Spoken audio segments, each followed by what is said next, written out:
ẹ̀jẹ̀ mi ní ẹ̀kí gbọ́ àkànbí ewé ayò ewé tún méje ìtún ló ní ọ̀tún ẹ̀ ṣe ìfà ló ní kan fà ẹ̀ mọ́ra àìbínú gbogbo àtàrí gbogbo méjì ọkà bàbà gbogbo mẹ́ta ọkà wáṣẹ́ orí ló túmọ̀ ẹ̀dùn gbogbo ọ̀nà ní túmọ̀ ẹsẹ̀ akọni ìmọ̀ tú ìmọ̀ ọjọ́ ìmọ̀ èmi ni wọn kì í dálẹ̀ wọ́n bá lọ mẹ́lẹ́mọ́ wá fi jó ẹlẹ́mọ́ akọni wọ́n bá lọ gbé fèrè wá fi jó ẹlòkó wọ́n wọ́n bá tẹ̀ mí wá fi jó aláre àwọn mẹ́tẹ̀ẹ̀ta parapọ̀ wọ́n wá jọ ń pẹ́ mọ́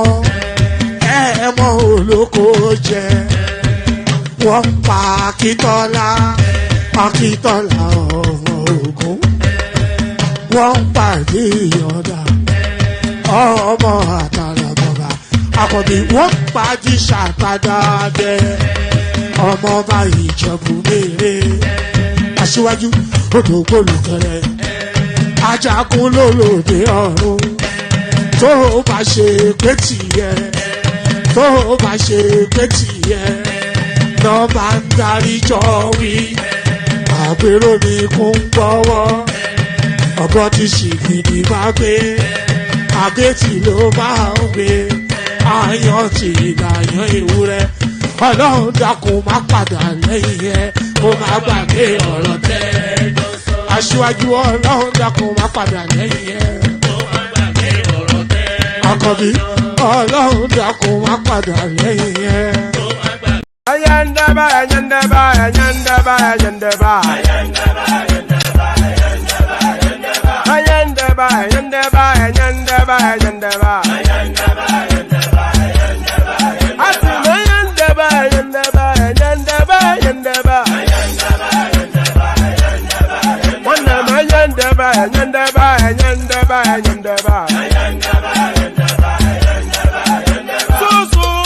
Subramia, baby, subramia, Soko sunu baby, subramia, Soko sunu baby, subramia, Soko sunu baby, subramia, Ejemo, Anamana, Ejemeje, Anamana, Wanamejemo, Anamu, Paratuba dodiri tukuma tukutuba dodiri ndemo, Eguma wego.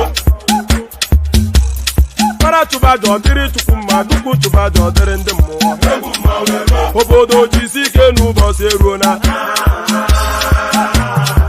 oyibo it is everyone be free ayandaba ayandaba ayandaba ayandaba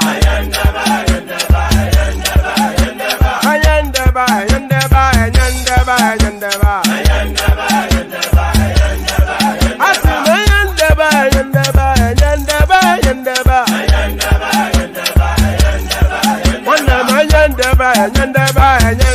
ayandaba Susu baby subramia Suku sunu baby subramia Suku sunu baby subramia Suku sunu baby subramia. Ladies and gentlemen, sometimes you just have to act like you are drunk, like you are crazy. Confuse your enemies, confuse them. Oh, that's yeah, we mo.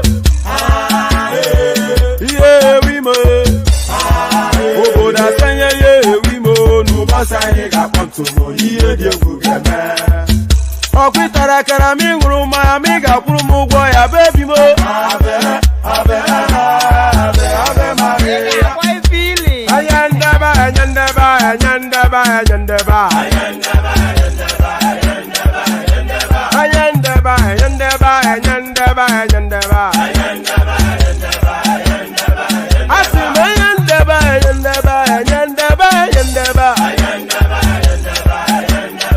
Wanama ayandaba, ayandaba, ayandaba, ayandaba. Susu baby subramia. Soko sunu baby subramia.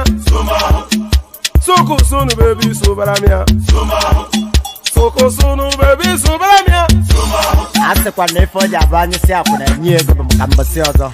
Since I was born, but now I am getting youth. Akuna mota akuna kogabu.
And there it is right there. So there it is right there. Eri koja eron amfo palu. So that was what that song said. Eri, and that is a profound Yoruba, by the way. Eri koja eron amfo palu. Do you know what that means? I bet you don't. Do you want me to interpret? Eri okoja eron amfo palu. An elephant is too big an animal to be herded with a stake or to be beaten with a stake. So erin koja eran amfo palu. So that is deep. Ijinle. That's hardcore Yoruba right there. So good day to you. Good to see you. And how are you? So good to see you. How are you? Hope you've had a wonderful day. Hope you've had a wonderful day. It's always better to have a wonderful day than not. You know, if you had the option, if the decision was yours to make, then you will make the decision to have a wonderful day. So maybe if it's wished upon you, maybe that progresses you in that direction. So hope you've had a wonderful day. So hope you have had a wonderful day. So hope you've had a wonderful day. We are fast tracking at rapid speed towards the end of this year. So be careful out there so that you make it into the new year 2024, which promises to be a year of abundance for everyone. I give you that guarantee. So say one man said so that 2023 promises to be a year of abundance for you and I. So a year of abundance for you and I. So let the abundance start with the super chats, by the way. That's always an abundance. But in jest, no. The usual protocol, I keep repeating it, but some of you still don't do it. So you're not hip to what is going on here. So if you are hip to what is going on here, then click on the like button just as soon as I say so. And then if you're not already subscribed, correct that immediately and right now. So click on right. Don't click on right or click on like. You know, that's your tonality. If you have a primary language and you are speaking in a secondary language, sometimes the tripping over of your primary to your secondary language inflects in just the natural flow of it. So click on the like button. That was what I intended to say. So do that immediately and like and right now. Click. I can't say the word right anymore. That seems to be what the problem is. Click on the like button. Click on subscribe if you haven't done that. And then if you want to come join me on the screen, your ticket to ride, your invitation to be part of the juggernaut train that is fast tracking to the place of abundance. I just open my mouth sometimes and the words come out, and hopefully I keep my fingers crossed that they go here. So if you want to come join in the session, click on here, and then that is your ticket to ride. So click on there to come join the session. So because we're in the festive season, the news cycle is a bit sparse. So there is not that much going on in terms of news. So we will couple together, and we have coupled together. And hopefully, if a panel turns up in the course of the session, we continue to couple together to put together what hopefully is going to be yet another epic and entertaining session. So stay with us. So click on like, click on subscribe, click on the hyperlink that says StreamYard, all that jazz. Where do you want me to start you? Should I start you? Let me actually, maybe I should start you with a clip actually, which I should have uploaded, but I have not. But I can do that immediately and right now. So I'll start you off. Yeah, look at that. I've got so many clips here that I need to delete one in order to slot in another. So I'll start you off with a clip that speaks to still that Akeredolu space. And yes, the guy has passed on, RIP to him and all that. But then, of course, there's still matters pending within his space and his life. So actually, I'm just waiting for the thing to load fully. We're going to listen to Showore's take on Akeredolu at the moment. They say don't speak ill of the dead. This is certainly not speaking ill, but this is really asking to take account of exactly what happened in that space. So watch this. This substantive governor visiting the home of Governor Akeredolu, late Governor Akeredolu today. You see the demeanor of the wife and the contempt in the way he was looking at this governor who had just come to visit. You will know that it was all manipulative. And she's acting all sad now. But so 3 days ago, the wife of the governor was in Ondo State insulting everybody that they are bush people. A week ago, he met with some members of the House of Assembly. And now we're finding out tonight that Akeredolu didn't die in Germany. So they are all lying to the public that he died in Germany. Maybe they wanted to use that to take some more money out of the state. I don't get it. Everything is a lie. You know, now we might have to demand to see Akeredolu's body physically to be sure that he hasn't died a long time ago and buried before they came up to announce it. Because basically, what these people did, the wife, his son, and the political cabal in Ondo State, was just use his vulnerable condition to take out their greed on the state. 5 million people. They're just taking out money, forging signatures. That's why I say that if this was a saner society, these people will be investigated and properly investigated and indicted for the criminal acts they perpetrated using a vulnerable man. This should not have happened to Akeredolu at all. And that they could do this to their family, you can understand why they are so mean towards the people of Ondo State. And, you know, people will say, well, this is not the time to say it. But we had to say this during Yaradua's time. Unfortunately, we didn't learn from it. That's why this happened. Because had the law been properly done at that time after the Yaradua saga, we would not have had to go through this. And this is a shame. It's a shame that now we are finding out tonight that he died in his house. As of yesterday, they said he died in Lagos. The family, because I saw a statement issued by the family today, signed by one Akeredolu Jr., saying that he died in Germany. They even passed on information yesterday to the media that he died somewhere near Hanover in Germany. So they're still manipulating as we speak. But I knew as of yesterday that something is fishy about, because when President Tinubu issued his own statement, he never mentioned where he died. Lagos State, he never mentioned. It's unusual that they all did not want to talk about where he died. I have a feeling, I might be wrong, that this man probably died a long time ago before now, and they just kept him wrapped up somewhere in a cooler.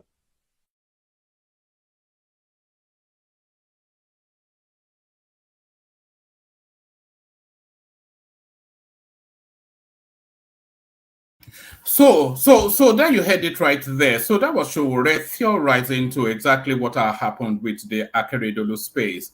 And Showore's theory is that Akeredolu actually died a while ago, and they were keeping his look, conspiracy theory and all that.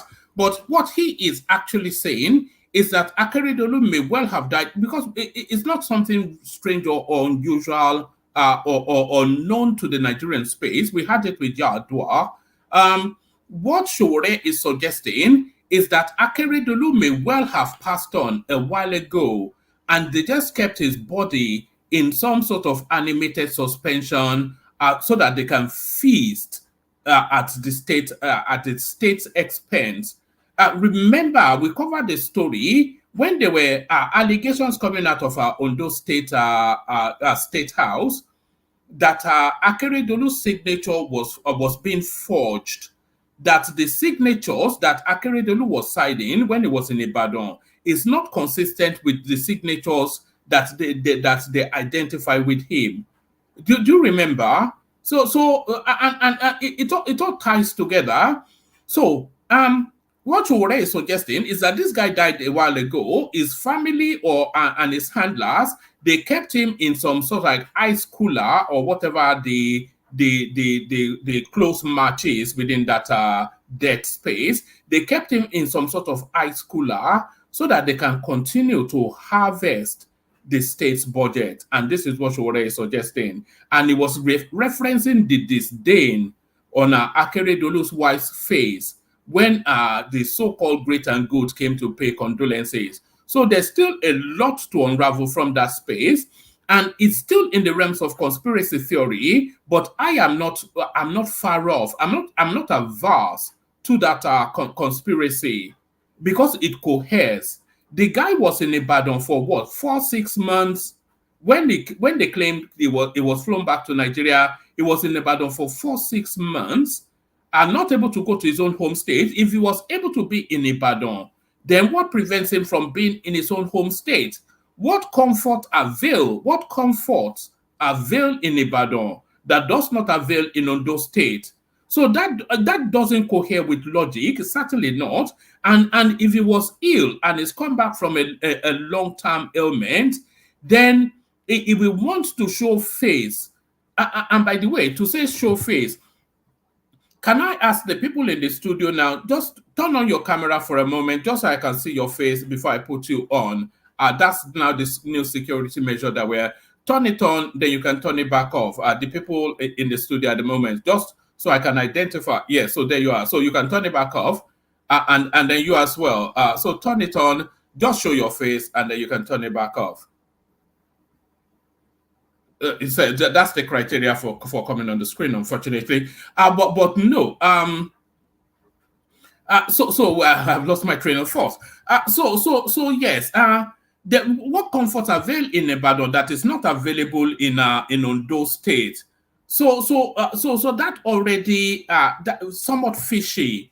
And then they are speculated. And where did he even die? That remains a mystery. The first output was that this guy died in Lagos, and then secondary to that was that he died in Germany. Where is the cohabitation? Where is the coherence between those two statements? So that's not a slip of anything. That's not a slip of hold on, let me just do this.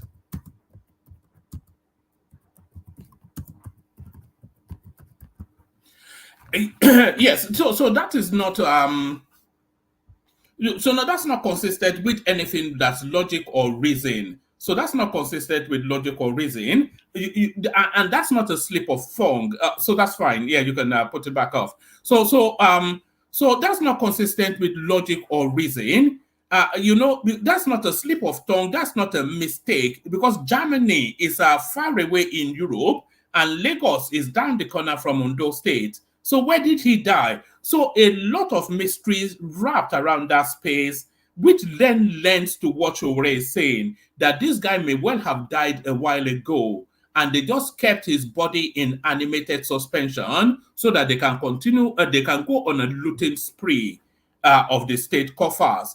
and the narrative coming out of the state that the guy's signature was being forged adds to that. So do you see? So there's a lot going on there, a lot going on there. So a lot going on there. But let's take you to other topics. I'll do a bit of a readout. Let me start it off with this. Where do I want to start it off?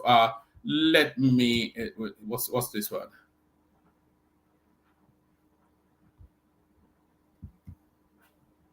Bear with me. Oh no. All right. One of the posts that I wanted to show you has been deleted. But let me start it off with this one then. Let me start it off with this one. Right. Inspector General Agbetokun arrives Plateau State 5 days after massacre of 200 residents on Christmas Eve. So it's just a ridiculousness.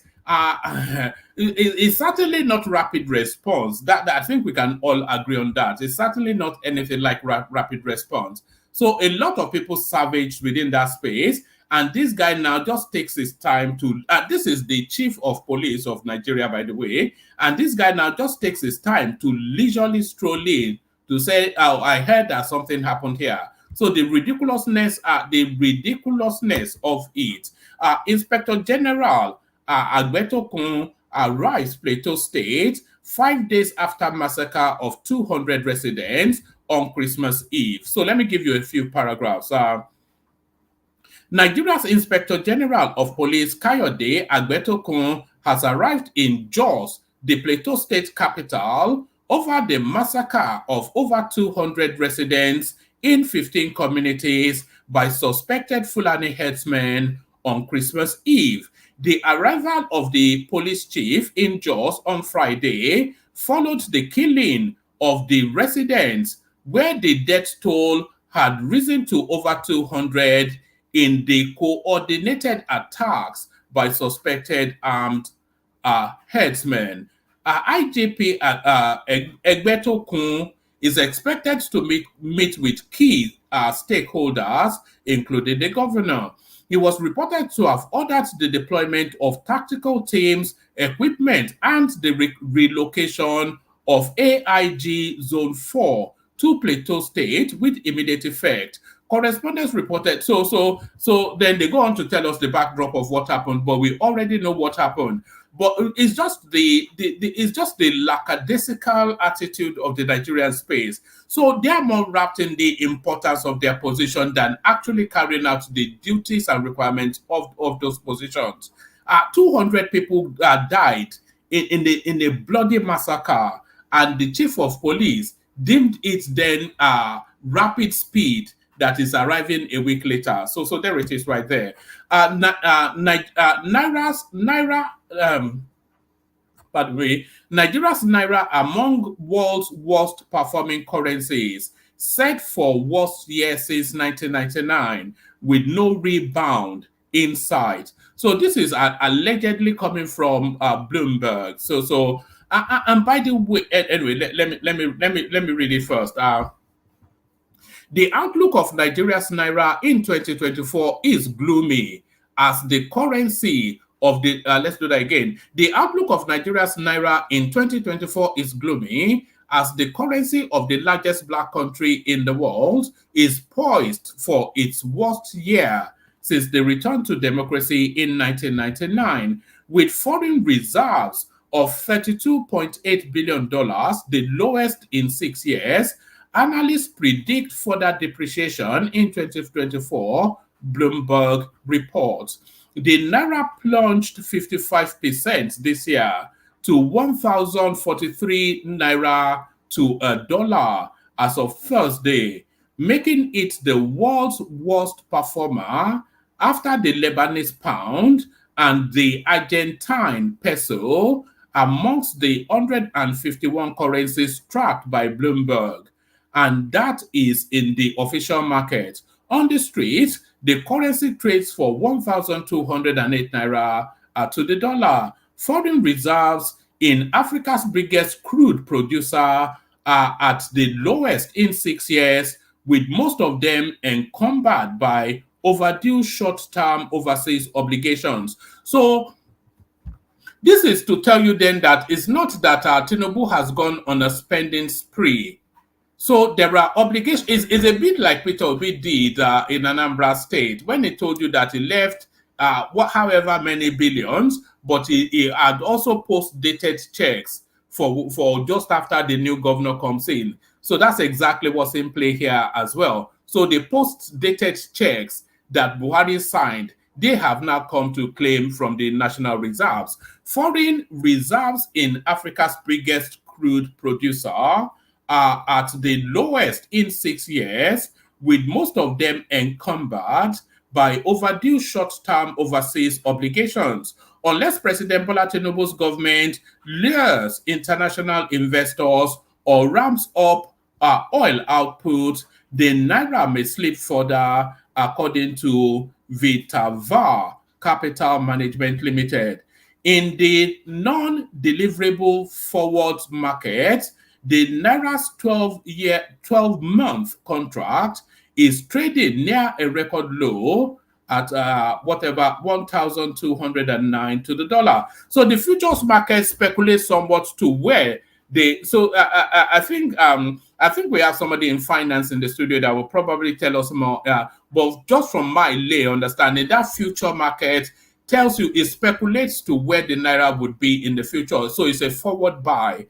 And that forward buy then tells you then that the whole of this year, the Naira is not coming below 1,000 to the dollar. In the non-deliverable forward market, the Naira's 12-month contract is trading near a record low of 1,200 Naira to the dollar.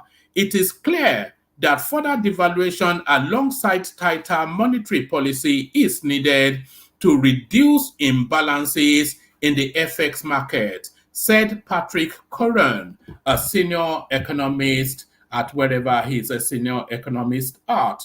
The depreciation began after the central bank allowed the currency to trade more freely in June, and Tinubu scrapped costly petroleum subsidy that, combined with the weakening Naira, has fueled inflation, which is at 28.2%, whilst the benchmark interest rate is at 18.75%. The negative real interest rate has dissuaded overseas investors. So doom and gloom, essentially, what's the projection?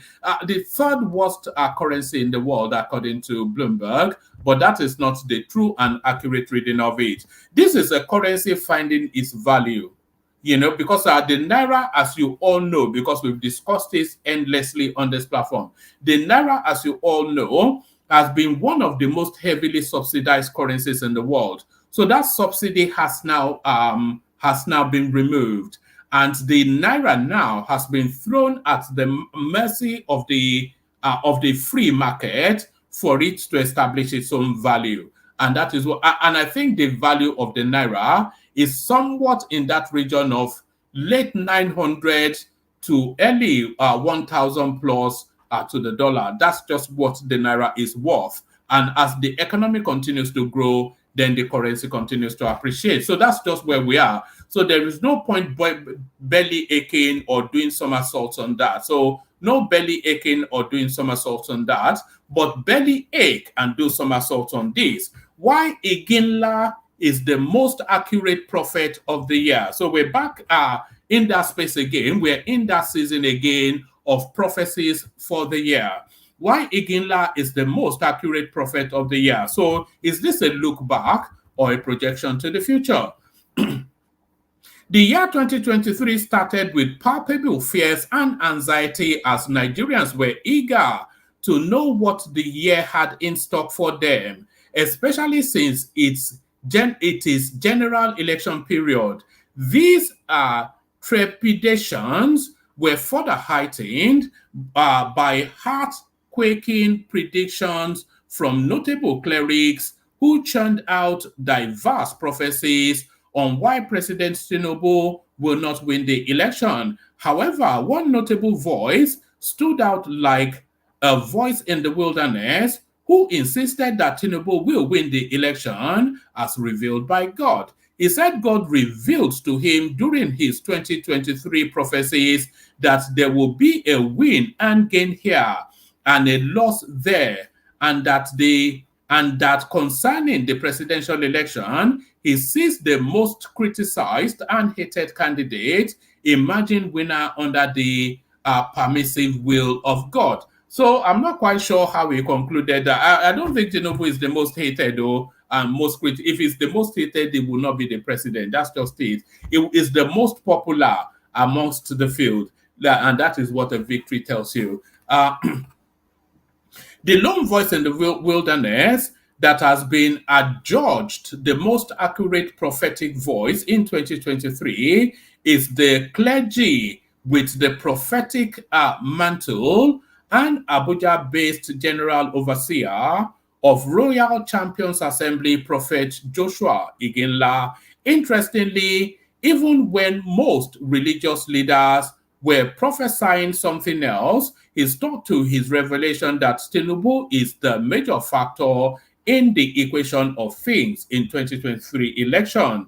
It will be recalled that during his prophetic release for 2023, said God told him Tinubu will be a great factor in the forthcoming election. So it is the ambiguous language that they often use. This is really what the thing is. They use this ambiguous language that gives them an exit point. So Tinubu will be a major factor. If Tinubu had lost, he would have said he ran a keen and fierce race.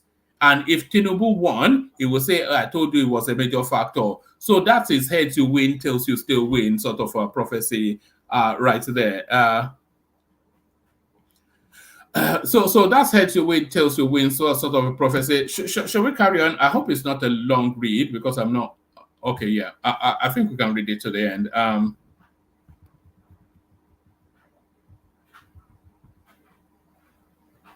All right, let me just speed through it. It will be recalled that during his prophetic release for 2023, he said God told him Tinubu will be a great factor in the forthcoming 2023 election. God said something to me that was very deep.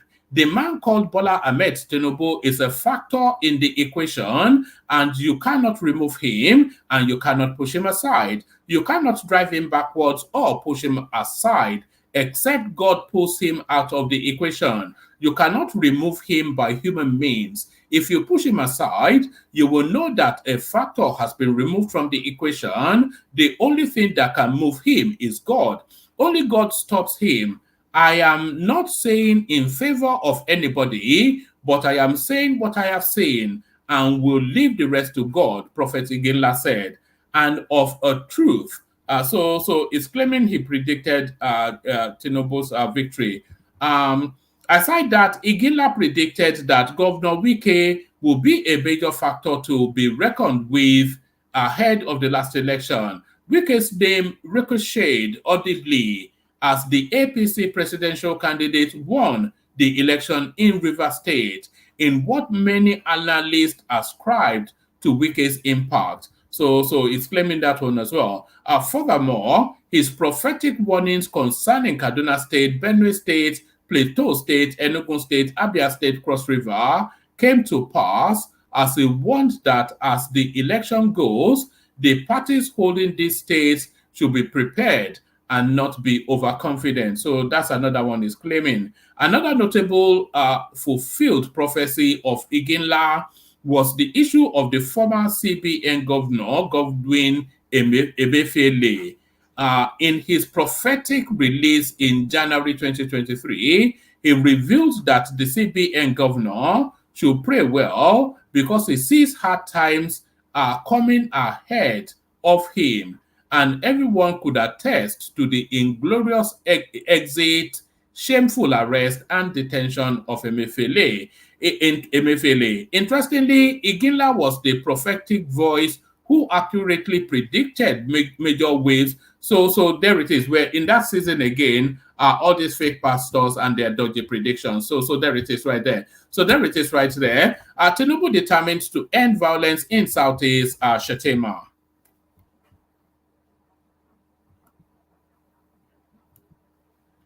All right. I may not give you all of this, but we'll see how much we can take. Vice President Kashim Shettima on Friday said the Tinubu-led government is resolute to end the reign of terror in Nigeria's southeast, fueled by those he called self-serving criminals taking advantage of the security situation to foster their political agenda. The problem we are here to solve as a community, as an umana, is a creation of self-serving criminals who do not represent the interests of the Indigos and Nigerians, Shettima said in Bende, Abia State, when he unveiled the Peace in the Southeast project by the Deputy Speaker of the House of Representatives, Benjamin Kalu. His comments came over 3 weeks after he advocated the adoption of non-kinetic mechanisms to tackle insecurity in the Southeast. Shettima, who was received by a delegation led by the deputy. So it goes on to tell. So that's what Shettima thinks about the situation in the Southeast. So that's what Shettima thinks about the situation in the Southeast. All right. So that's what I have to offer. So hopefully the panelists will add more in terms of what came to their attention in the news cycle. In the news. All right. Okay. All right. So hopefully the panelists will add to that. Tell us what came to their attention in the news cycle today. So let's play the Kegite music, bring the panelists on, and then the session commences. But of course, you've all been waiting, so let's get to it with the Kegite. Only water, where they see ma. Water,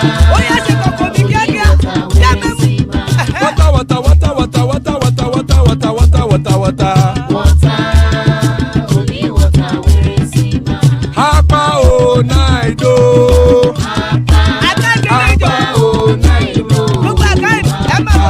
Hapa you don't come o.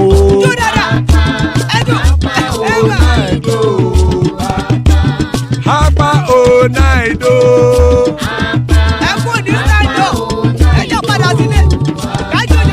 Oro kẹ̀kẹ́ ẹlẹ́mù yé o. Ilé ṣọ́bí kẹ̀kẹ́ ẹlẹ́mù ré o. Ṣọ́bí màsà kẹ̀kẹ́ ẹlẹ́mù ré o. Chifu Wáìlà tí kẹ̀kẹ́ ẹlẹ́mù ré o. Eruku lẹ̀lẹ̀ ẹlẹ́mù dé. Eruku lẹ̀lẹ̀ ẹgbẹ́ ẹlẹ́mù dòde ojàre o. Eruku lẹ̀lẹ̀ Ghana ti dé ẹgbẹ́ bọ́dì o. Ọmọ ẹlẹ́yẹ ẹyẹ o ó dilé o. Odúyẹ̀lá ẹyẹ o ó dilé o. Petrosonama ẹyẹ o ó dilé o. Petrosodúnkẹ́ ẹyẹ rẹ̀ ó dilé o. Ẹlẹ́kọ̀ ọ̀run mú ìní o.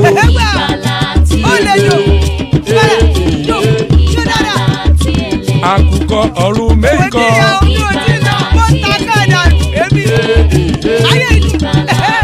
Ikú kò ní ríwà gbéṣe o.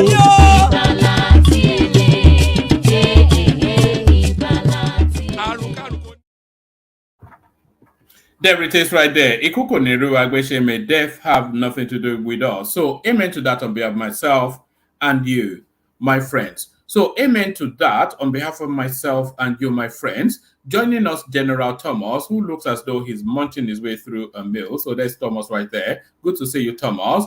The majestic Edo man, War Peace. So there is War Peace right there. King Emeka, he's with us as well. Good to see you always, Emeka. And Adewale makes up the list. So plenty of space still in the studio. Anybody that wants to hop on, hop on. Anybody that wants to hop on, hop on. Emeka hops on. So we kick it off with Emeka. Emeka, good to see you. Yeah, well, good evening and Merry Christmas.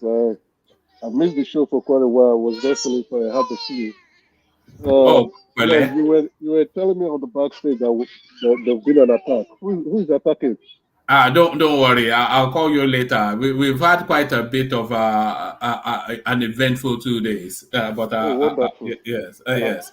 looking forward to checking that. That shows the strength of our potency. If they are starting to attack us now, that means we are doing the right thing. Yeah, true. That's true. But again, Yes. it's also like, who are these individuals anyway? All right. Yeah. I think what caught my eyes on the news today was this Oga killings, right? Even His Majestic Sainthood Peter Obi had to speak on it. I appreciate him for that. I think he did well. For the very first time, he spoke about the insecurity in the southeast and even in his own backyard. It's a strange one anyway, if you ask me. Um, and I think maybe because it affected one of the strong politicians there, that's Chris Uba, that they are now speaking about it. But we can now tell that the Southeast is not a safe place anymore, regardless of who you are or what you are. Anything can happen to you. And then my fear now is Vice President speaking on this matter. Like the last time we spoke, once the security budget is going up, insecurity continues. So if you now have the Southeast now being focused on, uh, I don't think it's going to be good. I don't think it's going to be good. Look at the Northeast with the issue with Boko Haram. Emeka, good Yeah. evening, my brother. Sorry for this interjection or interruption. Or I No think you worries, have no to worries. show us you are from East. So people have been sending me message that you are not from the East. What are you? You were one of the major topics yesterday, Emeka. You are the board of the major topic yesterday that you are not Yeah. from the East. What can you prove to all that you are from the East? They say you speak Igbo. That doesn't matter. Anybody can speak Igbo. Maybe you have to confirm for us if you are really from the East. Thank you. Who I'm are not these being nosy. individuals? Nah, Who don't are these worry. individuals that are going ahead? They can speak. They can say what they The want to say. usual Right? suspects now. The They usual can continue suspects, to you know. suspect. They can continue to suspect. You see, I was not feeling too well. I think I would have been available for the program yesterday, right? But I'm happy that Yeah, go on, land that point. I'm happy that they are still speaking about me even when in my absence. That's a good one. They can go ahead and enjoy themselves and fantasize more about me. Interesting. But again, I will not continue to. It will not stop me to speak about the ills going on in the southeast. My fear now is if they increase the focus on security on the southeast, I don't think there will be any peace coming. I don't think so. We can tell from history. We can even tell from if we borrow from other spaces like Afghanistan, like Iran, like Iraq, like Libya. Once there's a focus on security in those areas, you continue to have high security issues. So if that's the case, then the Southeast can kiss the peace goodbye. Yes, Emeka, you were not here yesterday, as you said, but let me actually, because we had quite a delightful session yesterday, and the session wrapped around we were auditing the year. So we were auditing. So you might as well. I'll bring yesterday into today because you are one of the prominent voices. We were auditing the year that which 2 or 3 events shaped the year as far as you are concerned, and then who is your man or woman of the year. So that's what yesterday's session wrapped around, and it got quite involved somewhat. So you go to that space as a start off. Okay. Yeah, 2, 3 I'll events.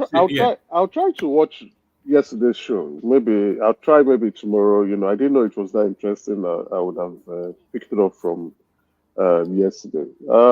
I think the 2023 election, was the highlight for the year. Nobody can rule that out, right? It's determined our political trajectory and that would determine it for the next 4 years. So the election for 2023 was a highlight, was a high point, and the peak of the event for 2023. And that was, it formed most of our conversation, even from 2022 to date. We are still discussing about the election, whether you like the outcome, whether you don't like the outcome.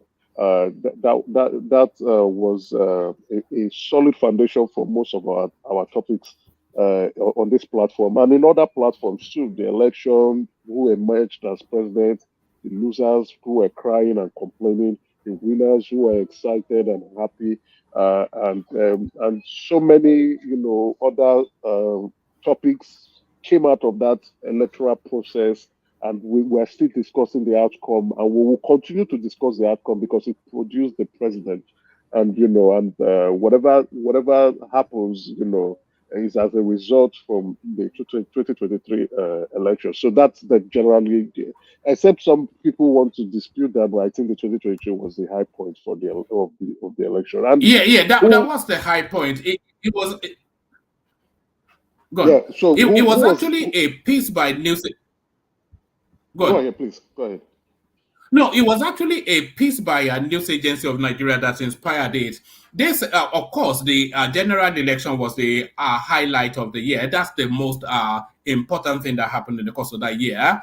And then they said the carryover effect of the Naira change was also an impactful event in that year. So those were the two major ones. Yeah. That was the Naira change was also an impact because it impacted Nigerians too. But that came up as a result of the election. Without the election, I don't think the key actors will be thinking about changing the Naira. Right? It was a short fix to address something that they think, or an outcome they wanted an outcome from it, and they decided to change the Naira. And regardless of whatever tales they want to sing now, or whatever song they are trying to sing now, or whatever image they're trying to paint, they know in their heart of hearts, and we know too, likewise, that it was the 2023 election that brought about that policy. So, yes, apart from that, I would rank that second, but it's a sub impact as a result of the 2023 election. So then you asked me who was the key man for me for 2023. Without anybody can pick whoever, but without any iota of that for me, I would say the president was. And why do I say so? Is because this was a guy. I hear the Oyinla who is predicting or analyzing, if you ask me. Here was a man in 2019, where the outcome was like, okay, he would be the next president, to almost losing that structure, winning that structure again, and almost losing it again, then winning it back, and then emerging as the president and having other contenders, strong contenders like Peter Obi, as well as Atiku coming into the foreplay. And then you also have the NMPP, was it Kwankwaso coming into that space too. It was an interesting election. Emeka, what do you think people saying yesterday that Peter Obi is the man of the year? What do you think? Thank you. What's my opinion about Peter Obi? I would say Peter Obi would be next for me, but the president is because why I'm not picking Peter Obi is because he was he came in suddenly. What he did was amazing in my point of view. What he did was really amazing. Within a short period of time, was able to key himself into the hearts of angry Nigerians, angry youths, and also played into their emotions of a Nigeria that is going bad then and terminating to a Nigeria that is possible, right? That can be possible. Is that positive effect or negative effect? Oh, it's a negative effect if you ask me overall, because now the country is very, very divided, tribally. So, but I'm looking at an outcome, right? I'm also looking at the political phase. If you're comparing the president and Peter Obi, they are not mates politically, right? They are not mates politically. Obi is a quick emergence because there was, Nigeria typically was coming out of an economic war. You know, the previous president didn't address that space, and a lot of Nigerians were angry. Even wherever you are, diaspora or back home, we were angry over what the previous president did. And then what Obi did was to tap into that angry space, which is, you know, he threw him up 6 million votes. So that's remarkable. But again, so Emeka, there's actually there's an argument to say that Peter Obi is the man of the year. Because there's somewhat of a predictability to Tinubu's victory, and he fought hard for it and won it. So there's that.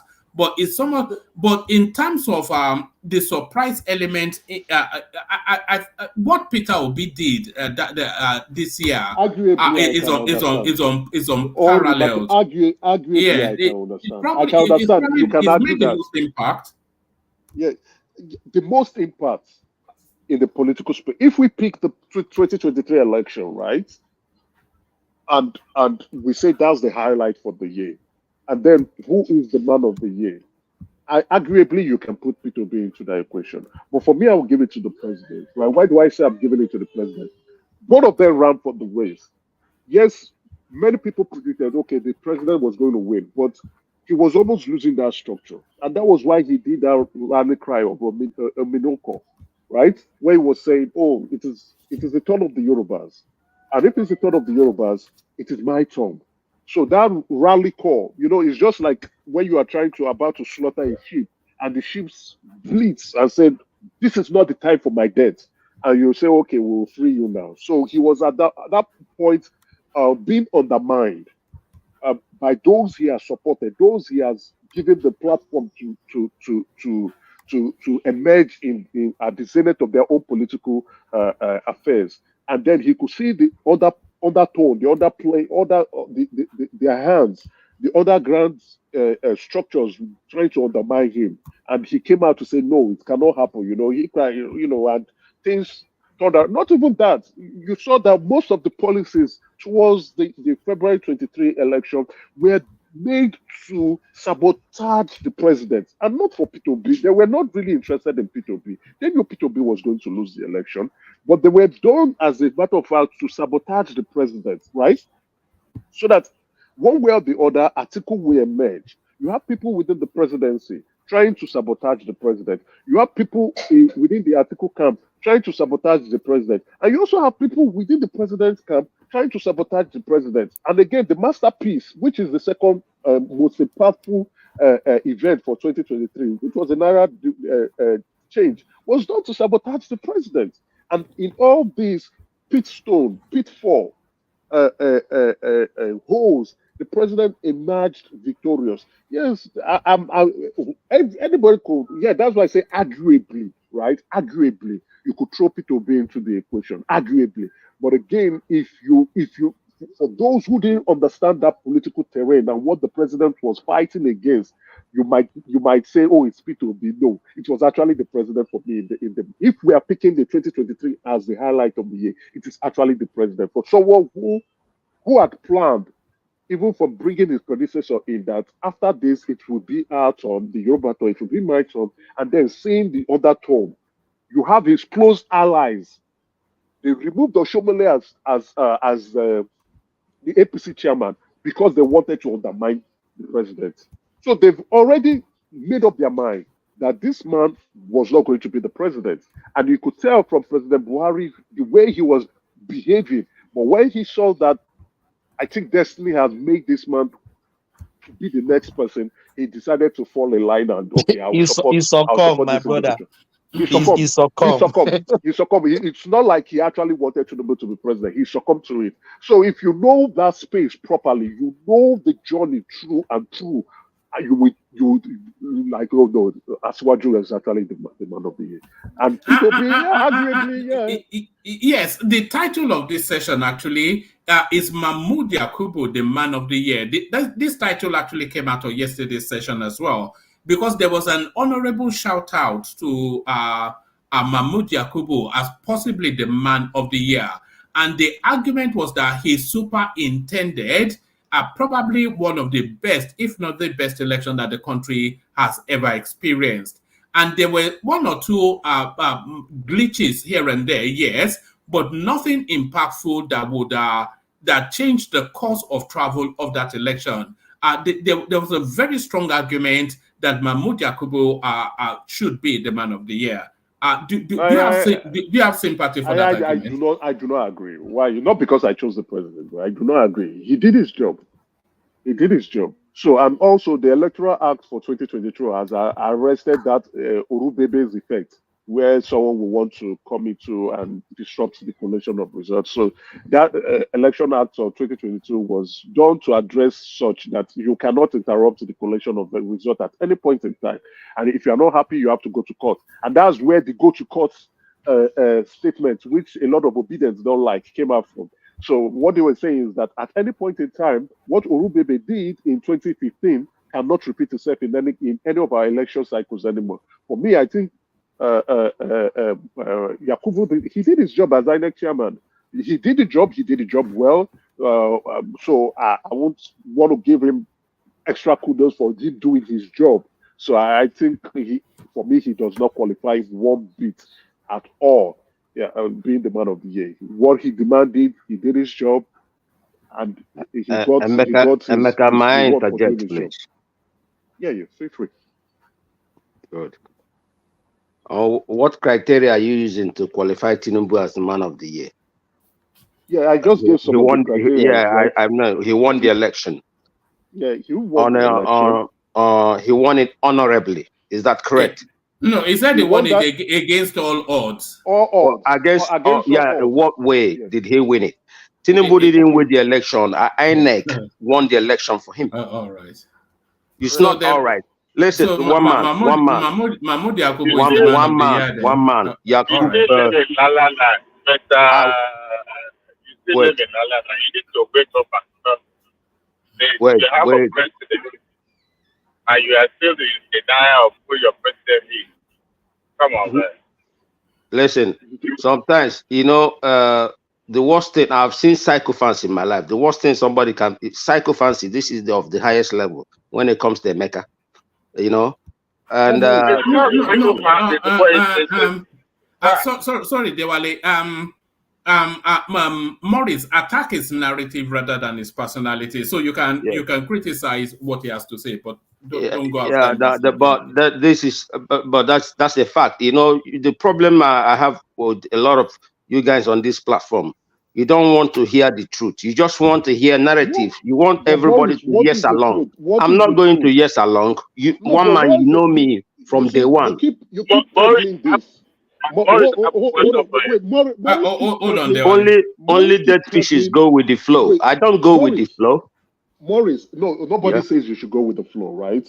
Yeah, right? Go ahead. But you keep peddling. We don't know the truth. We don't know the truth. So you know the truth. You know the truth, but because of psychophancy, and self-hatred, that is why you always shy away from the truth. Okay, listen. On what criteria? Now let me tell you. You asked me the question. Let me answer you, Emeka. What is the truth? The truth is that he was declared the winner of the election. That is the truth. The truth is that Chicago confirmed that he attended the school. That is the truth. The truth is that he did not write his final exam, which he's supposed to do. That is the truth. The truth is that the Chicago confirmed that they never issued that particular certificate he submitted. That is the truth. The truth is that he claimed he attended a school in 1970, a school that actually existed in 1974. That is the truth. But why are you people so economical with the truth? You'll be dancing around. You're so selective. You are so selective. So that's why I lose respect to a lot of people on this platform. Hold on, gentlemen. Let me interject, please. Yeah, let the conversation. I think Emeka is able enough to take it on. Let Emeka take it on. What I'm trying to say, let Emeka reply me. And I'm also able to put anybody here. Let Emeka reply me. Anoint his own man of the year and let him carry on. Because of me, let me handle Morris. Unfortunately, you've been able to take us back to a space that we have dissected. We didn't take, because you still remain a sycophant. That's why people question your Igbo-ness. One man, can I say something, please? No, hold on, Thomas. Maurice, don't go after the personality. Go after but the that's his personality now. What do you mean? Am I saying something that is not true? Maurice, hold on. Thomas, hold on. Maurice, because he always spirals out of control. If you say something about his personality rather than his commentary, then he will respond, and then it will spiral out of control. And no, I swear to God, one man, you know, I'm a perfect gentleman this time. No name calling. I'm not calling them. I just stated the fact. You can criticize what he has to say, though. You can criticize what he has to say, right? Yeah. It's not my fact, and I don't think it's the fact of others, right, Maurice? I've not insulted you. I don't think there's a name for it. This is not an insult. I called you exactly what you are. And you, how is it an insult? You can't say that, Maurice. All right. Thank you, Maurice. The last time I remembered you being on the show, someone insulted your mom and you were really, really unhappy with it. And I told him what I told him. He will never ever say that again. Hold on, Maurice. Calm down. Don't worry. I'm not angry with what you're saying. You were right to respond, and I felt you were right. The way he used the words and the way you responded is fair. It's a fair deal. But again, I have not insulted you. I don't think there's a need for you to insult. You mean that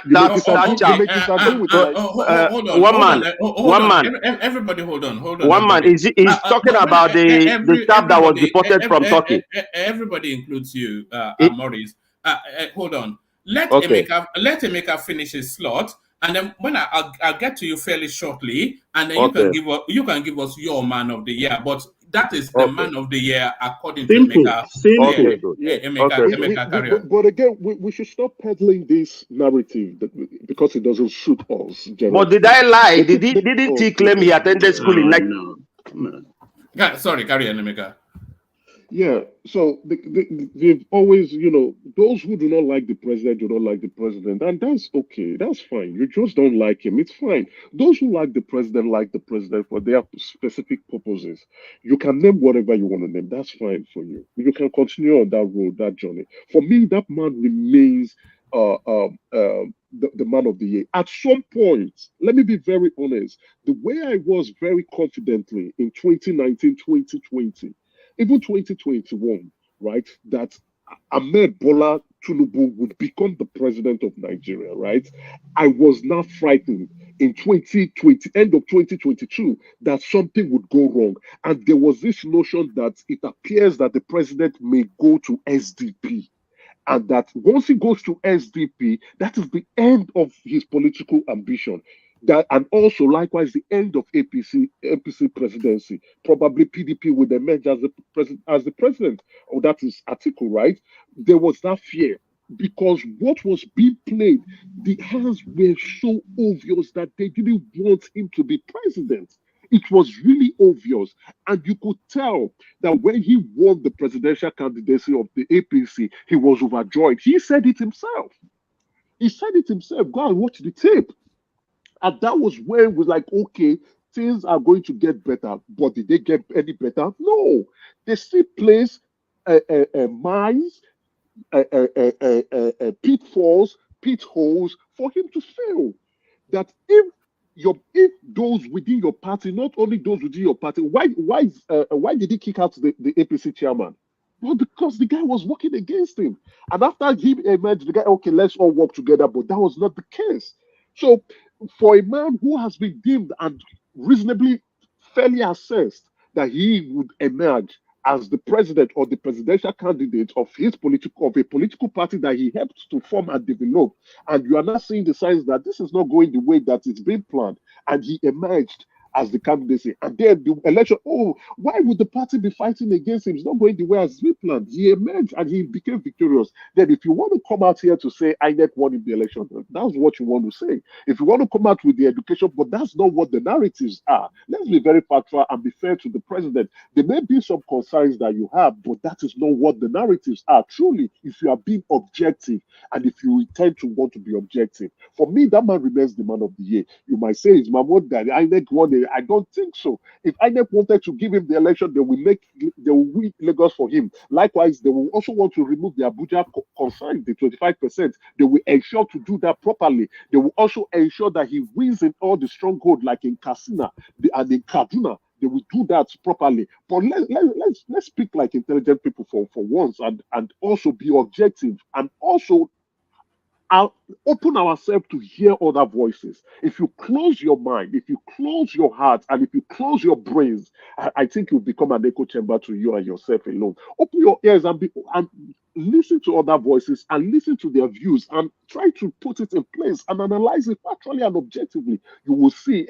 It's ridiculous to begin to say that, oh, I hear it from other spaces. I hear it even from other people on the platform here saying that Obi won the election. What I tell those people is, what was Obi's vote if he won the election? Where and which states did he win the election? Give us the counts. Even Obi himself cannot come out authoritatively to tell us the number of votes that he won if he won that election. And even in the court itself, they told him, show us. I read the petition. We analyzed the petition. All these discussions we're having here, we analyzed it here. We dissected it here. Ogbeni came with his viewpoint, legal viewpoint, and dissected it with the legalese involved. Kolate came and gave his analysis. I brought my own view. Baba brought his own view. Ajami Koko brought his own view. All these people are Agbado boys. So what are you claiming? You analyze what? Analyze on this platform. One man and all of them, they are Agbado boys. Now, what do you mean that we analyze it here? All right. Take us to your woman of the year, Emeka. My woman of the year. Well, let me think out.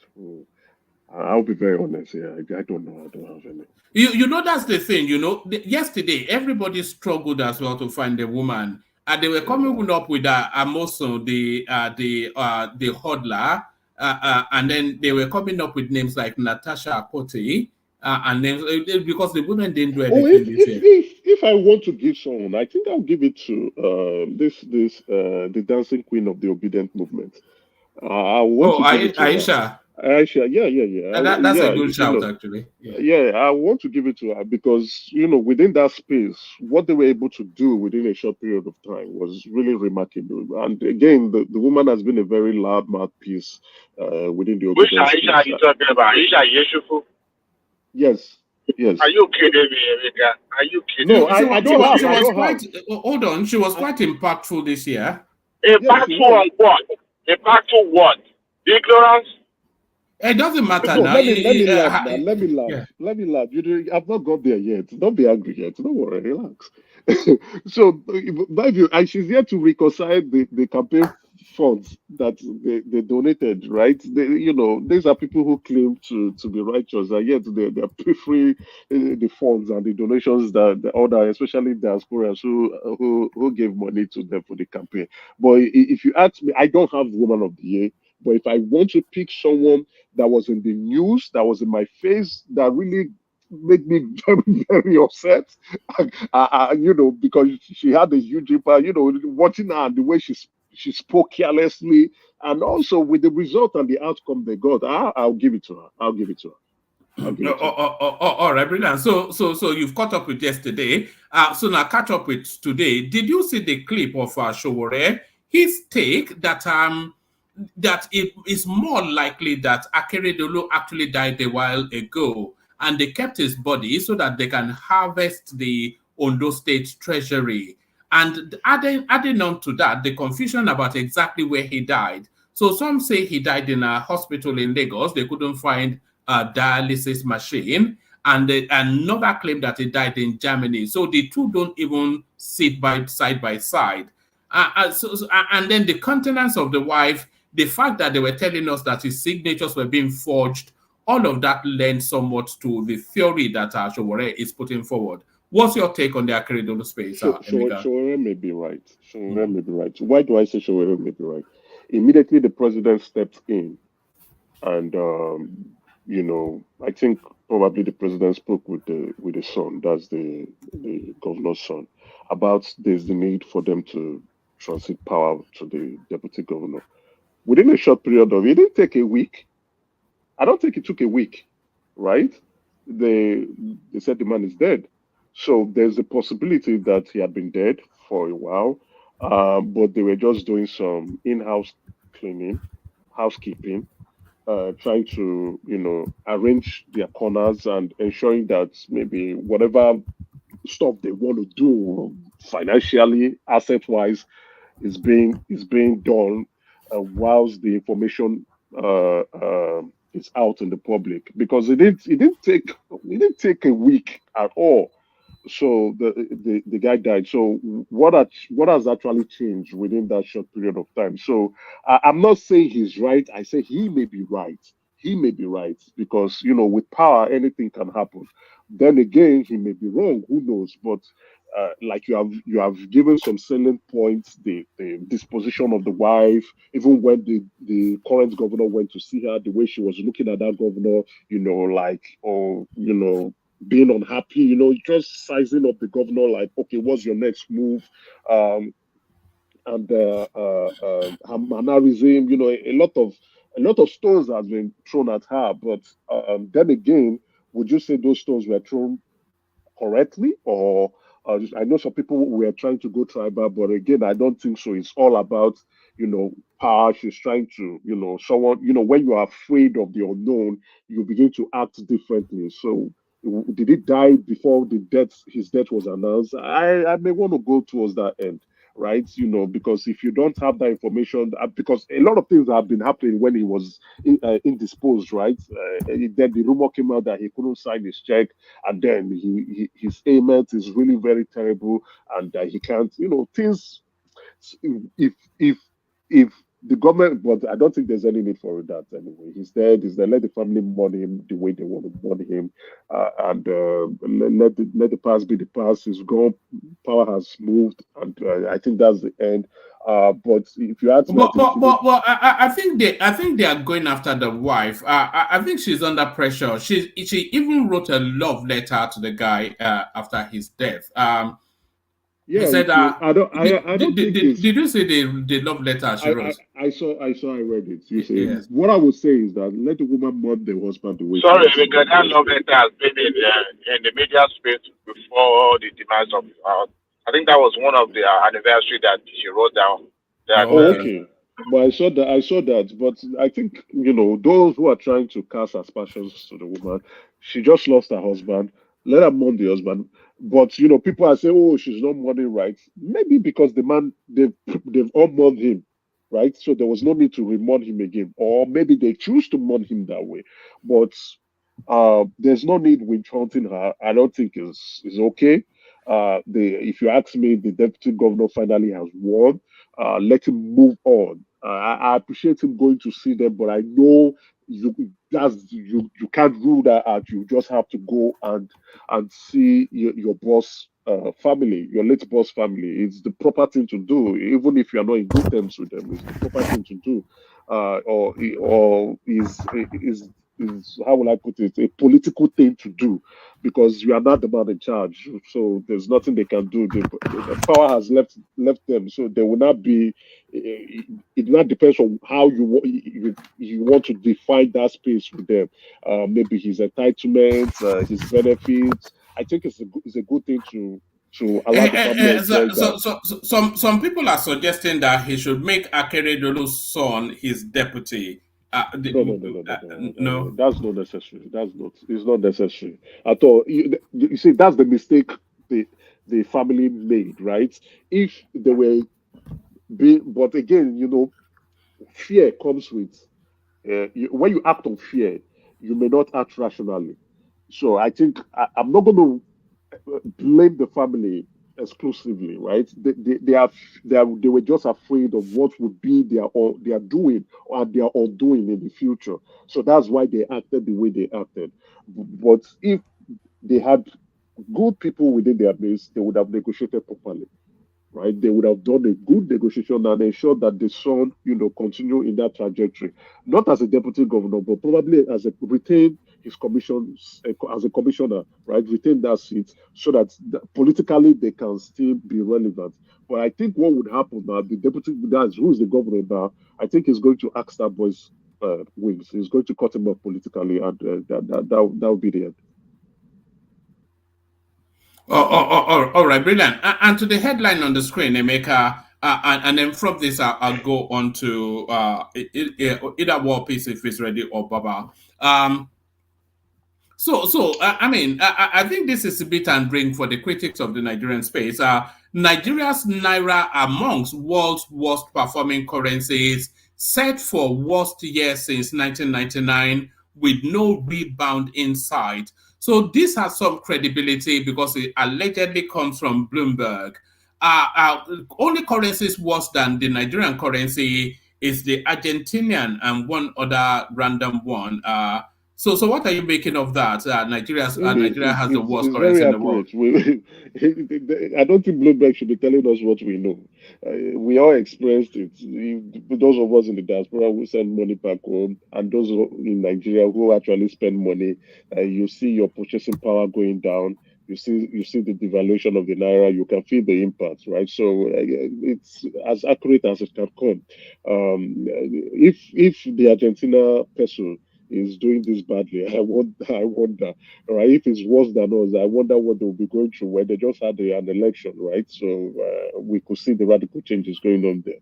Anyway, like they say, no rebound. Apparently, the currency has lost 55% of its value.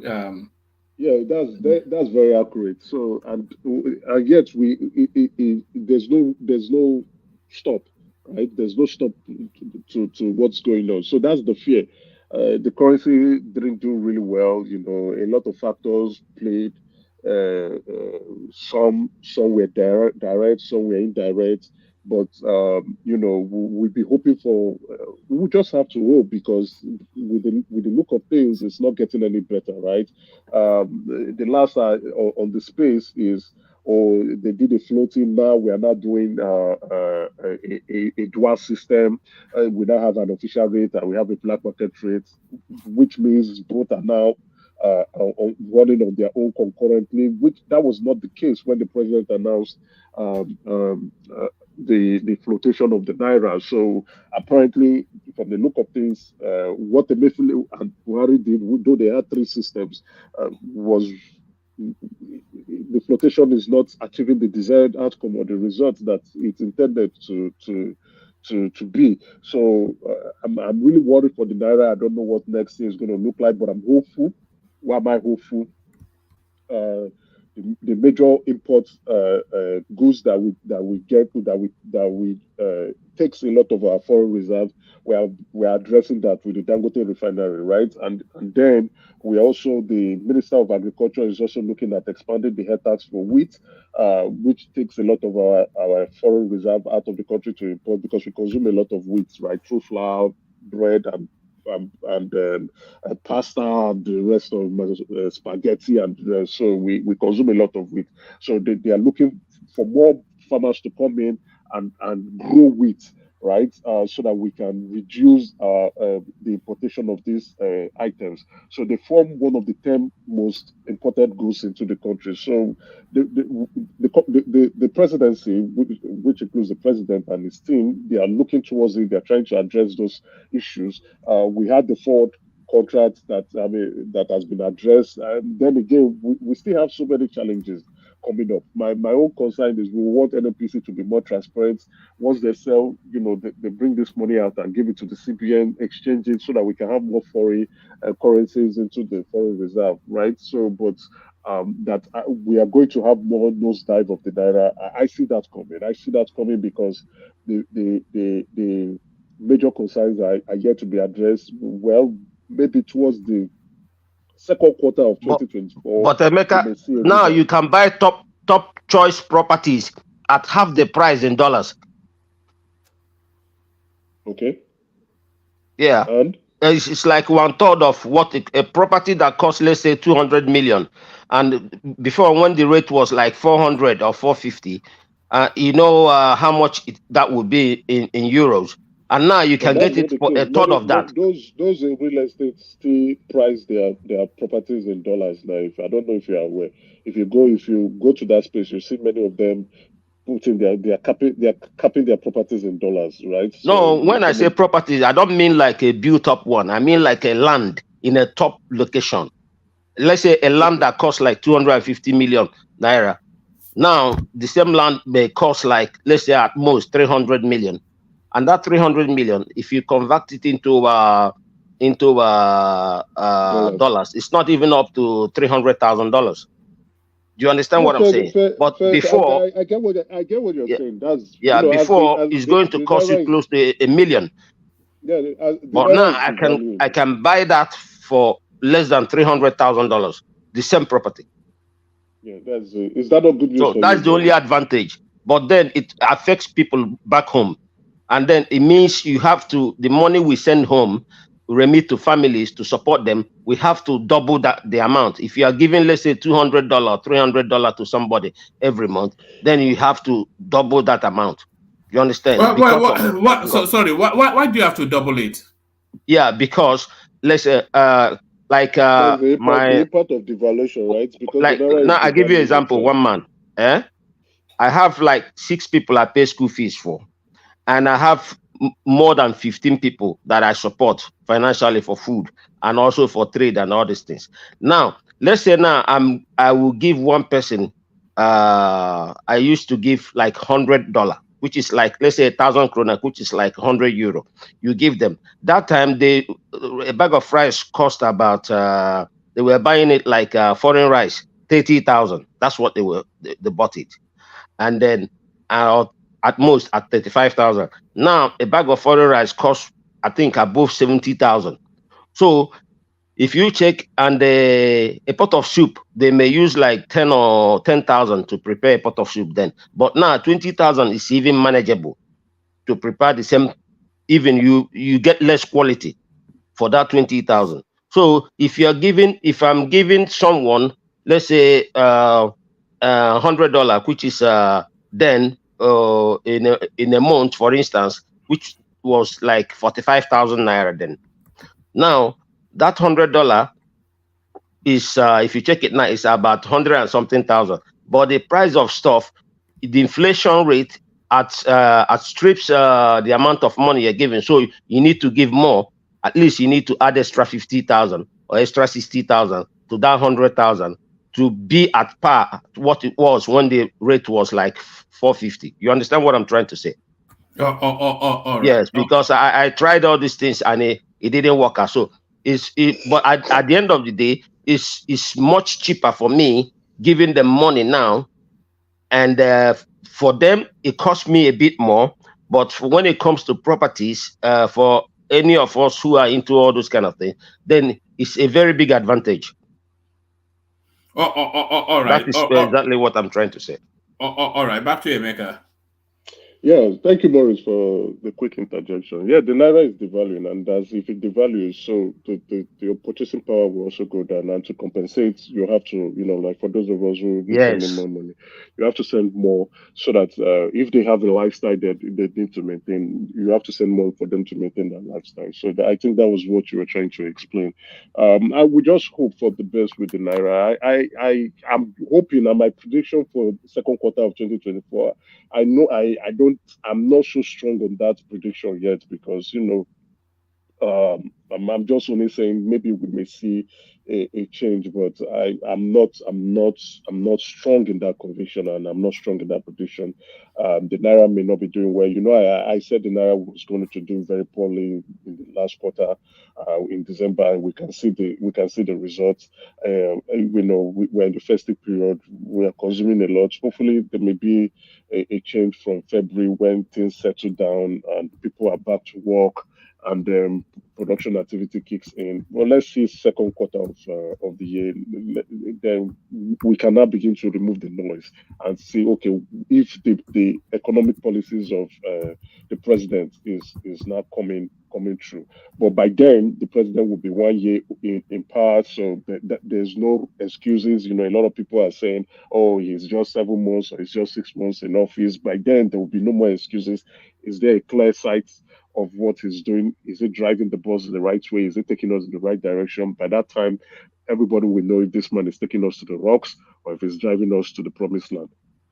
All right, brilliant, excellent. So Emeka, still a few more things. I want to hear from you on Plateau State, etc. But let me circulate the conversation, loop it back to you. Let me also. I saw some comments on the comment section. People say, "Oh, you know this, that." You say a lot of us, even inclusive of myself, we still do not understand power, especially in politics, right? If you do appreciate the power play in politics, you understand what I was trying to explain. You know, we all want fantasy. Obi didn't win the election. He was an opportunist. He came in. He did well, no doubt about it.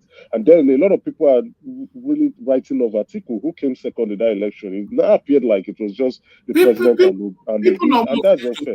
That Atiku actually came second and Obi came exactly.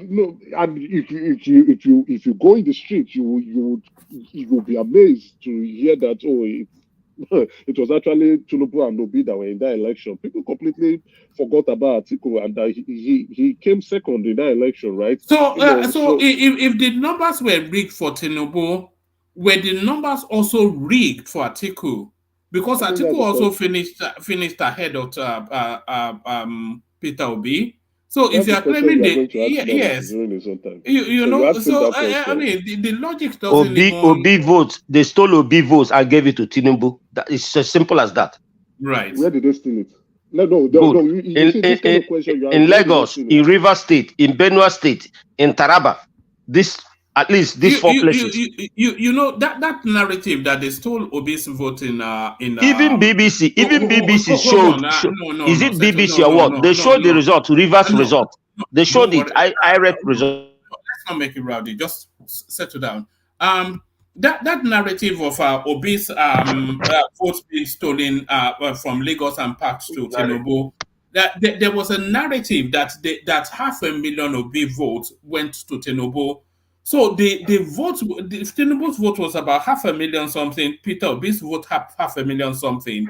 So if they are saying Tinubu's that 500,000 Obi's votes were given to Tinubu, if you pack 500,000 votes from Tinubu to Obi, then that means Tinubu would have only scored about 30,000 votes in Lagos and Obi 1 million plus. I don't believe it's 500,000 votes.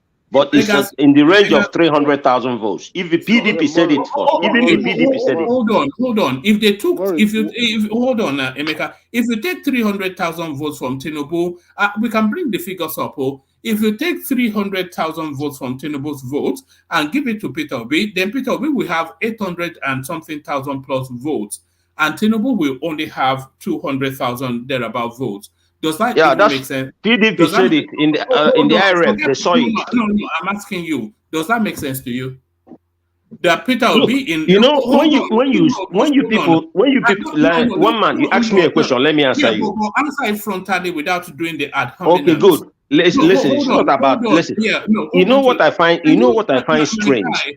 You don't want to hear. That's the point. You don't want to hear. You want to hear only your. I want to put the question to you first. It's not a badgering session now. Let me put the question to you. Then you can address it in the manner that it's been put. So what I'm asking you is that a vote total of roughly around about 1 million. If you are saying that Peter Obi already has 500,000 votes, but 300,000 votes that should have gone to Peter Obi was given to Tinubu. So if you pack those 300,000 votes to Peter Obi to make his vote 800,000, are you just as a functioning intelligent person of the thought that Peter Obi would have scored 800,000 votes in Lagos and Tinubu only 200,000 votes? Does that make sense? No, I will answer you. I listened to you. I didn't interrupt. I will answer you now. No. Sometimes you don't calculate, like if you remove 300,000 and give to this one, you have to the total sum of votes that were removed, like not only in Lagos, because if you remove 300,000 from Tinubu's vote, then the number of votes declared for him will reduce by 300,000. If you remove the votes in according to IRF in Rivers State, no, we're talking about Lagos. So let's just take with only Lagos cannot make up the whole thing. You see, that is the point. You don't want to hear the truth. No, you don't even understand the conversation. So how can you? We're talking about so Steady. We are only talking about Lagos State. We're not talking about the whole election. All these things we're saying now is medicine after death. The election is gone, is come and gone. Okay, so then let's abandon the it. election is come and gone. Next election, we will see how many that Lagos State Obi will beat him still there. Obi will beat him again in that Lagos State. Watch. I employ my obedient brothers, because Tinubu won in only 12 states. Obi won in 12 states. So what is this big deal about Tinubu? He won only in 12 states. Hold on, Emeka. Maurice, you don't get to be right if you talk loud and fast and over people. Is the logic of what you're saying that makes you right. So you can make a conversational without it being a badgering session. We were talking about Lagos State especially. Not the totality of the election. So Lagos State as a microcosm of the wider space. And Lagos State had roughly about 1 million plus votes. Tinubu had roughly 500 and something thousand votes. Peter Obi had roughly 500 and something thousand votes. The margin of victory for Peter Obi was about 10,000 votes. But the argument is that about 300,000 votes from Tinubu, from Peter Obi, from Tinubu should have actually gone to Peter Obi. So if you take 300,000, so we're not talking about the whole country, we're talking about Lagos. If you take 300,000 votes from Peter Obi, from Tinubu, and give it to Peter Obi, which will make Peter Obi 800,000 votes, are you saying that Tinubu will only have 200,000 votes in Lagos? Does that make sense to you? That's just the question. So don't go to Rivers. Yeah, it makes sense. Yeah, you ask me a question, and then I'm telling you it makes sense, and then I'll tell you how it makes sense. Now, to be honest to you, before the election, because judging by governorship election, how strong Tinubu was portrayed to be in Lagos, my belief was that if Obi can get 25% in Lagos State, that's good enough. But this election in Lagos State showed that Tinubu is not popular in Lagos. It's only through rigging. This is not governorship election. This is his home ground, his home turf. Obi won him there. Even the PDP, when they went to the what do they call it, collection center, whatever, they saw the result, and then PDP came out. They are not supporting Obi. The PDP came out and said Obi won close to 900,000 votes there, which they confronted INEC officials, said, this is Labour Party's vote. Then why is it, are you crediting so number of votes to Tinubu? It's not the Labour Party that said, the PDP people said it themselves clearly. So tell me also they are lying, and I will believe you. Everybody's lying. You guys are the only one telling the truth. Okay, woman, let's move forward. Hold on, Baba. So this election showed that Tinubu is not popular in Lagos. Tinubu is only popular by intimidation, by thuggery. Forget all of that. That's just jabada. Is he popular? If he's popular now, why he lost in his own state? Your president. Let me round up so that we can go to other people and also introduce Maurice so that he can come to the story. Okay, I'll end up with this. I employ my obedient brothers, right, to get off their fantasy headspace, and because it's not going to be going close to something else, like what they say, Dululu. So just get off that space, and there are so many controls during the election process. The polling unit agents do not agree with when we are hearing. Initially, we were hearing the IREF server was shut down. Right? Some people don't even know the difference between the IREF and the BVAS. So say the BVAS was shut down when the BVAS was the biometric system itself that you hold and you do for accreditation. Then from there you can now upload to the IREF. Some confused, even Obi himself confused it when he came out in the public space. You understand? It shows that he was unintelligent about the process of what he was even participating in. Then they said the IREF server was shut down. Now is like the deduction and addition of votes when you have a polling unit agent. Let me round up. I'm rounding up. INEC said the BVAS had a glitch. No, this cannot carry on, guy. What's going on now? Of course, it cannot carry on because you want to hear your own narrative. Just get out, man. Sorry, carry on, Emeka. This guy is a ridiculous person. Polling unit agents do not agree with the narrative of deduction and addition. They didn't come out to begin to say, oh yes, they stole our vote here, they stole our vote there.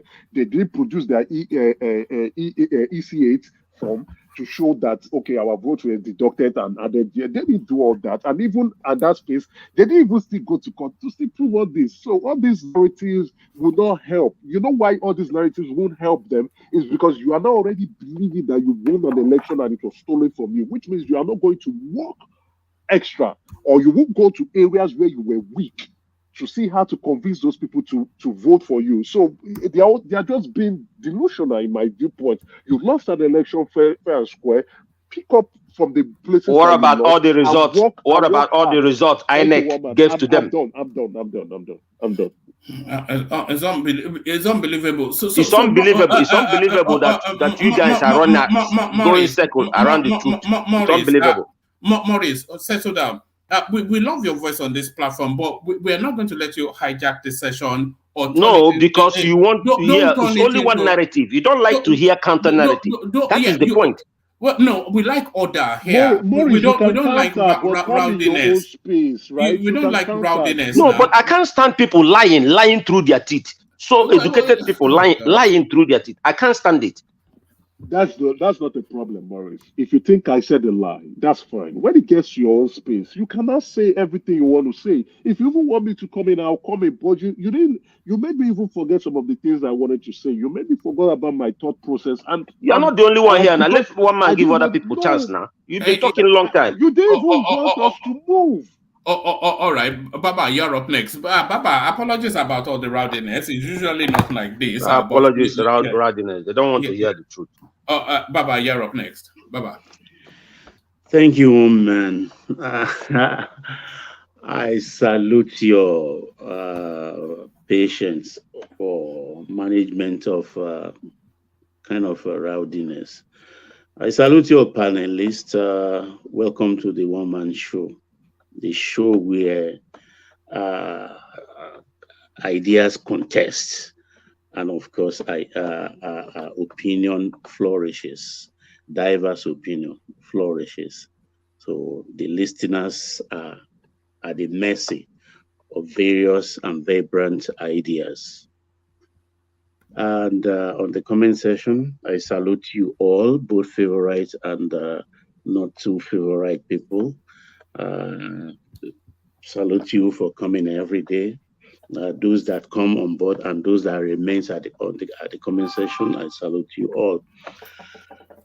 Yes, our listeners, esteemed listeners and viewers, I salute you also for coming again today, like you did yesterday.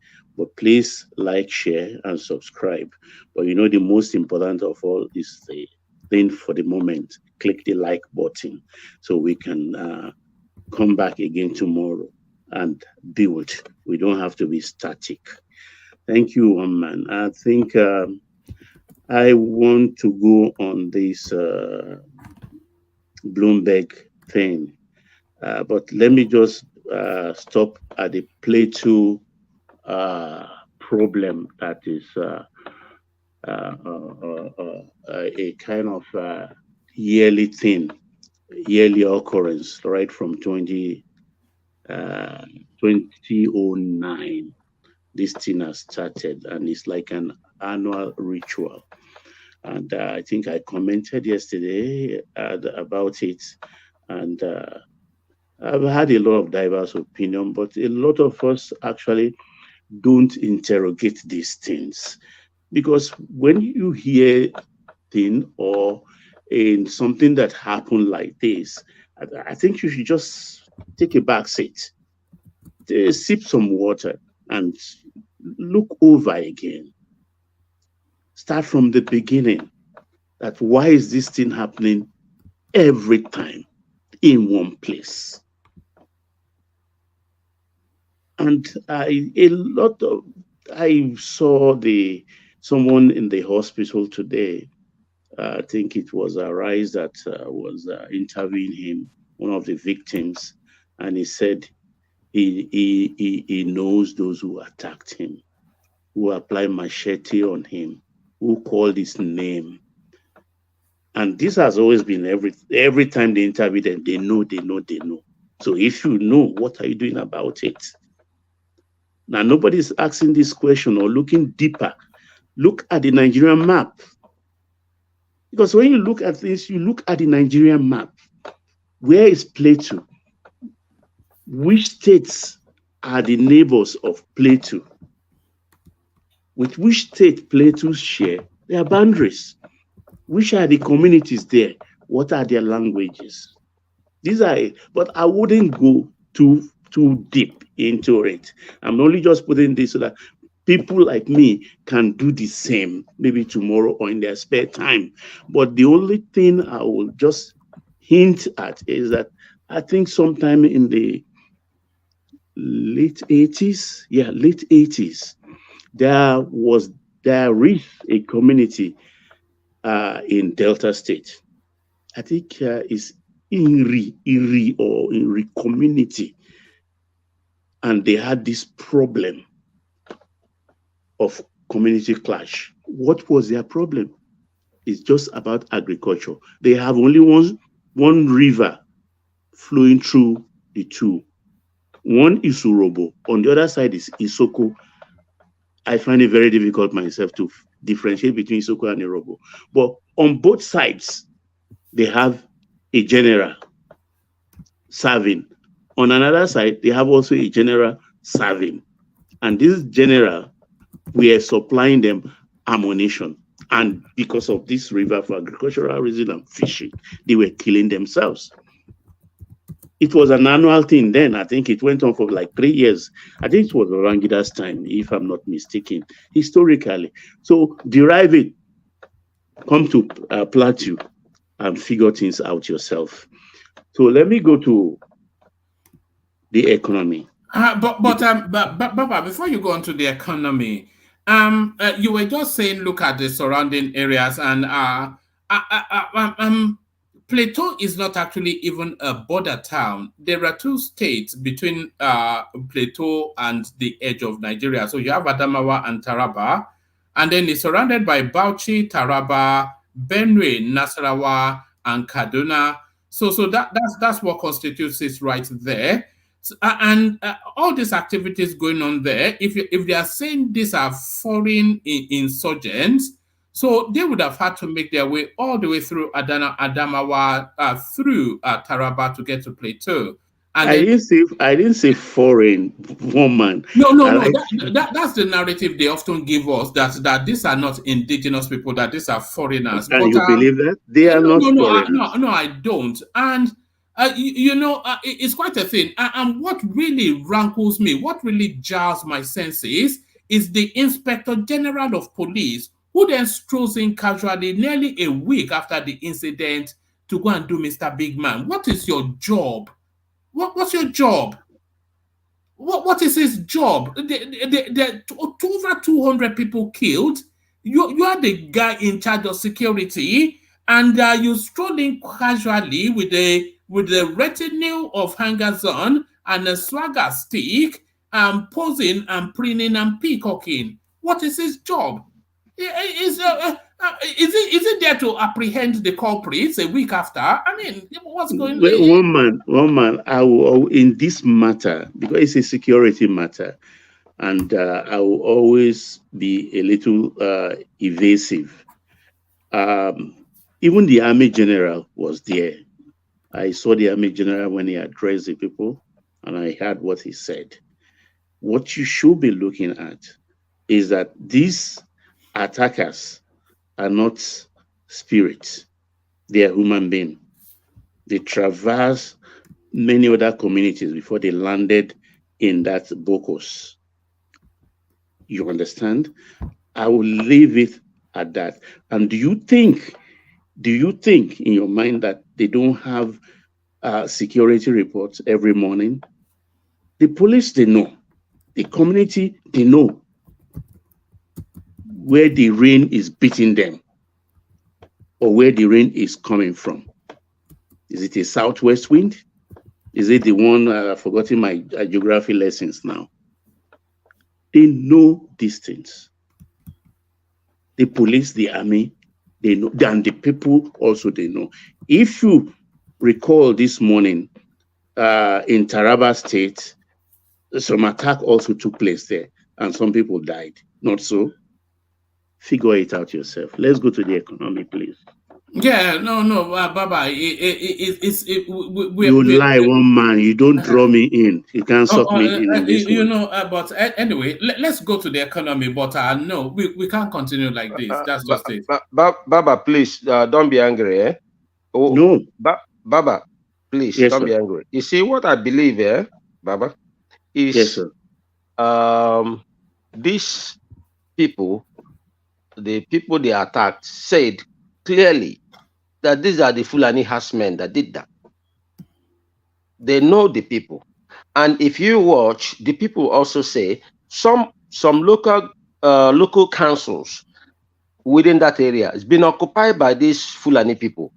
And the government and the army knows those people are not from there. Okay, imagine now half of your local government, foreigners come, drive out the locals there and occupied it. The army knows they are living there. They're living there, cooking, they're living there. Why didn't the army go to drive them away? So that's I believe there's some sort of religious undertone in all these things. Because if you watch the location of Plateau and the people who are coming there, they want to take over those places, driving. Why can't the army go? Since those people living there are not ghosts, and you know these people are the people who came and invaded people, killed them, and took over their house. Let's say now, Baba, I come to your house now in Abuja or anywhere, and then I, bootstrapped your door down, plundered half of your apartment, and occupied it. I'm not ghost, and I live there every day and night. And somebody will say, "Oh, we don't know who is doing it," but the people are living there.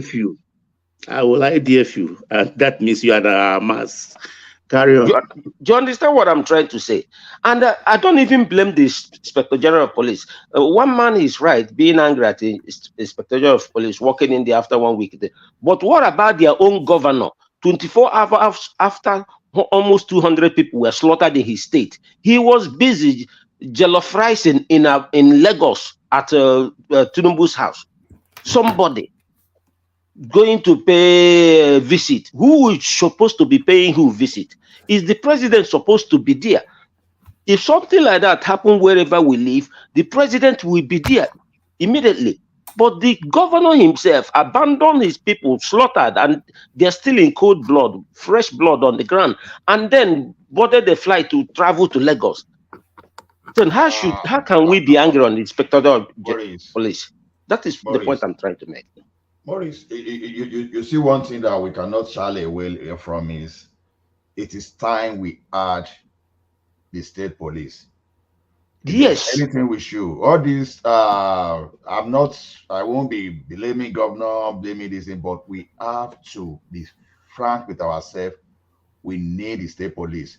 See, if you have the state police, if the EDG, the landowners, are the one being threatened the way they are being threatened now, they will do everything to defend themselves. Yes. I know this story of the state governors will abuse the police or whatever. Even as it is now, the federal police, the state police, the state governor, they know how to abuse that to even their own interest. Yes. But one thing we cannot take away from the state police is if they are from the same state, they are from the community, honestly, they will defend their community with the last thing on them. You are 100% right. On them. This is what we should be pushing for. But why is President Tinubu not allowing state police? I thought the way he campaigned, I thought that would be the first thing he will set up. All right, Baba has the floor. Let's get back to Baba. Okay. Let me first start with the Plateau governor. In Benue, they have the local militia in the fashion or very close to near fashion of Amotekun. And Benue, Plateau, they used to be one state before. So they are brothers and sisters. So why has not Plateau State also bring up their own militia to mitigate against this harassment? That's one big question. Two, the way government work is this. Before a president goes somewhere, there must be security reports. There must be a lot of reconnaissance. Every country protect their president. A president just doesn't rush into a midst of something terrible that has happened that's beyond or more than what you can call a skirmish. So rightfully so, he sent his deputy. If you remember quite all right, in matters of protocol, the president and the vice president are not even supposed to be in the same building for security reasons. So Shetima has been there. He's a representative. If our number 2 man, if you've seen the president, vice president, you've seen the president. He carried a message down there. Number 2, when the easiest way to see a president is when he's holidaying. Because if he's in Aso Rock Deep, you have to call the secretary to the government, or you have to go through the chief of staff, and that takes time. So the guy flew to Lagos. But fortunately, not when 200 of his citizens was killed. Maurice, just let Baba flow so that we can move. Fortunately, there is a program for all governors to visit there. So it was a time. It's not just for jollificating. I mean, 1 or 2 governors will have 3 minutes privately with the president. It's like you go to your age grade meeting in the East.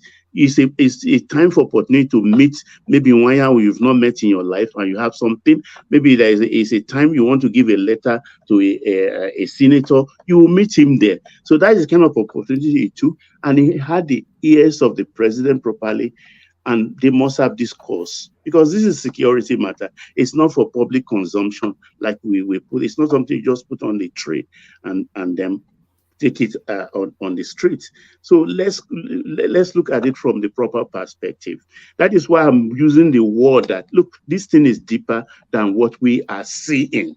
Because if it's been happening in the last 14 years and maybe over 20 such attacks, taking lives of 50 or more people every year in, year out, then there is much more to it. So when you have to attack it, if you are ready to you go to the roots. You remove the tree right with the roots so that it doesn't grow anymore. So let's see how this one pans out.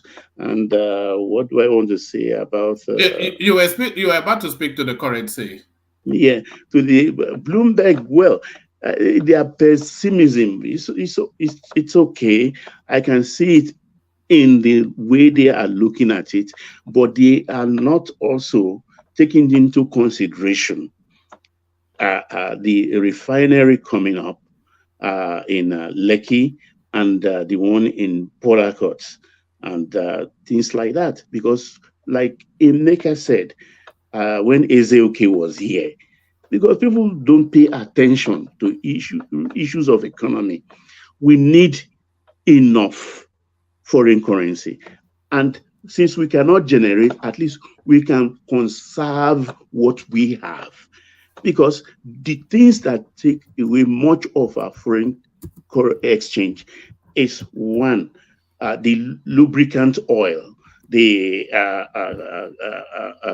lube oil, grease, and all those things are called condiments. They are not condiments in the right sense. Those that are related to oil are the top 10 or top 9 things that we import into this country. Brick oil and all the things like that. So these refineries, of course, those are easy. They are just like waste products for a refinery. So they are not like something technical like PMS. So those things will be turned out. Dangote refinery is a complete refinery, wholesome. They have cannery there where they can can all these things in drum, in small cans and everything. So we are not importing those anymore, so that we can be able to meet our debt obligation to release the pressure on our foreign reserve. We should be thankful. We are in all this problem. We are not defaulting. Ethiopia just defaulted. Ethiopia defaulted, and several other countries will be. Don't even talk about Zambia too. Zambia too. Don't even talk. And Ghana. Ghana is more or less bankrupt. basket. So the thing here is, I mean, we should not just throw everything away with a wave of the hand. We are in deep mess, but we are attacking it, and that is why we are gaining international respect, and that is why the Bretton Woods Institute are supporting us as much as they can. You understand? And I'm looking at the beginning of the third quarter that things will start to pan out. The floating of the naira, I mean, it's the best thing that ever happened to us. In my opening monologue, Baba, I was saying that essentially the naira is finding its true value, and that true value is round about late 900s, early 1000 plus to the dollar. That's where it is at the moment, and as the economy improves, which when Dangote kicks off, the economy will take a positive move. And then when all of this when the gas pipeline goes, there are several big spaces that will leapfrog that economy and start to strengthen the naira. But as it stands at the moment, the value of the naira is about roughly 1,000 to the dollar, and that is what the real value is. Yeah, I know. Also, South Africa is now a customer buying gas from us. Also.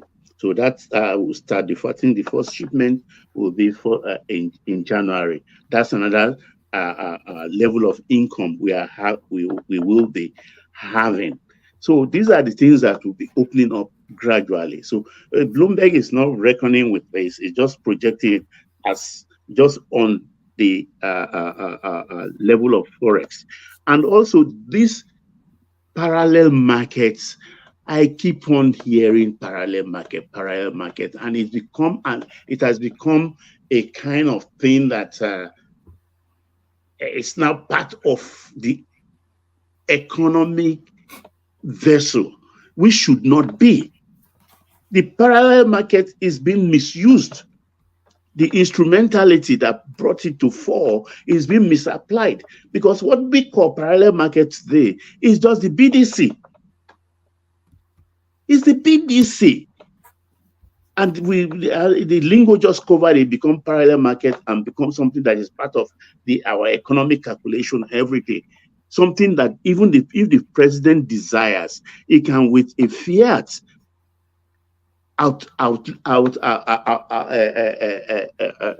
ban it with a fiat. So because this will have done a lot of damage. Because you cannot be damaging the economy where you operate as a BDC. Because they have to look into the activities of those who have the licenses. What are they doing about inflows and outflows? Because your license does not permit you to take inflows. And they are doing it illegally. In other clients, people run into trouble for this when you run a BDC. So I don't know why they are wasting so much time in going after these people. Because it's so bad that you have an inflowing bank right now in Nigeria, let's say a mere $100,000.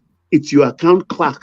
After he confirms the inflow in, that will even call you that he has an allergy that can buy it. Whereas it's supposed to go through this central bank purchase mechanism, and they give you the naira, they credit you with the naira, and will not charge you 3% withdrawal rate, because it's just you are selling in naira. But if you are withdrawing, they charge you 3%. If you are a good negotiator or a good customer in good standing, they charge you 2.5% or 2%. If you are taking hard currency from the bank, these things have to be regulated. You don't leave your currency just to the vagaries of the street markets. So, and I hope these people there right now, of course, they know the two sides of the street, talking in terms of economy, and I think they will address that in the new year. Thank you, one man. All right, thank you, Baba. Baba, let me take you to one last conversational space before I go on to Maurice.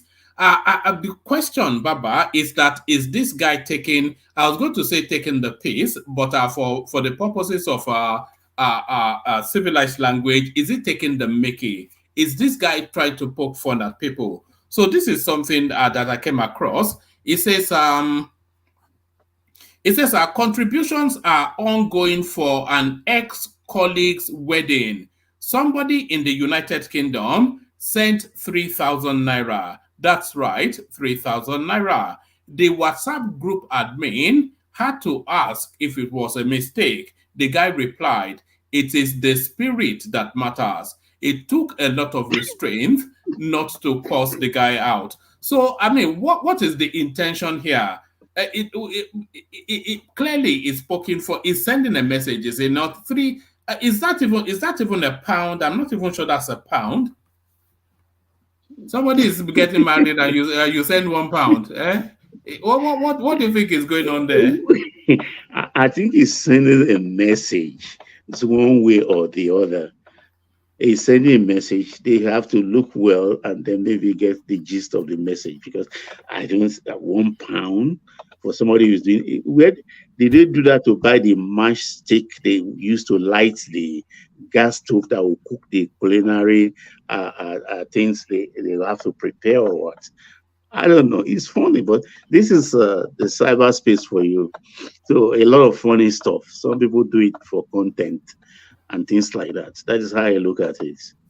All right, all right, brilliant. Stay with us, Baba. I saw it and it tickled me, so I just thought I'd bring it here. So thank you, Baba. So that's Baba, of course, the excellent Baba. So let's go from you, Baba, to Maurice, who now takes the spotlight. So Maurice, you're up next. Where do you want to come into the conversation? Plateau killings planned to cause political religious unrest. I prefer to freelance. Oh, okay, free flow. Okay. Good morning, by the way, gentlemen. Good morning to you. Yeah, it's been a while. Not shown up. You know, this period is business period for us, so that's why. But even when I'm not on the show, I always watch from background, and I always like, even before the show starts, I always click the like button. That will help. Well done. Everybody should follow your example. Yes. It doesn't cost anything just to press like. It doesn't cost nothing. It's just less than even a second to do that. So I can't understand why people find it difficult to do that, to press the like button, because it helps the platform, And having said that, I would like to talk about the currency.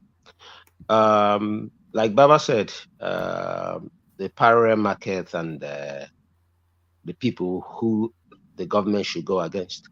For me, I don't really care about bank rate. Even Baba himself is not going to take his US dollar or euro or pounds to bank to exchange at bank rate. He will not do that. He will still go to exchange it at black market rate. That is the truth. So, but the only market that I use and that is good for me is P2P. That's the only market I know. Is that on Binance? Yes, but I prefer to use Huobi. I do it. I was using Binance, but now I prefer to use Huobi, because even Huobi give better rate than Binance. You understand? And the Binance or Huobi, they give you the black market rate. Like a few days ago, I wanted to sort out some old women. I exchanged at 1,210. You understand? 1,210. That's about 3 days ago or something like that. For $1. So that's the only market I prefer to use. And I think, like you said, when Dangote's refinery kicks off, I think that will help stabilize the economy and stabilize the naira. The condition of naira now favors. We may think that it favors us here, but the greater population at home really suffer because of these things. Because Nigeria is one country. Once a price of a commodity goes up, it doesn't come down, even when that commodity becomes surplus. Even now, $1, trust me, something that costs 5,000 now, if $1 becomes 5 naira, people will still try to say that in 5,000. The prices never come down. So that is what I believe. And the only way to sustain your economy is by production. We have to be productive. We have to be able to export, to earn foreign exchanges. You know, that is the only way forward. And I believe the government, they're looking in that angle. And I believe it's not everything they do, they come out on TV to announce. I'm sure all the ministers for agriculture, for this, for production, they will be working day and night, because to be honest, nobody is happy, not even them will be happy that the economy is going this way. So everybody wants the betterment. Like I said before, sometimes people misunderstand me. I do not hate Tinubu as a person. No, I don't. And that is the gospel truth. I don't hate him. I don't know him. He doesn't know me. He did nothing wrong to me. So I have no hatred. I don't hate people. But what I hate is I will not use the word hate. What I dislike is the action is what I dislike. So like action of some actions they take, then shows like height of insensitivity, like people are suffering, we are no money, they're not paying salary, this one's on strike, that one is threatening to go on strike, and they're buying SUVs for themselves. That shows it's not in economics, that is not scale of preference. You have to arrange things in order of importance. You understand? And then they have to also look into local content. For example, all these SUVs, even if they buy 50% of the SUVs from local content, that will help save some of those foreign reserves that is we don't have. You understand what I'm trying to say? So priority. So when Emeka said for this, who hate this, I know I don't hate. I never hate nobody. I can quarrel with you. I can tell you, but one thing with me is that I don't like to go with the flow. If the flow is right, I'll go with it. But if I don't agree with it, I do not agree with it. And it doesn't mean that I hate that person or I have malice towards that person. No, it only means I don't like the particular action that person exhibited at that particular moment. Tomorrow, the person will do something good and I will support it. Do you understand what I'm saying? So economically, we need to look inward. We need to start producing. And when we start, like, you will see, if one man, if you go in anywhere there in London or any African shop, you see mostly gari from Ghana, this one from Ghana. Even now, Asian people are producing gari for us. We shouldn't be that way. Do you understand what I'm saying? That packet, the one they call Sun, all over, is produced, I think, somewhere in Asia. But these are the things we can do, simple things, and that will generate money for us. Because if the country is good, it's good for all of us. This is the point I'm trying to make. And when it comes to the Plateau case, to be honest to you, they know, I strongly believe, like, I don't know how to, I wear my, there is no filter between my brain and my mouth in a way, and I wear my heart on my sleeves. These people always say it is Fulani herdsmen. A lot of people came out there to say it. Danjuma said it. So many prominent people said it. It's not only on this platform. No, if no one is saying it here, these people who are in the military service and they are like governors who have access, the chief security of, they know who is dealing, and they've said it many times. My point is that every time we hear that these people occupied this number of local government, can't the army go there? But then, on the contrary, we don't have enough military men. And Watch what the military men said last time when they were complaining. They circled the terrorists, and then they were in a position to take all of them out. And then somebody called them from above and ordered them not to attack them. So how do you explain that? That's just an urban myth, though. That's not a verified. No, you saw it in the video. It was all over on TV now. It was all over on YouTube. Everything. The army were screaming, "These people are playing politics with our life. How can we circle these people?" It's everywhere now, one man. You go on YouTube, you type it. Don't take my word for it. Do your own research. You just type, you see it immediately. They already circled all these people. They said, we are in a position, and then the Oga called them from somewhere and told them not to attack them. That was why they were screaming. They were mad. They said, so they are playing politics with their life. Why do they have to come all this way, take all these risks? Now they've circled these people. They can take these people out, and now they are being ordered not to attack them.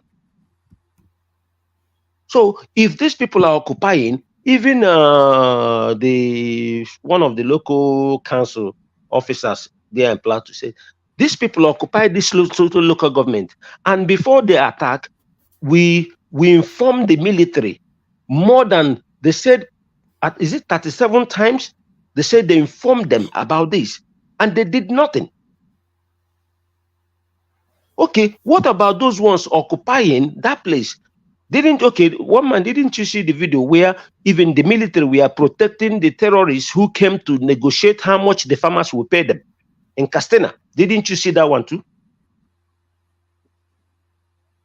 So we should know, when a known terrorist was killing a lot of people, killed a lot of people with his men, what they did in the same Castena is to bring him, or is it Samfaro Castena, to bring him and then turban him, make him an emir for killing so many people. Everyone saw that too. So this problem, just like the other gentleman suggested, they know why they don't want state police. They say governors will abuse. What kind of abuse? They will not abuse it. They will protect their people, because if every state can protect themselves, most of these things will stop, because the state will not think twice. The people that will the composite of that police something will be indigenous and locals, and the locals will attack. They will never allow other people to come and do that. Then why? That is why Tinubu is a Democrat, and I'm wondering why he's reluctant in signing it. Let there be, because even Southwest is not spared.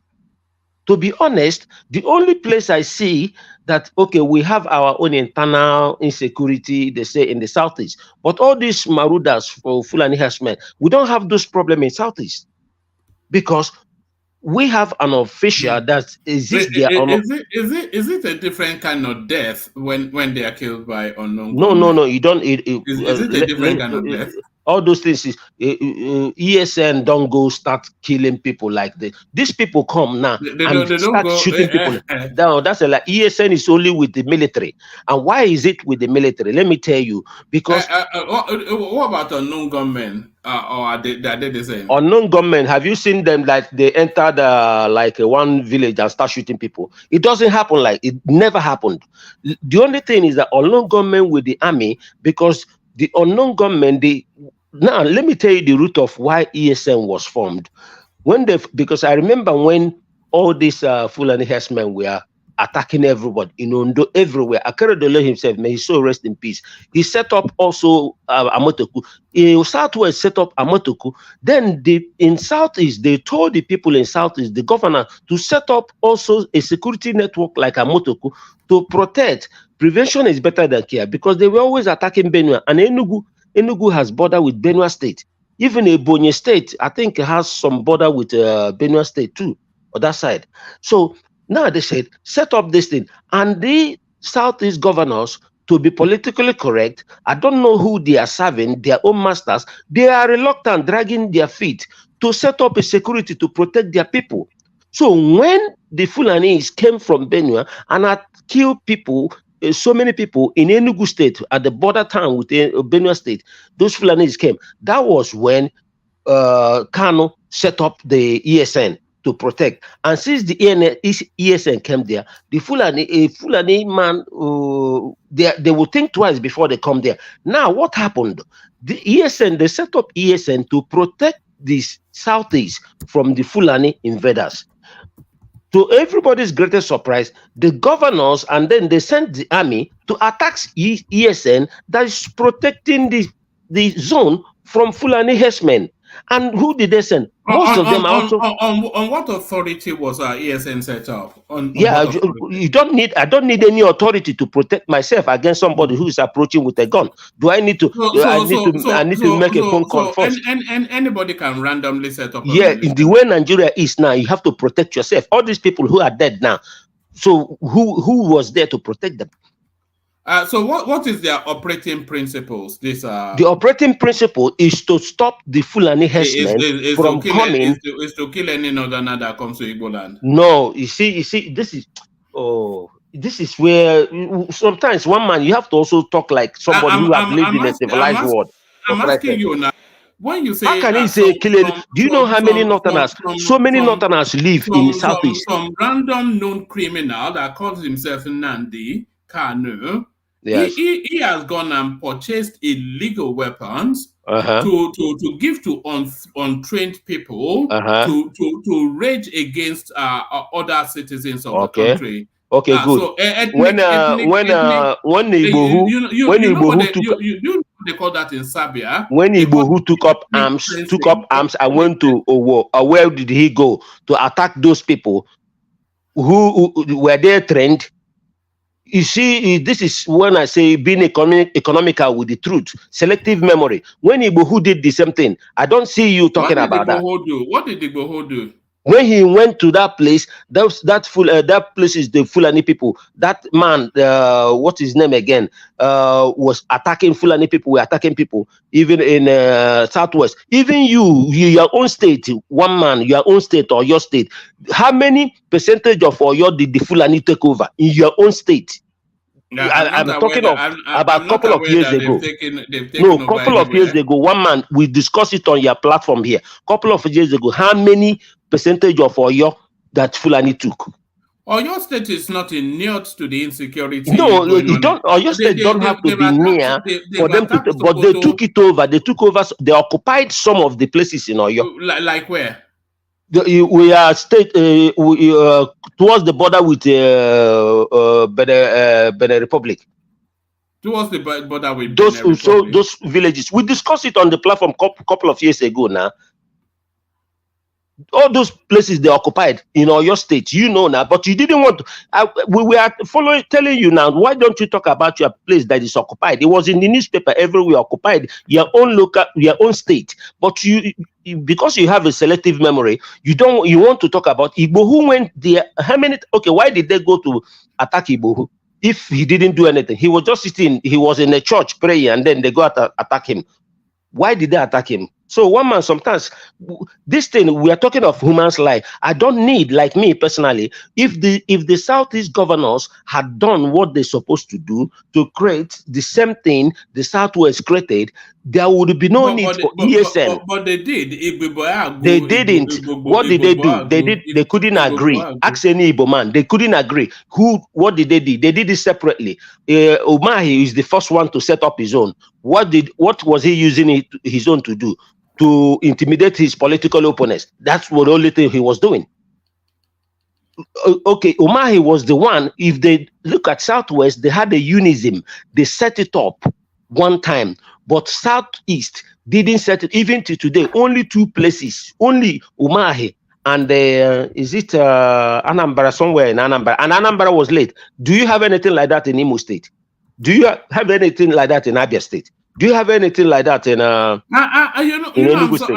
surprised, Maurice, that you are supporting what essentially is an illegal militia group. I support it 100%, and that militia, so-called militia, that is why Fulani we are not able to raid Southeast. Yeah, they raided everywhere. What do you mean? They are raiding the Southeast as we speak. No, where are they raiding Southeast? Where are Fulani raiding Southeast? Where? Just mention. Only that time they attacked because they were telling the governor, they didn't listen. They attacked that small village border town with in Enugu State, with Benue State. That was when ESN, since they set up ESN, where is the Fulani? Is it not the, what did Buhari do? To send a lot of Fulani soldiers to attack people who are protecting the people, and then, but the Fulanis who are coming to attack, they were already attacking, destroying, causing havoc in Benue State. They wanted to cross over. And they attacked the first village. The first attack was in Enugu State. Even Emeka is on this platform. Well, Emeka, I'm not sure what tribe he is, but let's leave that one apart. So, ask any Igbo man, he will tell you the first attack Fulani did was in Enugu State. The border with this. You just can't stop. You can't stop. You just can't stop, Abi. Just take that. That's why I said people, everybody is doubting your tribe now. So I said, I don't know, you know. So me, I see you as an Igbo man, but a lot of people say you are not. But to me, I see you as an Igbo man, but Igbo man that doesn't have love for his place. That is what I see you. But I'm not saying you are not an Igbo man. All right. But what I'm saying is that let me not take away your session. Go ahead. Go ahead. So Emeka, do you remember when they attacked in Enugu, when the governor of Enugu, that Iguanyi, went there and said everybody should watch and pray? Yeah, I remember, yeah. Good. That was after that attack. That was why ECN. And since they put up that CN, they never born any Fulani self who has men will go enter. Yes, and they go finish them. Then they brought all this janja with the Fulani military, made they come attack to be attacking ESN. How can you attack somebody? Morris, this was in July 2023 when they were still laying siege on the southeast. The Fulani after the attack, ESN was not yet formed. It was after that attack. July 2023. I don't. This July 2023, the attack where? Yeah. This is it now. No. This is from the Vanguard. Is the Vanguard telling us? No, this one is a completely different thing. I'm saying when they form ESN July this 2023. Emeka is there to tell you. Emeka is there to confirm to you. Maybe you have no idea the one I'm talking. Leave Emeka alone. ESN has been going for about 3-4 years. Good, but the attack I'm telling you now when it's also that period. This incident happened. This guy like to argue. July. This is. It's not now. This year. It's not this one. I'm saying the incident that happened in Enugu border town. That one, the governor went there to say everybody should watch and pray. You are saying they don't bond them well to enter southeast, but they are still in the southeast. Where? Even if they enter now, maybe they are not through a bone. Listen. Let me tell you something. There's something you should understand. You see, the way as you make your base, so you lie on it. This Governor Omai. You know, in Igbo land, let me tell you the truth. In Igbo land, a lot of people believe that most people from Ebonyi State are actually not full Igbos. They are like Northerners. I don't know what you are talking about because I'm coming. That is where you are seeing that attack. You say is coming now because Ebonyi State is the only. This is in Abia State, not Ebonyi State. No, Abia State is the one. What happened in Abia State was when Ojuzo Okalu created a market, one place, a market he created, and he made it like all these Fulani people who come and sell their cattle. And in that place, they've been telling them that the Fulani is there. They brought their brothers. One thing, do you know one bad thing about that? Hold on 1 second. Let me give you one paragraph. It says the people of, apologies for how I'm pronouncing it, the people of Umuniochi in Abia State are again living in fear following a resurgence of killings and kidnappings allegedly being perpetrated by armed Fulani headsmen. This is coming just after a few months of respite from the same ordeal. Last week. Let me tell you what happened. Let me just give you the date. Last week, precisely Sunday, June the 25th, 2023, So you're telling us that they're not operating in the southeast because of ESN, but as early as June this year, according to Vanguard, one of the established newspapers in Nigeria, the whole of the southeast under siege. This is it. Southeast. No. This is the headline. That is not south. Look. There's something Abia State isolated incident.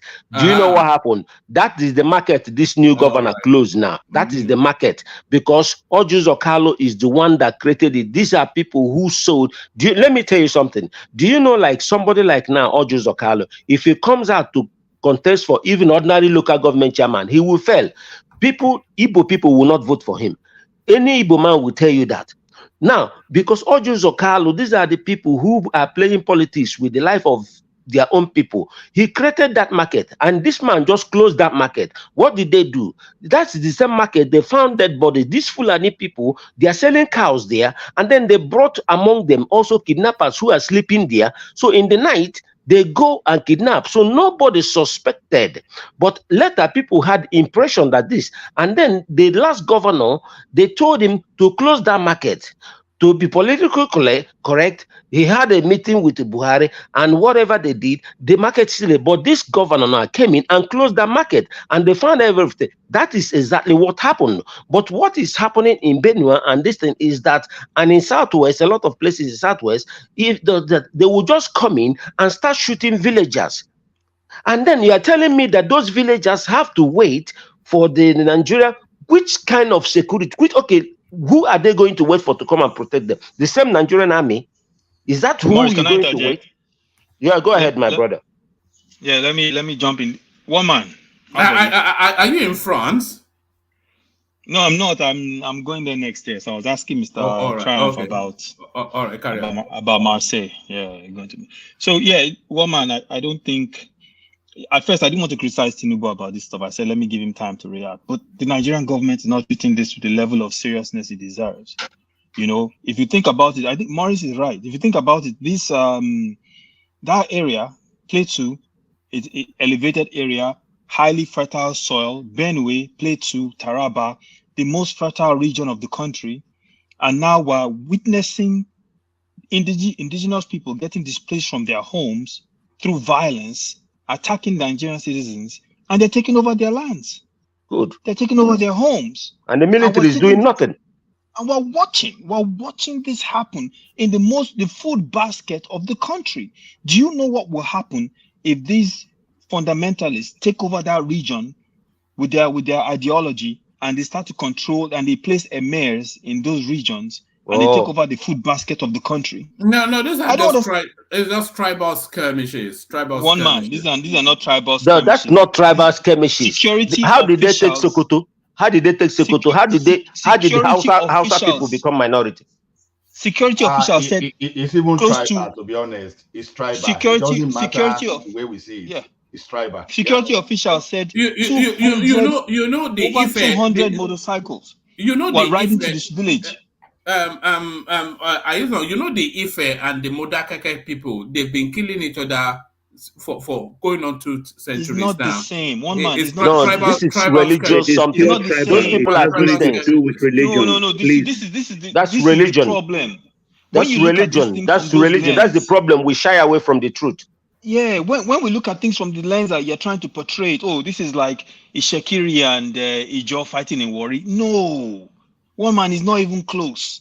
When you shoot up a whole village and then you go and settle in there, and everyone, including the governor, was saying that people are squatting in lands where people were shot up, and nobody has asked them to move. Good. And then how do you explain that?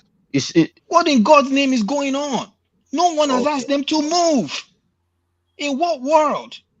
In Benue, the same thing was happening. Otom said it, that they moved people out of their homes. They're living in IDPs. Over 1 million in IDPs. Before the election, I came on your platform, I was saying it. We have 1 million people in IDPs in Benue.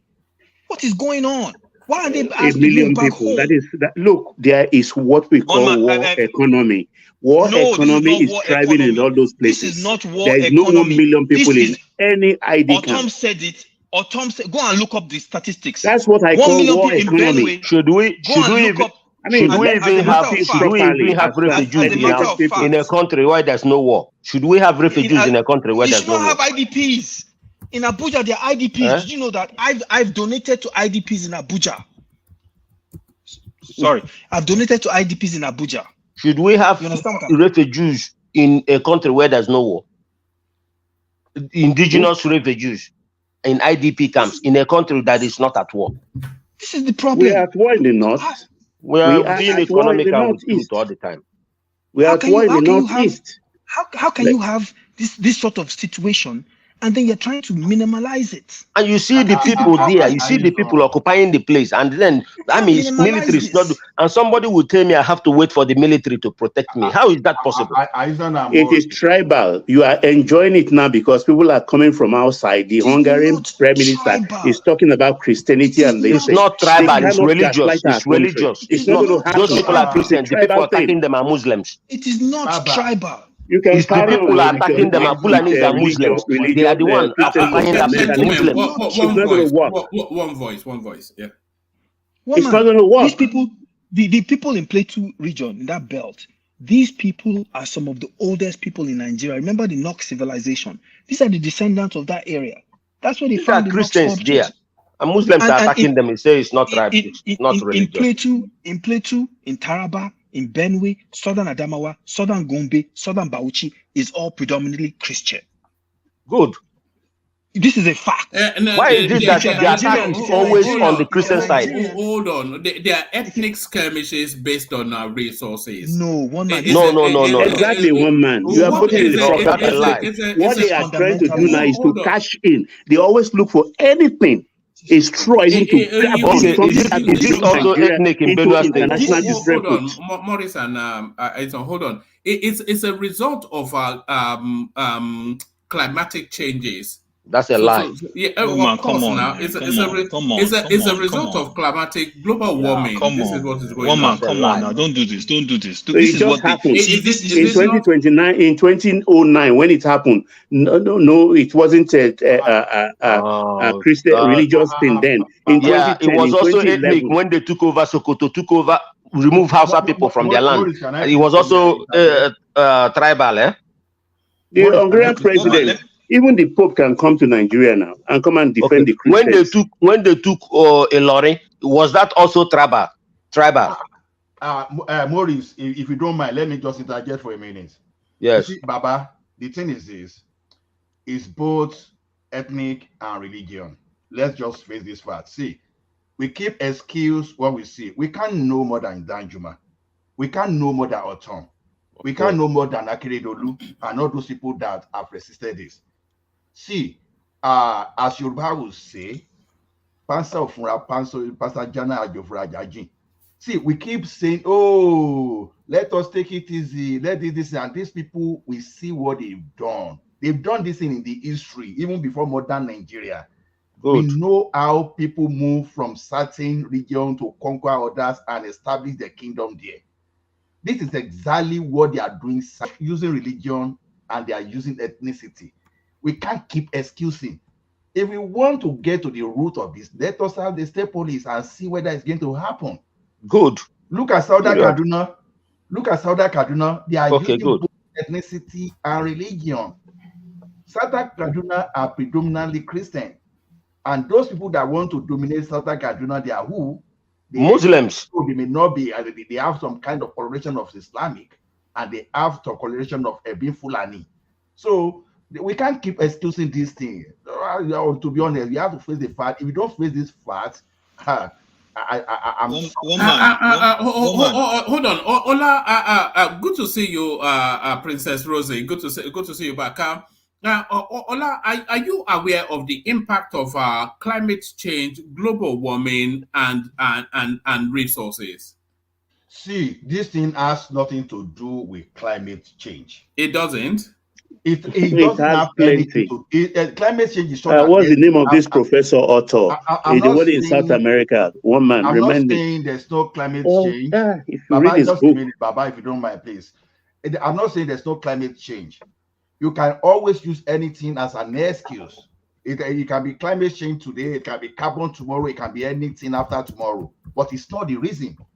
climate change is not the reason you go and look at your other human being on their own land. You are not making peace with them. You are not investing. All you want to do is we want to take the things forcefully. Why can't Ola, please, can I ask one man? Can I ask this? One man, when he finishes, I want to read some statistics to you from the International Migration Organization. Bros, before you bring the statistics, I want to say something, please. You know, it's still my turn. I beg. Now, I want to ask one man: is it climate change that's also the reason they drove out indigenous people and occupied their land and living there now? Is it because of climate change? Look, Maurice, what is going on? It's called desertification. What is going on? If you go to the plains of the north, what was once green and lustrous sort of fields, they are now sort of eroded and corroded with desertification. So it's pushing people further into where the land is more fertile. And of course, where the land is more fertile, there are already people indigenous to that space. So okay, what about the ones in Ondo State that occupied all those bushes, occupied that place, moved there with their families? Akeredolu was fighting against them. What about that? That is also climate change, right? It's a chase for resources. It's a battle over resources, which is a consequence of climate change. So climate change is not the reason the security agitation was biased towards protecting the criminals people in their own past. Yes, now they are trying to. So climate change warranted them to unleash terror on people on their own land and sack them. Hold on now. And sack them out of their land, maim children, women, old people, and everybody. So climate and change occupy. And occupy. Yeah. Now that's a rather graphic description, but but really. But that's exactly what happened. Yeah, hold on, Maurice. Now, hold on, Maurice. Let it be conversational. That is what happened. But why did it happen? Is the thing. So there has to be a reason now. So we have to ask one man. If their land was fertile and resourceful, would they come into your land to chase you off your land? No, let me tell you. When you see terrorism, call this terrorism. This is. It's a clash over resources. I wouldn't go as far as terrorism. Clash over resources. You can't over resources through violence. It is not the way. It is just because we had a government who was backing them. Period. Was backing them. Yes. That is just what we had. Simple. You had Buhari that time was saying that he want to go into archive to look for what do you call it? Gazetted routes. Gazetted routes. To look for solutions. Waterways. To look for solutions. No solution. What is the solution? He said Gazette that is not in existence anymore. A Gazette that has been eliminated by what do you call this thing? The do you know why he was doing that? So he was to bring peace. Backing his own exactly to go nice words. No, look, one man. I want to present you with statistics. A country cannot be stable when you have government that cannot fight. Ajele Koko. Do you know in Imo State? Ajele Koko. Yes. Do you know in Imo State there was a time there was always everyday war between the military and the ESN. Do you know why? Because our governor, who is a heavy APC man, who already sold his people, he wanted to create Ruga. That time, Buhari, he wanted to create Ruga in Olo. That was why all that fight was, the whole ECM moved to Olo. That was why Olo case happened, lasted for almost 7 months, shooting every day. He did everything possible with the military to give Buhari Ruga. We have to thank our governors in the southwest. Yes, our own in southeast, they are saboteurs. Yes. Our own governor wanted to create Ruga in Imo State, and the ESN is the reason that thing didn't work. Babangida, sorry, Buhari destroyed that country. To get that country back, it will take us years. It destroyed that country completely. Let me tell you, everything. Ajanigo, let me tell you, when this thing happened, I went back, I started looking over events from during Buhari's time, from when they suggested Ruga. Their plan was they would officially suggest Ruga. Once the country turned down Ruga officially, they unleashed hell. That is what happened.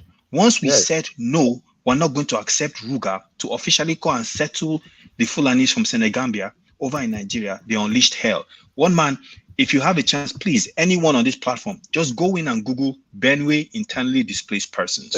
Well, is he not the Bauchi governor, the former Bauchi governor, openly that said, bros, is he not the Bauchi governor that said on Channel TV that every Fulani, whether in Senegal, everything, they are all Nigerians? Nigeria.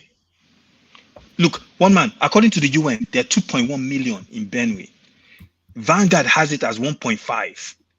In October 6th of this year, the Senate was urging the federal government. Those are just projected figures. One man, why are you talking like this now? Are you trying to be devil's advocate? I don't understand. One man, those are abstractions now. You extrapolate and project. You know how they do these things now. That state, 2/3 of the entire state is under the control of those terrorists. They are in control of 2/3 of the territory of Benue State. Benue State is in a big problem, and the country going to go through a very serious problem. And the military knows them and does nothing. A very national security problem, food insecurity, security of life. Whatever happened to that state, if that state will be completely taken over, hunger will finish everybody in that country. They call Nigeria. They will control our food source in that country. Yes. And one man, this is the thing that this is why I at first I didn't want to criticize him, but I went back and I started looking up all these numbers, and I said, how can you not criticize him? You came into office, you get security reports. There's no way he doesn't know this. If me sitting down in Canada knows this, then how would he not know this? And if he knows this, why is there not a state of emergency? In Taraba, in Benue, in Plateau, in Southern Kaduna. No, to make they will prefer to buy SUV.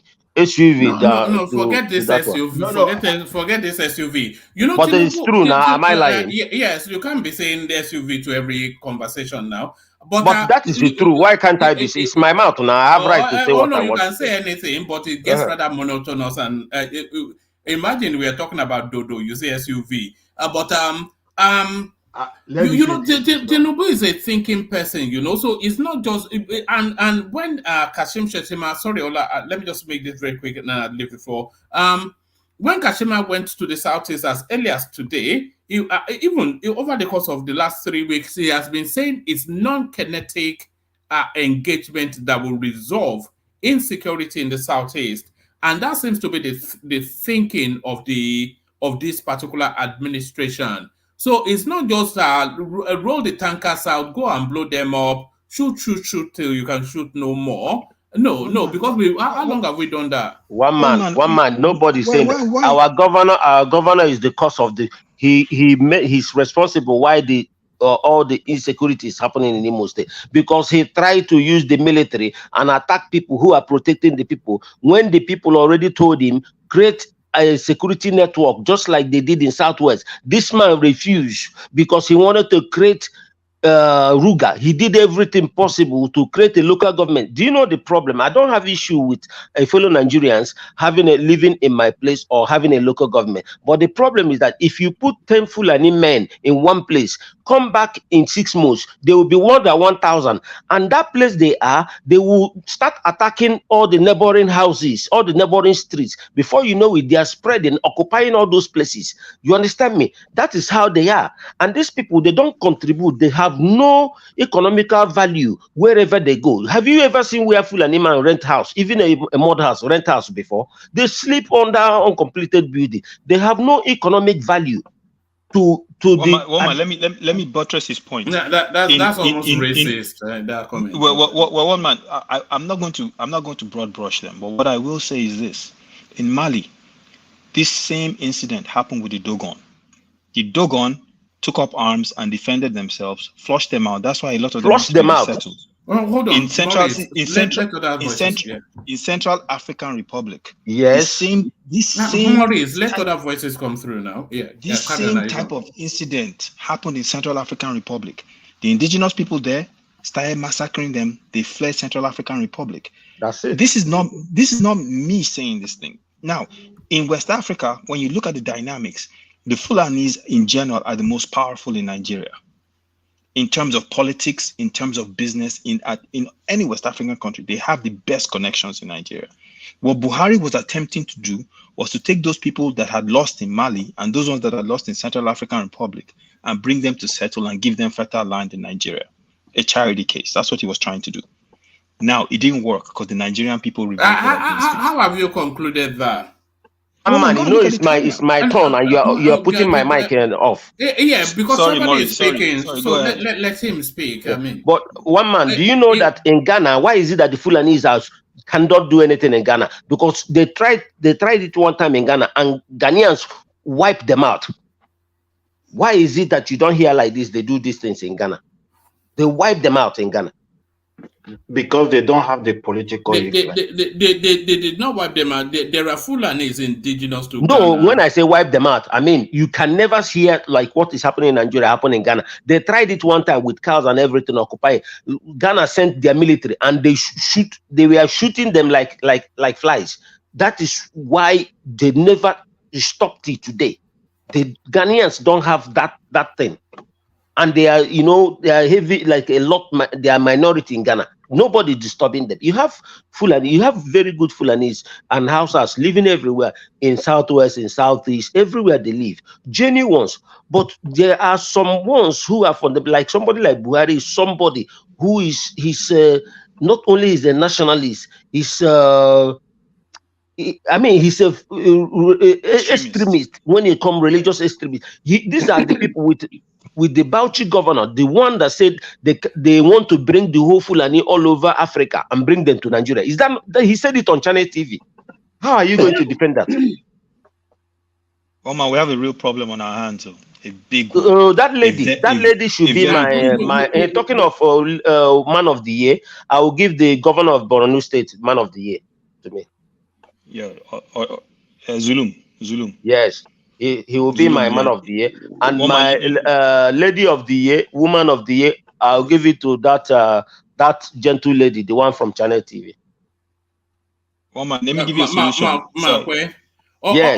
All right, Maurice. Thank you, Maurice. Let Izon take the floor. Okay. Good night, gentlemen. Let me go and sleep. All right. Good to see you again. Merry Christmas to you, Maurice. Okay. And Happy New Year. You no go there on tomorrow. Who tell you that? I'm always on. Okay then. Tomorrow. Happy New Year, Morris. Yeah, till later today. We don't already enter New Day. Okay. All right. I don't. Okay. Yeah, woman. My solution to this is if anyone from BAT's government is listening, what they need to do is they need to talk to some of those leaders in Middle Belt like T.Y. Danjuma. They need to get an exclusive Middle Belt military force made up of people primarily from that region. Those boys are in the military. I've met people from Middle Belt, Birom. I've met some people from Taraba. These people are not cowards. Trust me on this. They're not. If they take an exclusive military force made up of those people that report directly to the presidency, watch how fast they clean that place out. It will shock you. Watch how fast they clean that place out. The problem is for some reason, and I don't know the answer to this question, but for some weird, strange reason, our federal government is inept in really confronting this and dealing with it with the seriousness it deserves. How can you have people that squat in someone's home? You shoot people out of their home, you burn their homes, and then some other people come and settle, and you haven't moved them out. In how many years? Do you think there's an element of exaggeration to these narratives? Well, man, I don't. You know why? Because international independent organizations are stating even worse numbers. This isn't me saying this thing. This isn't me. I mean, can you hear me? Yesterday, the government of France, very good, because my system is funny. And United States came out and spoke out against it. The Hungarian president came out. And here's the thing: experts you talk to, security experts, have been talking about this for decades. This isn't this isn't us in Nigeria. It's a more complex and a more nuanced situation. But all are coming. They are coming up. One man is not exaggerated. If a person like Obasanjo will implicitly accuse Buhari of not doing something in what look like ethnic cleansing. If what looks like army staff, ethnic cleansing. If the like of Danjuma, the former chief of army staff, could come out and openly, not even hiding, saying it publicly, you see, something is going on there. Now look at this. What did he say exactly, please? He said the military and all those people, all those militants, they collude and they are doing ethnic cleansing in Nigeria. He shouted. So this one is not eating. Then not only that. Yeah, but it's a partisan outcry though, because Danjuma doesn't belong to any political party. So Obasanjo that said Fulanization and Islamization was what was responsible there. Okay, so, what has this got to do with religion? Wait, wait, Baba. Islamization and Fulanization. See, what does that mean? Because they use religion. So they want to Islamize or your people. Are you telling me there are people in Nigeria that are more patriotic than Obasanjo and Danjuma? No, do you want to tell me they want to Islamize or your people when they went there, or Ekiti people? Baba, they've done this thing before, so we cannot see. They've done this thing in Hausa land before, and that thing is still in them till tomorrow. Why do you think there's a rivalry between Kanuri and Hausa? Because they were unable between Fulani and Kanuri. They were unable to conquer that land, and that is why you still see some kind of assault. You will see why is it that the assault now moved toward a particular region they were unable to capture. Where is Danjuma from? He's from Taraba. Oh, there you are. So that's the partisanship right there. It's a Jukum. It's a Jukum. No, we can call it partisanship because he has to defend his land. As a Yoruba man, I have to defend my land. As a Igbo man, we have to defend their land. So we can call it anything. If you say it's a partisan because I'm trying to defend myself, so it be. But the question is this: we are all saying we are all denying this, that's not what they are doing. Let me give you an example. This man that used to put money on his cap, and this former the Kano state governor, he came out openly and said, okay, all Fulanis in Nigeria, I have enough land for you. Come to Kano. Kano will occupy you. See, we used to know Kano as where they have huge, massive production in hide and skin before. Why would not they take that opportunity? Why? Okay, someone is saying, okay, come to Kano. We have more than enough land, but they are not interested. They are interested in putting Ruga across the state. And nobody has said anything about what that Kano state governor was inviting that time. And we are still saying there's no element of Abba. You see, because sometimes we see problem and try to say, oh, if you look at it, it's not a problem. It's still trying to be like, see, let us face fact. Truth has no other color. Truth is truth. So if all this dressing and being diplomatic about it, we are only being diplomatic about problem that we can see physically. So we can't be more patriotic than all those military. Ola, do you know that do you know that there were conditionalities to when Buhari bought those two Kano jets from America? Do you know there were some conditions to them? Yeah. See, whatever condition that is to them, it's not my problem. No. The conditions are part of this narrative. Are the conditions of the Americans agreeing to sell the Tucano jets to Nigeria was that they should only use it to fight the insurgency in the Northeast? Okay. Yeah, but we don't even need the Tucanos, honestly. We don't need Tucanos. So does that not then run contrary to this grand conspiracy theory that you are putting forward that it's not grand conspiracy. When you look at history of jihad, what else Madame Fodio did, and what they've been trying to do today, there's been consistency. Even from that time of Madame Fodio to today, there's consistency. So the only difference this time around is this: we are not allowing states, the ethnic group, to fight the back. So government said this, I'm fighting on your behalf, but the government is not potent.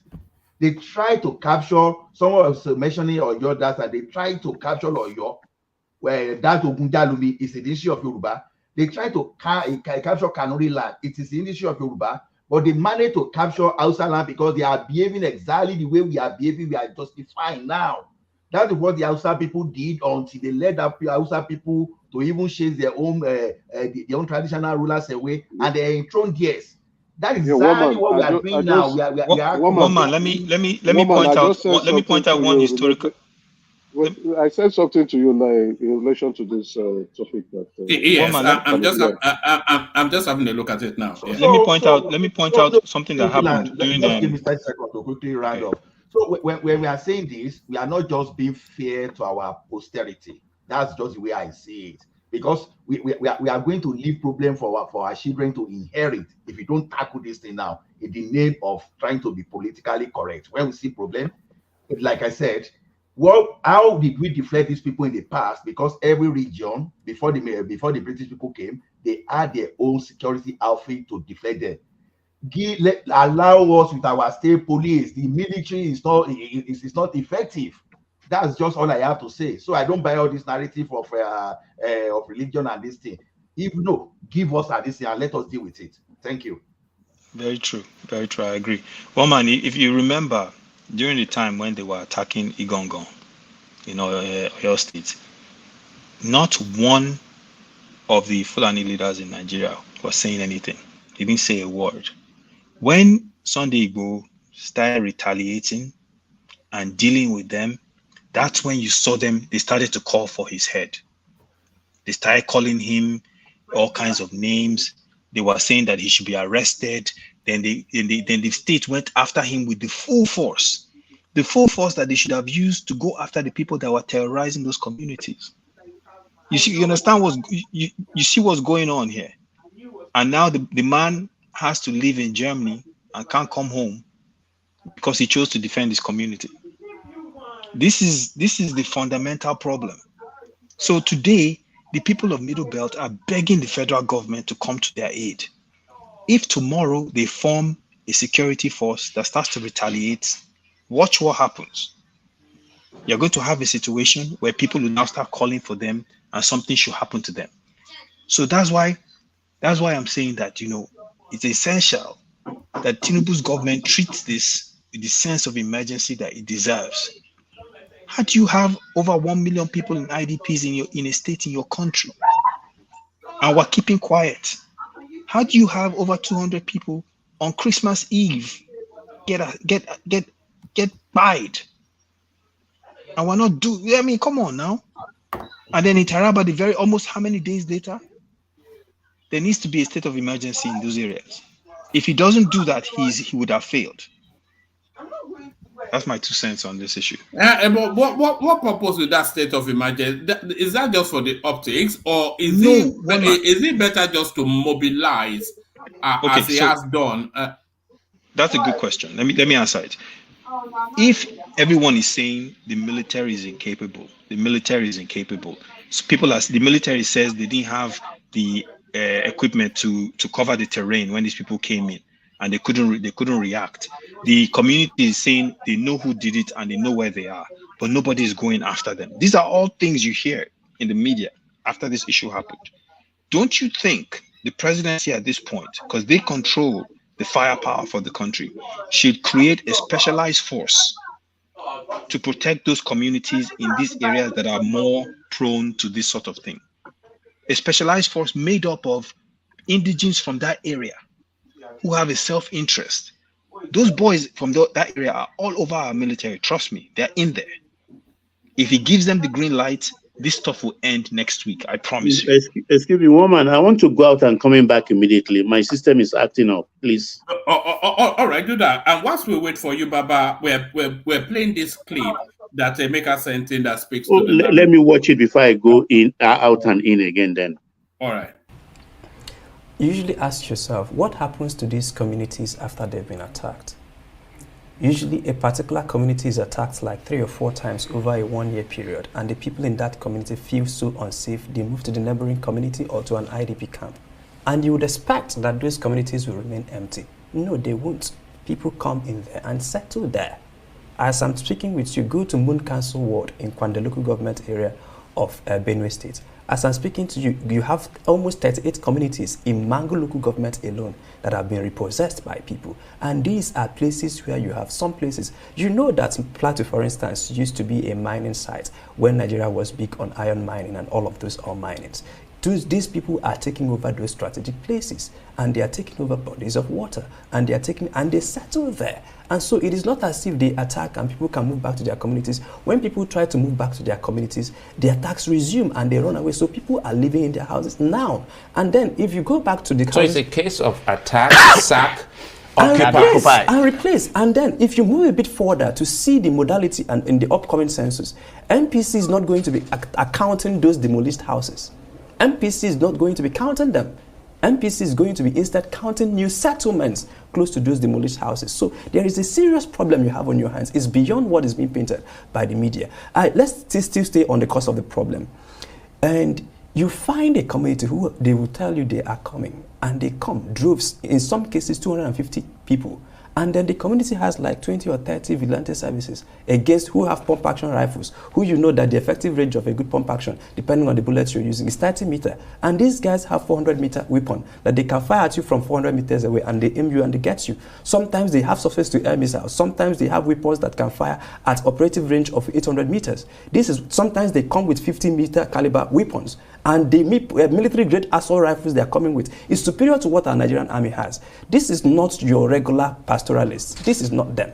This is a full-fledged terrorist organization. And when you hear the vice president telling people to live in peace, to embrace peace, no, you are embracing deaths. So what you're telling them is to sit in one of the people I interviewed, I can still see their faces, really. I've been to these places, I've seen shallow graves, I've talked to kids, I've seen people who had different kinds of things. The pictures are all over my laptop here. I can show you this after the program. If you see what is really happening, one of the people I talked to, I said, why are you staying in this community? You know that they will come back. He said, life in the IDP camp is death. Life in the community is death. I don't know whether they are coming or not, but I can't stay either ways. So they are waiting to be killed. It's just like dying instrumentally. This is what is really going on. And you are telling them to embrace peace because the government is seeing this as farmer header class. So they would advise you to live peaceably. That's why we are telling the government, begin the process to officially gazette these people. Again, let me take you back to Boko Haram. Nobody goes to any community that is attacked by Boko Haram to tell them live peaceably with your neighbors because they've been officially gazetted. And Nigerian military knows what they are dealing with, terrorists. But now when you see them as, two fighting, it becomes an issue of trying to separate the two guys that are fighting. No, two guys are not fighting. One person has an agenda, ideological agenda, political agenda, religious agenda, and they are pursuing it. And then if you ask the communities, what do you hear when they come? They start chanting religious chants before they attack. And in many of the cases, you ask them yourselves, especially when they have time to attack, sometimes they cordon off the security issue, they cordon off the community and start slaughtering with knives. And why are they not killing with the weapons they have? Why are they slaughtering with knives? So there are a lot of issues that you see on display here that you would see that indeed the federal government is doing Plateau people, Benue people, and indeed all of those people. And I hear my elder brother talking about, these are not border communities. Plateau is not a border, Benue, Kaduna. So these they move up and down.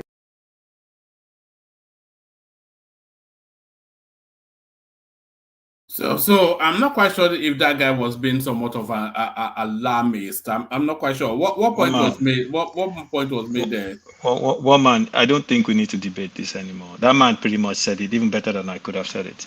He's a personal witness. He has gone there to work closely with these people, and see, the denial is what is going to cause us severe problems. This is not a Plateau, Benue, Taraba, or Kaduna issue. This is a Nigerian issue. This is a Nigerian issue. Think about how many states I just named having that kind of problem. BAT needs to solve this yesterday, not today. I saw Kulata post this. They've been fighting since 19th century. Okay, so we should go back and live. In 19th century, they didn't have cars either. So we should go back and not have cars as well. What kind of silly argument is that? The bottom line is, this is an issue right here threatening our very security of our nation and our food basket. I don't know what else anyone else needs to say about something like this. That was from Arise TV, by the way. The man doesn't work for Arise. But that clip was from Arise. A platform prone to hyperboles. Everything is not politics, one man. And this is security. These are lives. Did Arise manufacture the 200 lives that were lost? Did they manufacture the lives lost in Kaduna, in Taraba? No. These are human lives. The Arise didn't manufacture the incident. It has happened. What to actually, last point, what to actually make Tinubu come out as a star in this situation is if he deals with it with seriousness. If he doesn't, that's what will make him look bad. That's what we are not ready to face is that this is existential threat. Like we say now, even though it looks like some part of the country are safe, right? That is what it looks to us now. I can bet you even those areas that are being attacked today, like maybe like 100 years ago, probably they believed they were saved, right? And maybe the elders then, the people there, they were being politically correct and all those stuff. But today, we can see this. See, even implicitly, we can see Sultan-led group now telling you that, even they are still trying to manage a little bit economical with the truth, but you can read in between the line where they say some people are trying to call political, religious, or race or whatever. You can read in between the line. See, like I keep saying, the military can no longer help us. Let's just face this truth. The more we keep saying, even if they like, let them give the military, let the U.S. military exchange the total weaponry with Nigeria. This problem is not going to be solved if you don't allow people to solve their problem. Now, when Meitiala, although they denied it several times, but people were saying some of them are carrying AK-47. But then, notwithstanding, but we know that they are licensed to carry weapons. And suddenly, when you have outfit like Amotekun, you don't want them to carry weapon. Now tell me, you have something, you have a particular section of the country that use the parliamentary act. They use the parliament, the act of parliament to bring something into existence as security outfit. And we are even talking another level of government. This one is not even government that is dependent on the federal, because there's two, because it's supposed to be like a power sharing. But someone is saying you cannot make law and secure your state. That it has to be this, either a way or no way. But yet, a particular group not created by any law can carry weapon, but the one created by the law cannot carry weapon. And these people, they are fighting against, to make sure that they don't carry weapon. Check it. What is it that you are trying to protect there? What is it you are trying to protect? So, see, I no longer trust the military. I'm sorry to say, the military people, you are trying. Maybe if this one is external aggression, okay, fine. But this one that is internal now, because it's so political, no.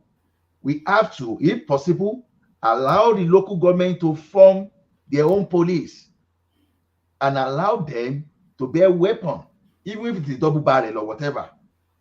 Allow them to bear weapon. And don't allow police to be dictating, or don't allow in a state. Look at what happened to Sanwo-Olu, for example, now that someone is saying, that is from Abuja. Stop that nonsense. Even if you want to maintain the Nigerian police for now, let them stop taking order. Once you post a commissioner of police to a particular state, everything within that state, should be the governor. There should be no, and if any police will not respect the governor within the state, for now, the governor should have every power to fire whoever the police commissioner is. Okay, look at the hypocrisy here in Nigeria now. You can allow the state to use the money to buy AK-47 and weapons and fund the Nigerian police that you don't want them to control. How does that stand? So to me, this thing has nothing to do with the military now at this stage. Let's be frank with ourselves. It has to be with our local security. And let us say now whether if it is said now we have their own police now that they carry weapon now. Let's see whether this thing will repeat itself. Give Borno State to carry their own way, from the own police and carry their own. Let's see whether this thing is going to happen. We've seen how El-Rufai over time, while trying to present himself as the hero that was trying to solve security problem in Kaduna, look at how this guy managed to give himself away. Like say, oh, we even trace them to where they are. We gave them money so that they don't come and buy our people. How does that sound to you? Why not doing that one? Why not doing that one to make sure that there's a peace in Southern Kaduna? But what you were trying to do in Southern Kaduna is even to make sure that the people from Southern Kaduna, they no longer have voice. Oh, we have to be the same religion.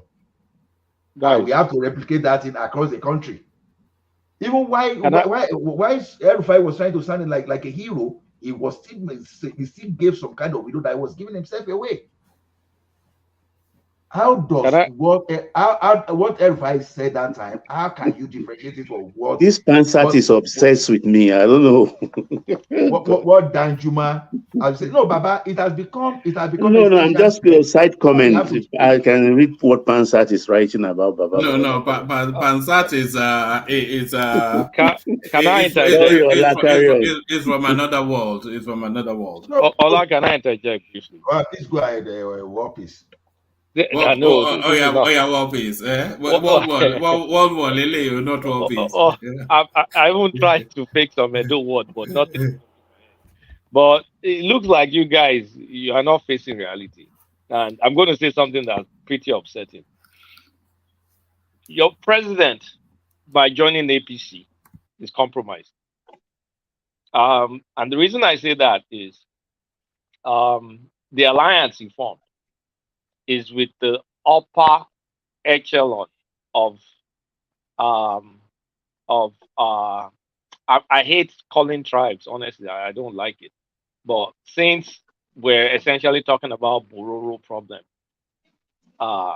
we can call out Bororo and not the entire Fulani. But Tinubu signed a deal with the devil, essentially, because the APC, the formation, the partnership with Buhari is kind of like almost compromised him in doing any sort of action. I can tell personally he's pissed off with the situation, because if you read his attributes, if you read his tribute to Akeredolu, he specifically mentioned that Akeredolu fought some marauders or something. He used a strong language. But that just betrays his own personal feeling. But I think he cannot act because they will not let him act. Because all of a sudden, they can make the security situation that's already bad in the country, they can make it much worse. So I'm not like, it's unfortunate that I'm saying, it's almost like I'm saying like we're helpless. We're not 100% helpless. But if you expect an action from Tinubu, especially this first term, I think it's not going to happen, except it's driven from maybe foreigners, like this pressure that the Europeans and all these places are doing. But look at Ogun State. You guys forget that Ogun State has displaced people. Ogun State has IDPs. These people are living in Benin Republic. That's Tinubu's zone. That's his own people. He's helpless. But has he addressed that? No. I'm not saying he should favor Ogun State or whatever, but what I'm saying is, when you think about the alliance that these guys signed, we're talking about with Buhari, that was the patriot of these people, frontally. Before he became president, there were so many things he said. At some point in time, he was even about to negotiate with Boko Haram, even though this is not Boko Haram. So I think if they pull any move right now, the security situation in this country will turn to something else. You know, Kulata, even in the course of the build-up to Tinubu taking hold of the reins of power, we had been speculating that he was always going to be tested. So there are two spaces that are really going to test him. This insurgency / Boko Haram / herdsmen, they are going to test his will, and they have already they fired their opening salvo in Plateau State. So they are waiting. They fired the opening salvo, and they're waiting to see how it's going to deal with that. And it's also going to be tested by the Southeast. But I think it's already been managing that Southeastern space. So that seems to be settling somewhat. But these guys, they are going to test him frontally. And the only way they know to test him is what we just saw in Plateau State now. So if he doesn't respond to that in an alpha manner or in a decisive manner, then this will be a recurring decimal all the way through his administration. And if he recurs all the way through the first term, he cannot ever tackle it. Yeah, I mean, it's a tough one, honestly speaking. Honestly speaking, the way you can deal with it decisively is for those locals to arm up. I mean, they defeated them in the past, in the 19th century. They weren't able to penetrate there. They remained pagans till the British came. And they can't, like, I mean, the likes of Danjuma and co, I just think I really don't respect that guy by any stretch. It's just a noisemaker. When he was busy making you don't have to. You don't have to. Why? Well, because I have my reasons for saying what I'm going to say. He's speaking for his people. So why do you He speaks for his people, but is he empowering his people? They're two different things to just be speaking and empowering. I don't have to. I don't have to. Obasanjo empowering us in the Southwest too? How? But you have to speak. Obasanjo is not empowering us. When I say empowering, I don't want to open up my mouth to talk about the empowerment I'm talking about. So, I mean, and he can be making billions of dollars, literally. And you just go there and cry wolf. But meanwhile, behind the scenes, you're mixing it up. In front of everybody, you're crying wolf. Like, we know we need some sort of local security. And we know, even with local security, it's going to be an escalated crisis because of the power base that those groups have in this country. It's not like in the Central African Republic, like, everybody knows what happened there. In, what's it called? Even in their homeland, the Dogon, everybody knows how the Dogon handle it. I can't be, I don't want to just use all my mouth to talk. But in Nigeria, you have to, like, if you wanted to seize, you have to empower your people, not just making noise. But Kolata, these people control the guns. They are deeply embedded in all of the security structures of Nigeria. We talk about militia group. Arm your people. Let them defend themselves. How to achieve what is suggesting to empower his people. Tell us how. I know what power is talking about. I mean, we know what Kulata is talking about. You cannot do that without mentioning names. That is the problem, and he doesn't want to do that. So don't force him. No, we are not forcing him. He can hint us. How will he have empowered his people to fight against those people? But I hinted. Did you take the hint? Get the content. So when we have government that fail to secure the people, and you are saying that ordinary individuals go and empower people sometime to fight. In 1980 something, Erie, in Delta State. These people are the people responsible for the dismantling of Oyole. The government is I want to ask this our brother. The original Oyo was not where we are today. We know all the history. Oyo was not. I mean, this Oyo was not of Ilori. Oyo was yes. Well, these are the people. If not for Ogunjalimi, they will have taken over the whole of Yoruba. I know all the. Thank you. But let's face the reality right now. Our military is compromised. The allegiance of some officers is not to the country. So there's so many information that if you send, that goes to where it's not supposed to go. And the country, Nigeria, is not a country. Many people see the ethnicity before they see the country. So you can't say, okay, I'm already a Fulani settled in Nigeria for centuries now. And then when some Bororo comes from that was displaced in Central African Republic, comes in, or from Cameroon, or from somewhere comes in, I see him as my brother first before I look at my own territorial integrity as a Nigerian. And we have all that into all the power structure. So you're now saying government, when the head of the government is rotten. And when the politician is handicapped. Kulata, wait.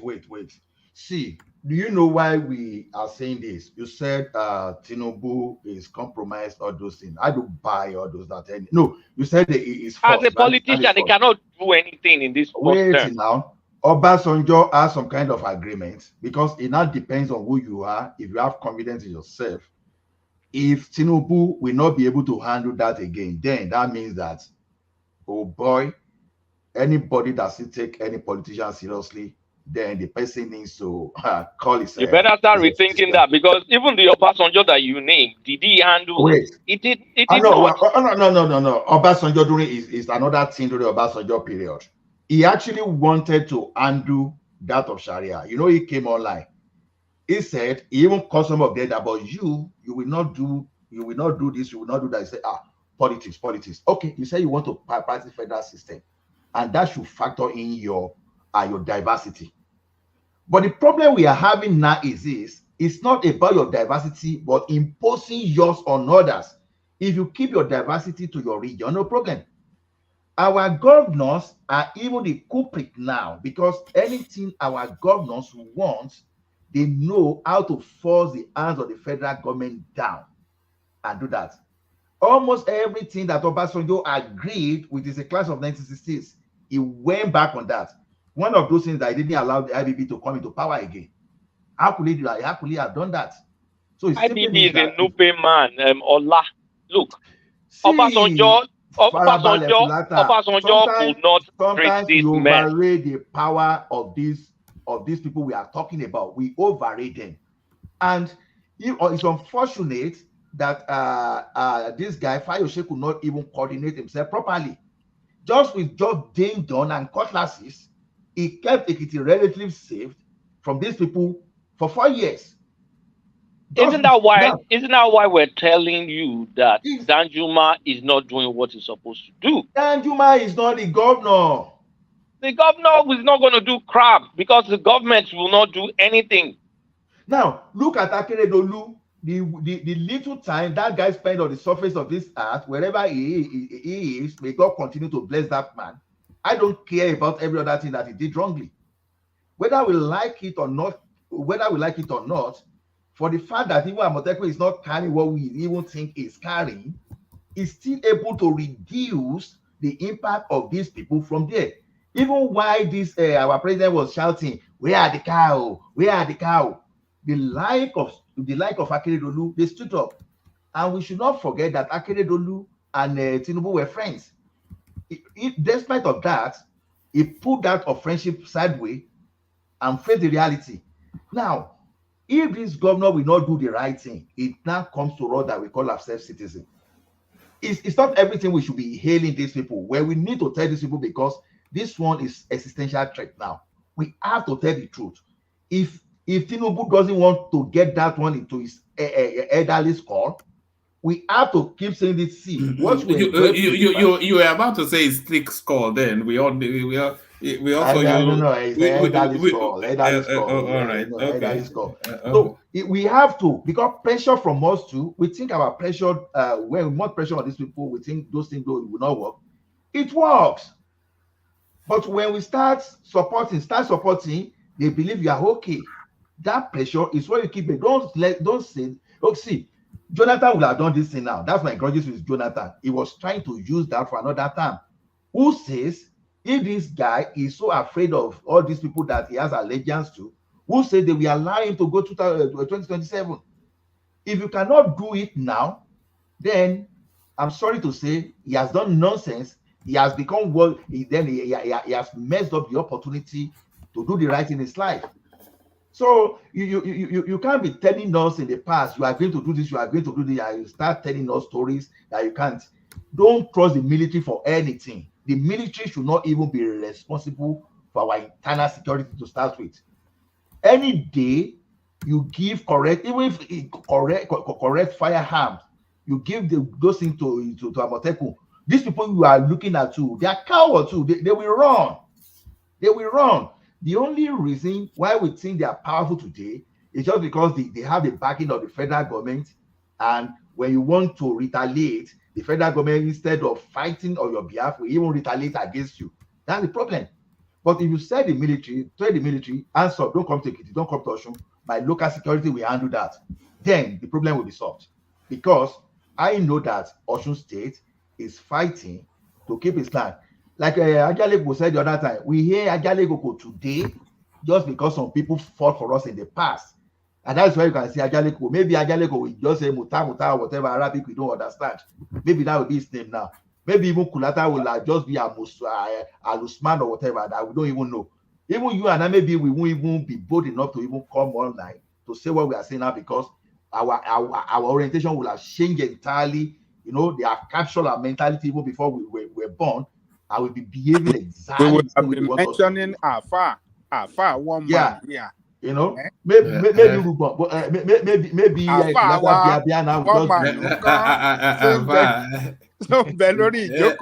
Okay, how were they stopped, Ola? How was Usman Dan Fodio stopped from dipping his Quran in the Atlantic Ocean? Because then we didn't give our security to the hand of one fraudulent one united Nigeria that is not being. See, look, what Nigeria is doing now is that we are talking of a father with 6 children, right?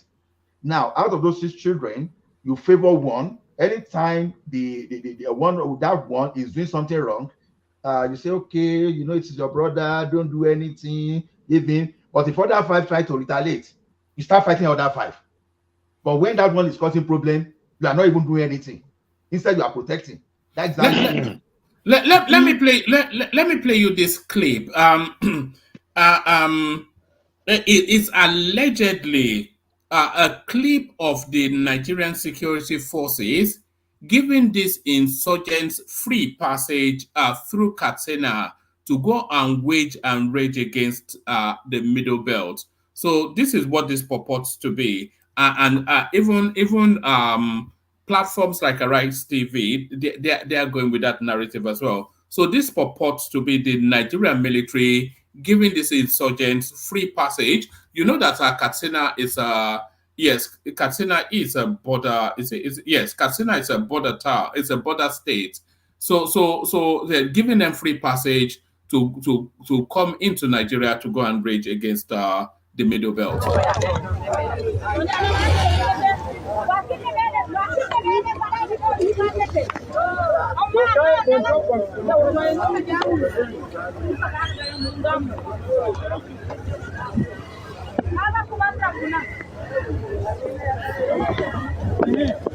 Hello Sunusi.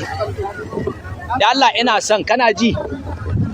Ka biyo bakin hanya duka ka gaya ma mutane cewa da Allah ga Fulani nan za su zo su wuce ba ruwan kowa da su. An yi magana ne yanzu za su zo wucewa kawai za su. Ka gane abu bakin hanyar nan kar wanda ya ce wani abu ga su nan wucewa kawai za su yi. Da Allah abi ga su nan za su taho yanzu da Allah abi a gaya ma mutane. All right, so that's what that purports to be. Let Middle Belt come in, Midwest. Let's hear from you. Thank you, one man, and I greet everybody that are present here, those who are listening, and our viewers as well. The issue on ground is very, very complex and very sensitive. But one thing I want to say is this country we are into today that we call our country. If we don't do the rightful thing now, everybody's going to be a victim. I'm just telling you the truth. I know this is my own opinion. This issue has been going on for years, but we thought somehow that we'll come to a point whereby the government will have the upper hand. But it's very unfortunate that the same government, for years, they've planted this seed, and they were just waiting for a moment to harvest it. From Babangida administration, they have this vision already. Now, when you look at that very region, where Babangida was the president of this country, most of the top-ranking military officers, they were sent on errand, and none of them returned. That has created a very big vacuum for these particular people. So that was the moment they weakened their voices as a people. And again, before Babangida left office, they created all these states that they created today. And I will tell you, most of these states were created. The indigenous people were not even consulted. But I know some people like Yoruba will not be left out, Igbo as well. But the rest people, I tell you, nobody was consulted. And since the creation of this state, I can say only the Yorubas were very, very lucky, because the language of the Yorubas and the name Yoruba have put the entire people together. That's why the whole differences they were having from the beginning, when we got independent between Akintola and Awolowo, they were able to overcome it all and see themselves as one. So for that reason, they have been able to project themselves. And God so kind, He also blessed them with this man that we will continue to remember forever. I know I don't trust Nigeria politicians, but Akeredolu will ever be remembered forever. Because that Amotekun wouldn't have happened. Everybody is praising all Yoruba today. Somebody have to stand. And it was the man who stand. And he did his job excellently. Area where there was fear, he encouraged the people and they crossed over. And the result was fantastic. May God continue to bless him wherever he so lies upon today, because that man have saved a lot of people. He saved a lot of Yoruba life. He saved a lot of certain people's life, because Amotekun is the only thing that has happened since the Civil War that have shaken these people. Because they understand, a few kilometers away, anything can happen. And that's why they paused. They wanted to challenge it. But the rest people are vulnerable. I pray that people should start consulting with themselves. This threat is real. People have planned it, and they are going to come to water it. This administration, Tinubu administration, I pray that God give him wisdom to navigate this very terrible terrain. Because if he rush, he doesn't understand the plan, the scale of the plan. Nobody can figure it out. So in that case, there must be enough intelligent guardian before any policy can be taken. I know this man is very upset with this issue, but it's not something he's going to rush over. And everybody is upset. The thing is this. You see, this tribalism is real among us. And people will see truth. They don't want to say it anymore. Let me ask a question, by the way. Tinubu came to office. Less than few, I can say not up to a month. I think they announced that they're going to retire more than 500 generals. They did not say common army. And look at the enormous challenges, security challenge that is facing our country. People that they have invested upon, they have, trained. People who claim to be that they dedicated to serve this country. That is to say, within the security architecture of Nigeria, the distrust among them, based on ethnic and tribal line, is also a very big issue. I think most of those generals, I see when they were celebrating their retirement, I don't know, I think close to 300 or something. If I'm not correct, somebody can, correct me again, because I saw a little. I will push you as you've opened that place. See, okay, later you put it for me. There's nothing wrong in retiring all those generals, because what were their impact? And don't mind you, just within 8 years, they've restructured the echelon, that cadre of the military. You know, it has been biased towards a particular ethnic group. Wait. No, Obasanjo did it in 1999 when he retired political soldiers. So why not flush them out? Get it this way. You know, let us not be deceiving ourselves. For him to secure his administration, people that he trusted so much, he will consult them, and they will give him list of people they feel that can be a threat to this government. And that's what he did. Buhari did his own. Jonathan did his own. Obasanjo did his own. Only we don't want to say truth, but sometimes we just, it's normal. We have excuse to protect, even if we want to give excuse to justify what had just happened. Like what somebody is trying to say is pointing to Delta State here. Isoko and Orobo. Which fight Isoko and Orobo? They fight. We not go last few times their chief will meet and solve the problem. Which fight? They never fight before. It's even Nigeria that came there to come and destroy Bende on behalf of the people. Drawing line without consulting people. Who does that? Is it not the sign of the conquest we are talking about? So I pray for them to understand this scenario. I only worry for the unborn generation. This battle is of two phases. The first one is this confrontation. The second one is to ruin the economy. No matter the brain we put together, then people will continue to migrate from the south in large proportion, and none of them will be able to return back. That one has been planned as well. Some of the things they do to this our economy, they do it deliberately.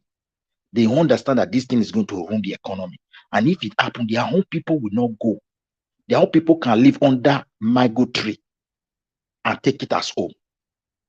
But for you can't take it as a certain person. So you think of Canada, you think of Britain. And once you start raising your family there, you will not even think of going back. Imagine even if you're a family of 4, now you want to go to Nigeria. My brother, I think ticket was almost 2 million, 130 they convert to Naira for a single adult. If I'm wrong, people can also correct me. Then when you are a family, you spend this money, you come back to Europe. When are you go to recover from that cost? So before you know, you have white hair. Your children are graduating, they are marrying here. They can't go back. And look, I'm also from Edo. You are Yoruba. If we want to talk of closeness by blood, historically, everything is those tribes. When you look at some Yoruba throne, when I see the nature, the way people dress and say they are representing Yoruba tradition, sometimes I cry. We have to be sincere. These people have penetrated us. All those battles our ancestors fought that we are referring to, that one has gone. We must analyze the one that is before us now. Yoruba is not Yoruba of some years ago. Your traditionals too, they are hijacking all. I'm just telling you. And they are penetrating everywhere. They master the game, but this is the time to stop them. Enough is enough. These are life, my brother. It has happened to these people, they have gone. We that are alive, that have our loved one, we have to be worried about our own. These people is already rest in peace. They are not coming back again. And these people are not going to stop. They feel entitled that this country is their property and they must surely have it. It's very sad that this is now our country. I lose hope when I saw this video. Nobody can convince me that Nigeria will ever work. Nobody. Except they restructure this country and give power for indigenous people to project their strength, then everybody will respect one another. Because that is what they took from everybody. And that is the only way we can plan to develop our country. The way it is now, people feel they have the upper hand and they can do anything and nobody can ask them. And indeed, they are doing everything. Nothing. Nobody can dare question them. Tinubu have to really take time and observe. He shouldn't jump into all these things. And they shouldn't take any form of conviction that he has nothing to do with the conquest. No, it is real.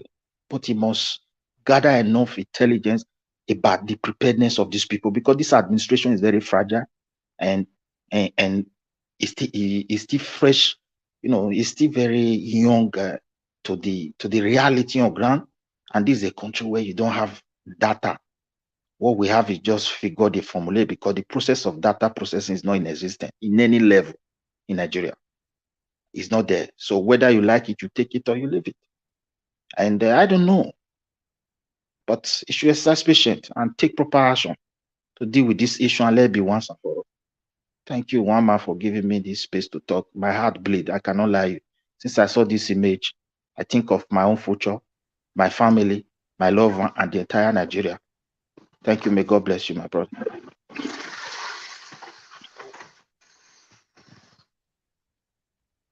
Where is one man?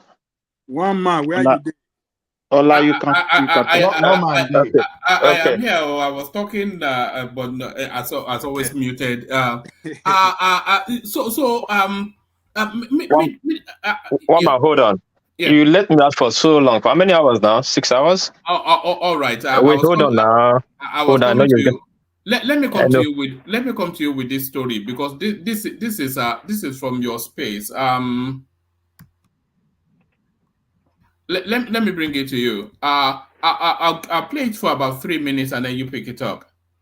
I had reported in ahead of the convention scheduled for Saturday, that's December the 30th. Meanwhile, the spokesperson of the Papa-led group of the Labour Party, Mr. Arabambi, are you going to be moving soon? Publicity Secretary, Mr. Sam Oropa, Okay. heading the attack. Mr. Arabambi says that the leaders were beaten up and manhandled when they went to prepare for Saturday's event. He also accused Mr. Olumide Akpata, who is a contender in the race for the ticket, of not calling his men to order.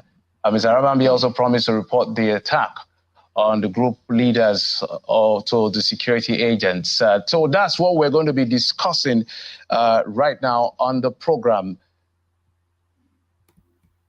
Well, those were the videos you saw, some of the things that happened in Edo State, which is the basis for our conversation. It's going to be two parts of conversation as far as Edo Labour Party issues are concerned. I'm being joined right here in our Lagos studio by the man I did mention his name in my intro, Mr. Bayomi Arabambi of the Labour Party. Thank you so much for coming on the program.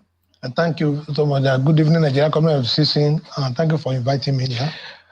Joining us via Zoom, the chairman of Edo Labour Party, Mr. Kelly Ogbaloy. Mr. Ogbaloy, thank you so much for joining us.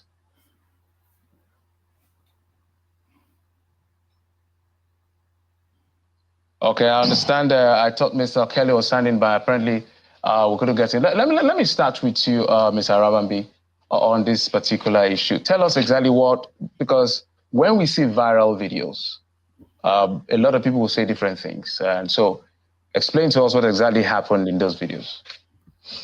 Well, thank you very much.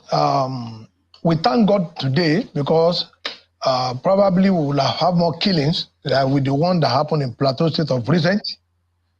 And today, we are somehow very shocked that we have two people who today will be calling themselves lawyers and who are supposed to know the law, but they deliberately choose to stand on it.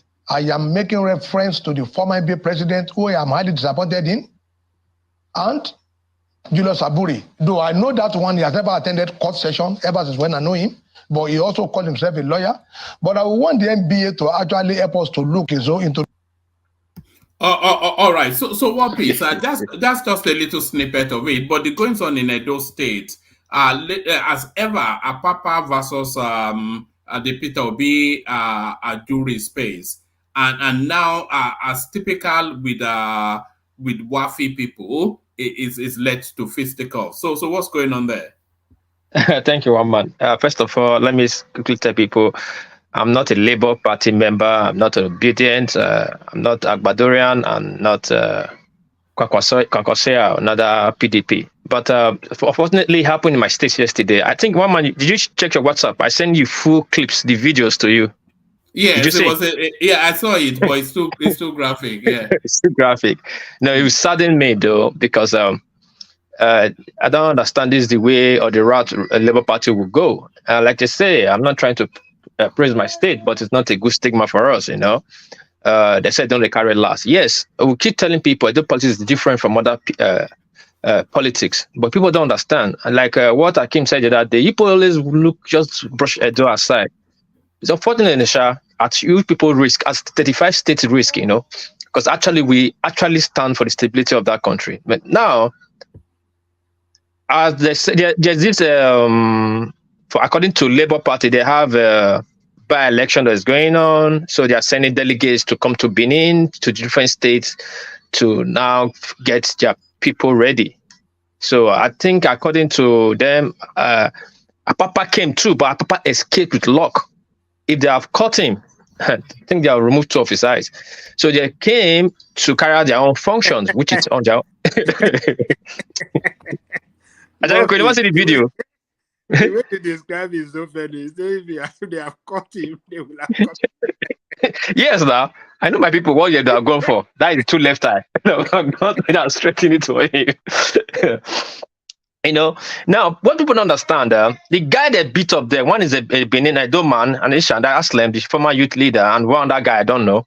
You see the beating they gave to him. One man can send it to Ajako so I could see the beating. Which Aslem? Aslem or Jesua?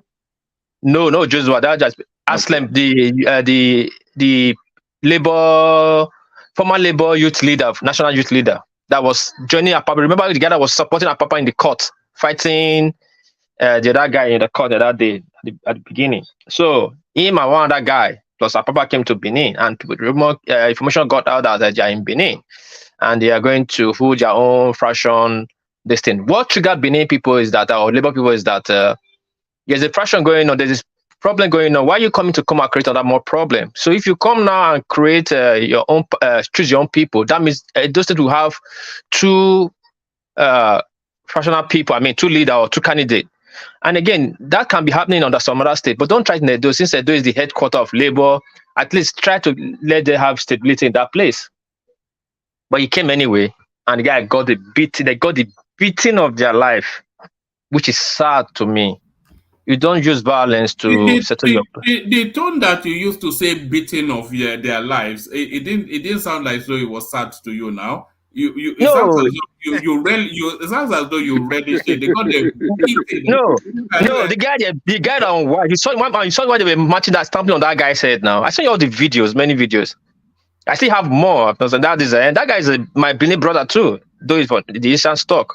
That's one thing for Benin people. They don't care. They don't use sentiment. They don't want to deal with you. They'll deal with you according to the subject on ground.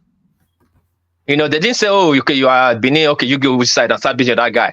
The other guy was less beaten than the Benin guy. The Benin guy was more. Oh, he got beaten. But my question is this: they will be waiting for his betrayal because he was leading Apapa against Abure, so that triggered people more. You are son of the soil. No matter what, settled in house. So. They even let him to explain. After they gave him a lot of beating, and they're asking, what did you come to do in Benin? What is sad though? What is our Papa and Abure him in this thing? Can't they settle their problem once and for all?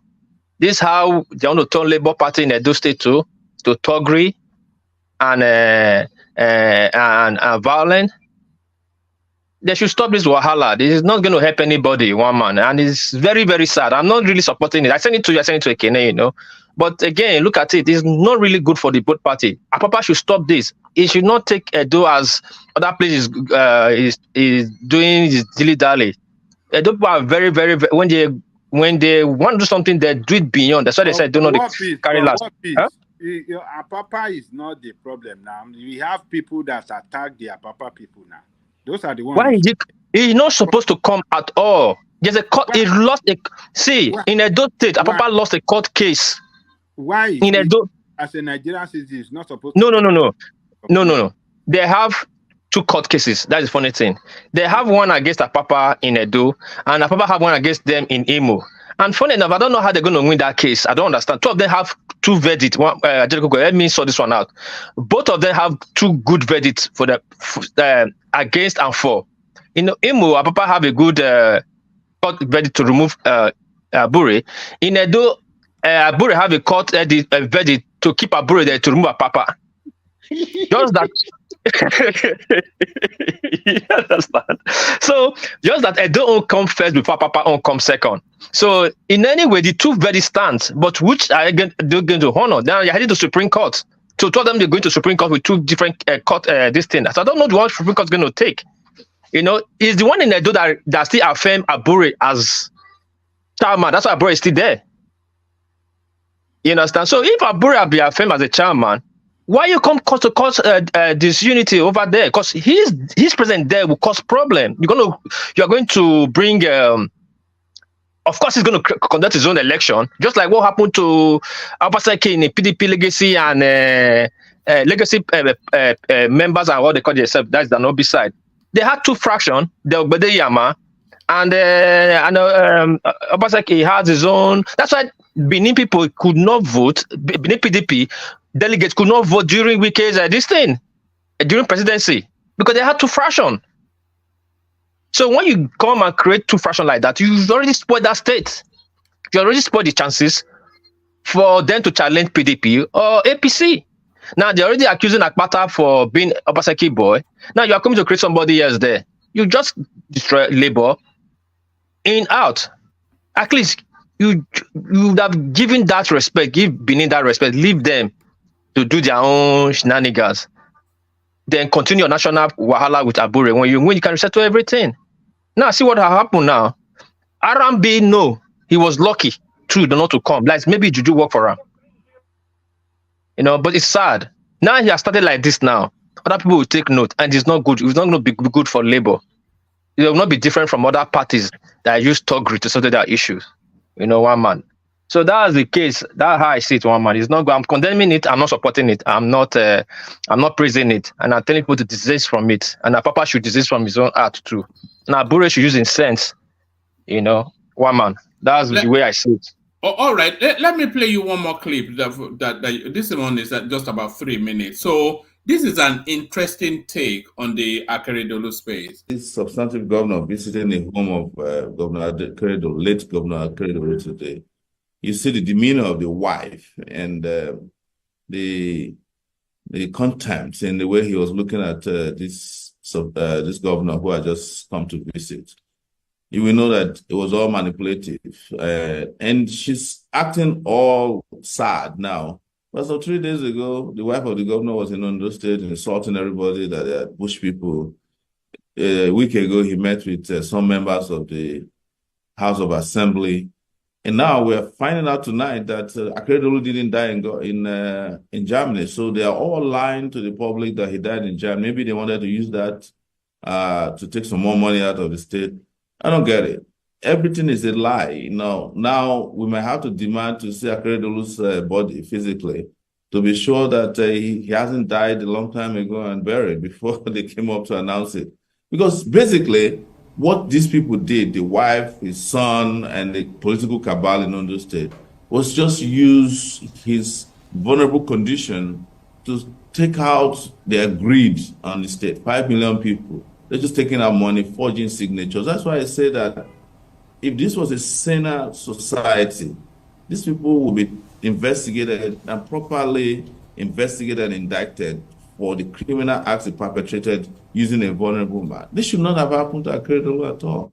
And that they could do this to their family, you can understand why they are so mean towards the people of Ondo State. And, you know, people will say, well, this is not the time to say it. But we had to say this during Yar'Adua's time. Unfortunately, we didn't learn from it. That's why this happened. Because had the law been properly done at that time, after the Yar'Adua saga, we would not have had to go through this. And this is a shame. It's a shame that now we are finding out tonight that he died in his house. As of yesterday, they said he died in Lagos. The family, because I saw a statement issued by the family today, signed by one Akeredolu Jr., saying that he died in Germany. They even passed on information yesterday to the media that he died somewhere near Hanover in Germany. So they're still manipulating as we speak. But I knew as of yesterday that something is fishy about, because when President Tinubu issued his own statement, he never mentioned where he died. Lagos State, he never mentioned. It's unusual that they all did not want to talk about where he died.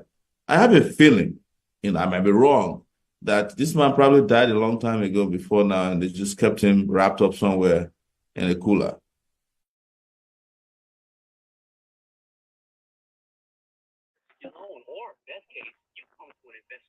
So Warpace. So that's the narrative what Showore is actually putting forward. He's suggesting that Akeredolu actually passed away a while ago, and that they kept his body in animated suspension whilst they proceeded to loot the state coffers. And if you recall, over the last few weeks, we've been hearing reports of Akeredolu's signature being forged, to the point that they were saying they were going to bring forensic experts to come and investigate. So if you look at the narrative that they presented, they told us that he died in Lagos because they could not find dialysis machines. There's another little story that's not gained any traction, that he died at home, but then the family are telling us that he died in Germany. So what is the confusion about how this guy died? But what Showore is actually telling us is that we're back in a Yardua sort of situation when the guy died a while ago and they kept his body so that they can continue to loot the state coffers. So are you on board with Showore's conspiracy theory? Wama, can you hear me? Yes, I can hear you. We cannot hear you. Do you know what's more embarrassing? Is I'm looking at my friend at the screen, not this guy, the guy that was interviewing Showore, but I just forgot his name. For him to call his name is on my tongue. I don't know if it happens to you. Oh. Not Ramabe, the guy that was interviewing. Oh no, I don't know his name. Is that I know his name. I know his name. Northern guy that Is that Northern guy? Is a Northern guy. It's not a Northern guy. It's from Auchi. Right. It's not. It's my friend. It's my in-laws friend. It's my. It speaks funky English. Yeah, I'm trying to remember his nickname. The last time we hung out, the last time I saw him was when I came 2007 from Japan. We stayed in Koma. My in-law. Hold on, please. Hold on. My mother-in-law just came in. Hold on, please. All right. Who wants to pick it up from there? We just lost Prince Daddy there. I was going to go to him. Yes. Who wants to pick up? Let me. Yes, Ajanle Koko. Yes, Ajanle Koko. Yeah. Greetings to our listener around the world. Click on the like button, share, and subscribe if you haven't done so. Well, I think Showore, as we know him, investigative journalist, is doing it again the best. So we have to listen to him, and we have to encourage him to tell us more about what him and his team in Sahara's reporter have done, and report it accurately. Because the people of Ondo State that went through this misgovernance for the past 8 years deserve to know the truth, so that such will not happen again in that state or in any other state in the future. So, Showore is, I think he will still come out in the near future, in some days to come, to tell us more.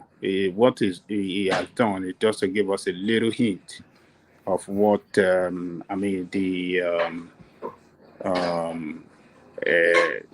what the family, in conjunction with some of the political associates, the cabal, as they call them, have done with respect to covering up some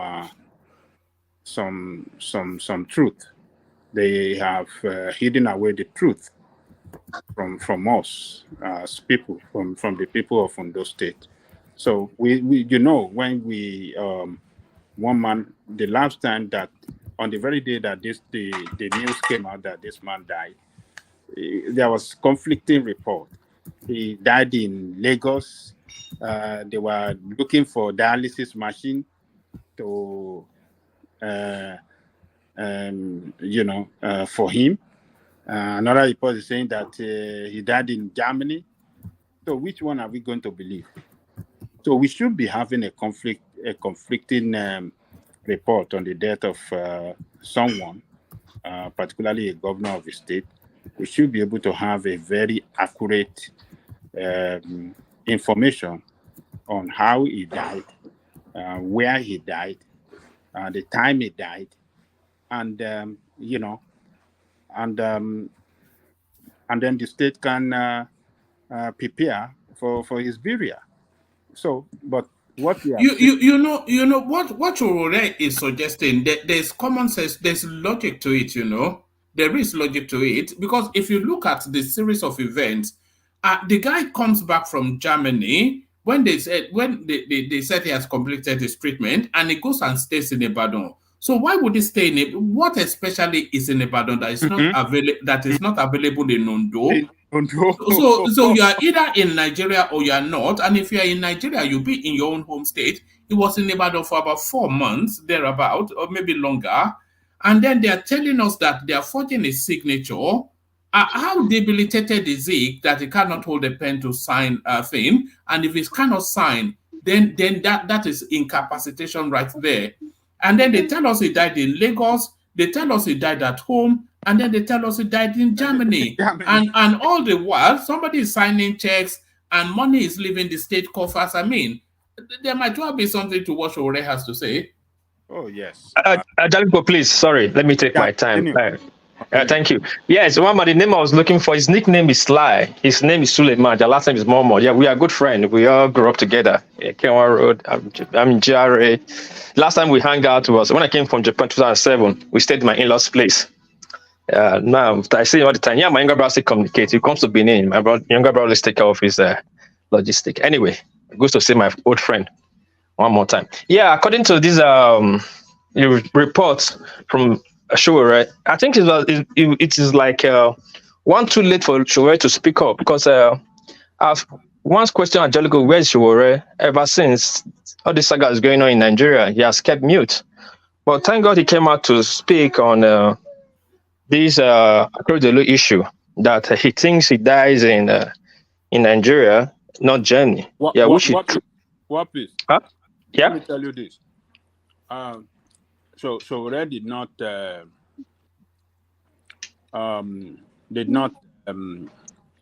it's not true that your Showore kept mute. Actually, Showore's organization, what do you call it? Take It Back, had planned a mass demonstration in Ondo State before the president called them. Last time the president called them, and then had those the vice governor and some of the governor associates to sign a deal to work together. So, and that was what stopped the Take It Back organization from protesting across the state. So Showore organization have already planned that protest, and they have warned them. They have issued a statement that they're going to embark on a mass protest across the state. Every local government is steady. So, but they were able to, resolve this problem, allowed it, because what Showore organization was pushing for is that by the Constitution of Nigeria, the governor is incapacitated. The vice governor must take over the reign must take over the mantle of leadership. So they were pushing that the governor, the vice president, the vice governor must take over the mantle of leadership. But since the president was able to resolve it with them, and then they had the vice president, the vice governor 2 weeks ago to take over the mantle of leadership, that was what stopped the protest. Otherwise, Showore would have been the news and his organization with their protest if they have not, if they didn't succeed to resolve that crisis. Then, so just to let you know. Okay. Well, didn't do anything. So he was trying to do something to stop the shenanigans. All right. Good information. Thank you. Now, back to Akeredolu's situation, where it's unfortunate he came to this at the end part of his life, of his career. It was filled up with shady stuff. Yes, we should not look too far. First of all, we blame his family and blame his political associate. You know, this is the same thing that happened with Jaradua. But we must understand this. When it comes to politics, such thing is bound to happen. The people benefiting from the government will do everything to stay in power, because when the power change, when power shift, their entitlement will shift. They'll be out of the government, so they will do everything to be relevant, to keep that power going on. If they were able to do it in handing over, they would have done it to keep his dead. But I don't believe that he died long ago. I believe he died in Lagos when he died, but not in Germany and not long ago. That's the only part I cannot accept from sure. It doesn't mean he's lying. Because we all saw him when they were flying back to Nigeria. He was a very... Did we see him? Yeah, you mean coming back from Germany? Yeah. They were showing him. You mean months ago? Yeah, months ago. He was very weak. And when they showed him on the journey, when he on his weak spot and weak scene, they showed him inside the flight. You know, with the way they were talking, you could put 1, 2 together. The conversation then, is it around something coming back home? Yes, you could check the conversation then. It was about like they're talking about coming back. He's not dead. He's still very strong. You know, and he was talking too. He was making statement. But you could see that he was very weak, frail, you know. And he came back, they say, stayed in Ibadan. That was the only part I got worried about. How will he come and stay in Ibadan? And he didn't come to his state, and not even Lagos, if it's an hospital checkup or Abuja. That's another funny part of another funny thing again. But for me, I believe he died in Lagos. I think the mistake they made for bringing him back from Germany. Because you look to our constitution, a governor, I think governor, president, and the House of our Senate, they cannot stay absent from power for not less than 3 months. So I think that's why they rushed him back home to look for excuse to let people know he's still alive.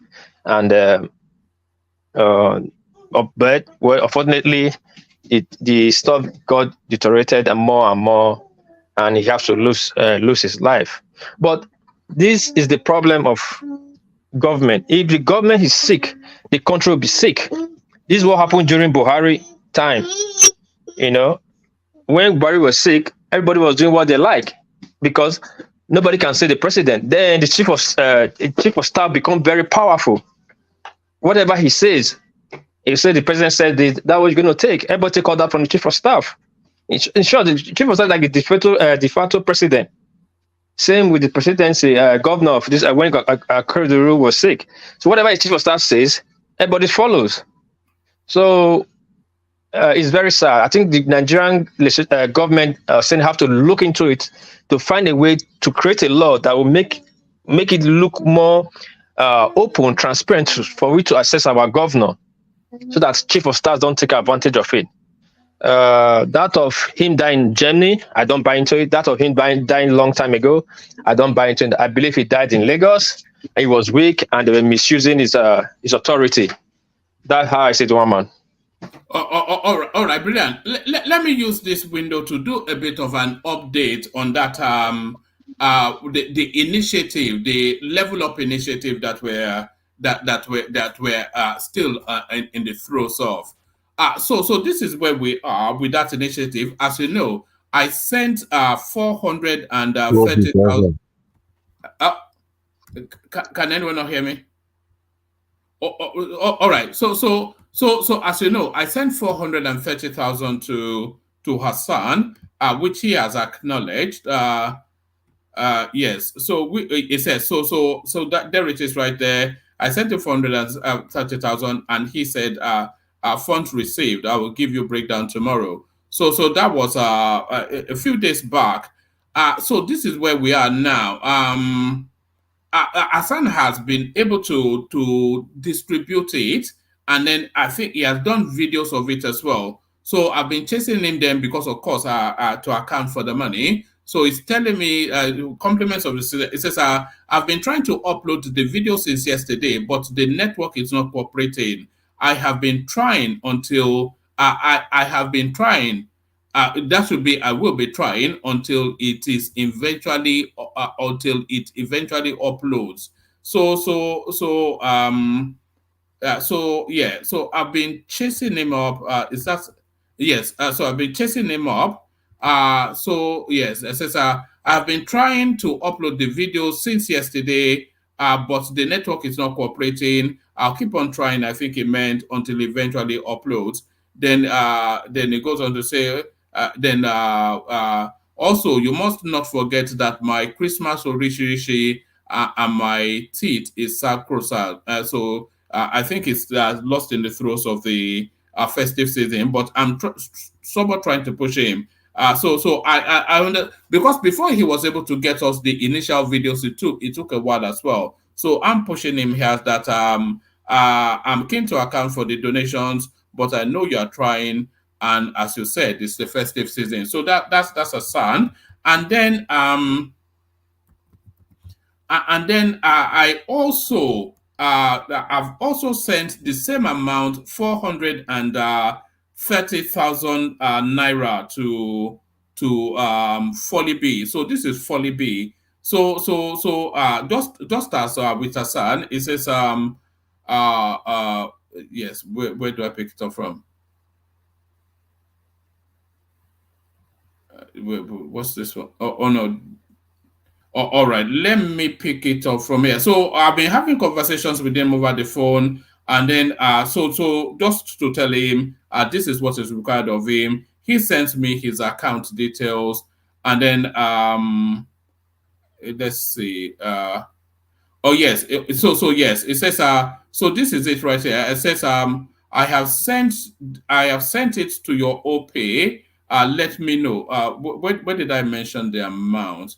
That might well be over the phone. But I've got the receipt for that one as well. So 430,000 naira sent. Yes, it says I sent you. It says okay, I have sent it to your OPay. Please let me know when you get it. I sent 430. And he goes on to confirm. He says, okay, received with thanks. So that's 2 trenches now. We've sent a trench to Hassan, who is in the process of sending the report via video. And then we've sent the trench to Folly B, who is in the throes of working on it, and he will of course send in the report via video reports as well. So that's where we are with the initiative, just to give you a bit of an update, so you know where we are. So you know where we are. So let's go on then from Ajan Lekoko. Let's go on from one more yeah. I want to ask what is Alpha? Alpha, I hear you. I did fine. Okay. Alpha now. What is happening? They don't kill those guys. Which guys? That guy what they beat, that guy survived that beating. I don't sell him. He survived, I not die. He survived. That beating too much. I later watched the full video. That guy they want kill him. Yeah, the video was too much. It was too much. You see that old man, they flog that old man like say they flog he goat. Is this a private? Is this a private conversation? Can we hear from Ajani Koko? All right, go to Ajani Koko. Thank you. All right, Ajani Koko, you were in that Showore space, and you were somewhat on board with what Showore was theorizing to the Akeredolu narrative. Ajani Koko. Yes, one man. I'm on board with Showore because of the conflicting reports surrounding the where Akeredolu died and how he died and what was responsible for his death. They're nothing straightforward. We cannot hold something concrete as far as his death is concerned. So it called for questioning, it called for investigation, and so they have done well to brought this. So they have done well by bringing this to the fore for everyone to take a look. So if we have a government that functions, particularly in that state, I think that you set up a panel of investigation. The assembly should, set up an inquiry. But who is going to do so? It's a party government that we have in Nigeria and in that state. So the governor himself, the deputy himself, was fenced out. They didn't even let him know what is going on with his boss. Do you think the deputy knew he was dead already? I don't know about that. I'm not sure, but you might be having, you might be getting some information, and who knows? Who knows? But I think if we really want to do good for the state, the deputy should set up an investigation to get to the root of what really happened to Akeredolu. Why was he in Ibadan for many months and not in Ondo State? What you don't think Akeredolu is too big a national figure to be investigated by Ayedatiwa? No. This is not Akeredolu. No. This is not Akeredolu. Somebody that was sick and had his people, his associates around him that fenced everybody out, including the deputy. They didn't manage the situation well. The situation was not well managed. So the deputy now, if we really want to do good, we are talking of, a state matter now. This is not a personal issue. The deputy should set up investigation to unravel all the, these hidden things surrounding the poor health of this guy. How was it managed? How was it managed? Was it managed well? Or was it managed, was it as a result of poor management of his health care that resulted to his death? This should be investigated. Because nobody knew. The whole thing was kept in secrecy and was managed in secrecy, and then it shouldn't be like that. So the deputy have a responsibility to make sure that these people that manage it, Akeredolu, who did not manage him well, possibly might have resulted to the death of this man. If this man had been well managed, maybe he wouldn't have died. Why hurry to run back from Germany where he was getting good treatment, only to come to Nigeria and sit down in one house and they said this and that, and after that they are telling us at the day, they couldn't get dialysis machine. Are you kidding? Are you kidding me that there's no dialysis machine in the whole of Lagos? That's not true. They are lying. Something is hidden somewhere that they don't want to bring open to the people. They are lying. And that is the lie that we must go after and get those people that are lying and punish them. They did something wrong for that state and to Akeredolu himself.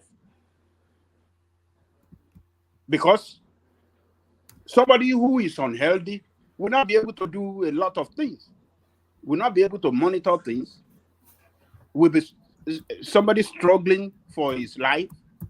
What can he do? Nothing. But this cabal around him that were managing the state on his behalf for their own selfish interests and keeping the the deputy away from what is going on with his boss, I think they deserve to be punished.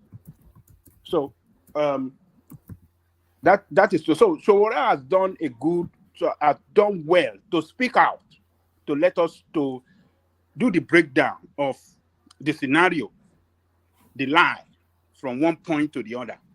So it is now left for the state to do the right thing and carry out investigation so that we can get to the truth and and use the outcome of this investigation to prevent the occurrence of this in the future. And maybe some other states around the country can as well learn. Maybe it could result even to pushing of law in our National Assembly on how head issues surrounding the head of affairs of the state should be managed and stuff like that. So investigation is necessary. So I want to give kudos to Sowore. He's not playing politics. He's just trying to fight for the interests of his people, people of Ondo State, for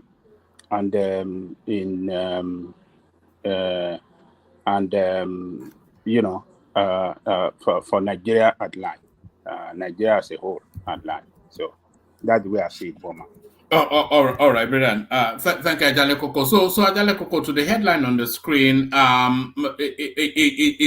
it's going to get a lot worse before it gets better. Seems to be just the way Nigerians should look to the future. It's going to get a lot worse before it gets better.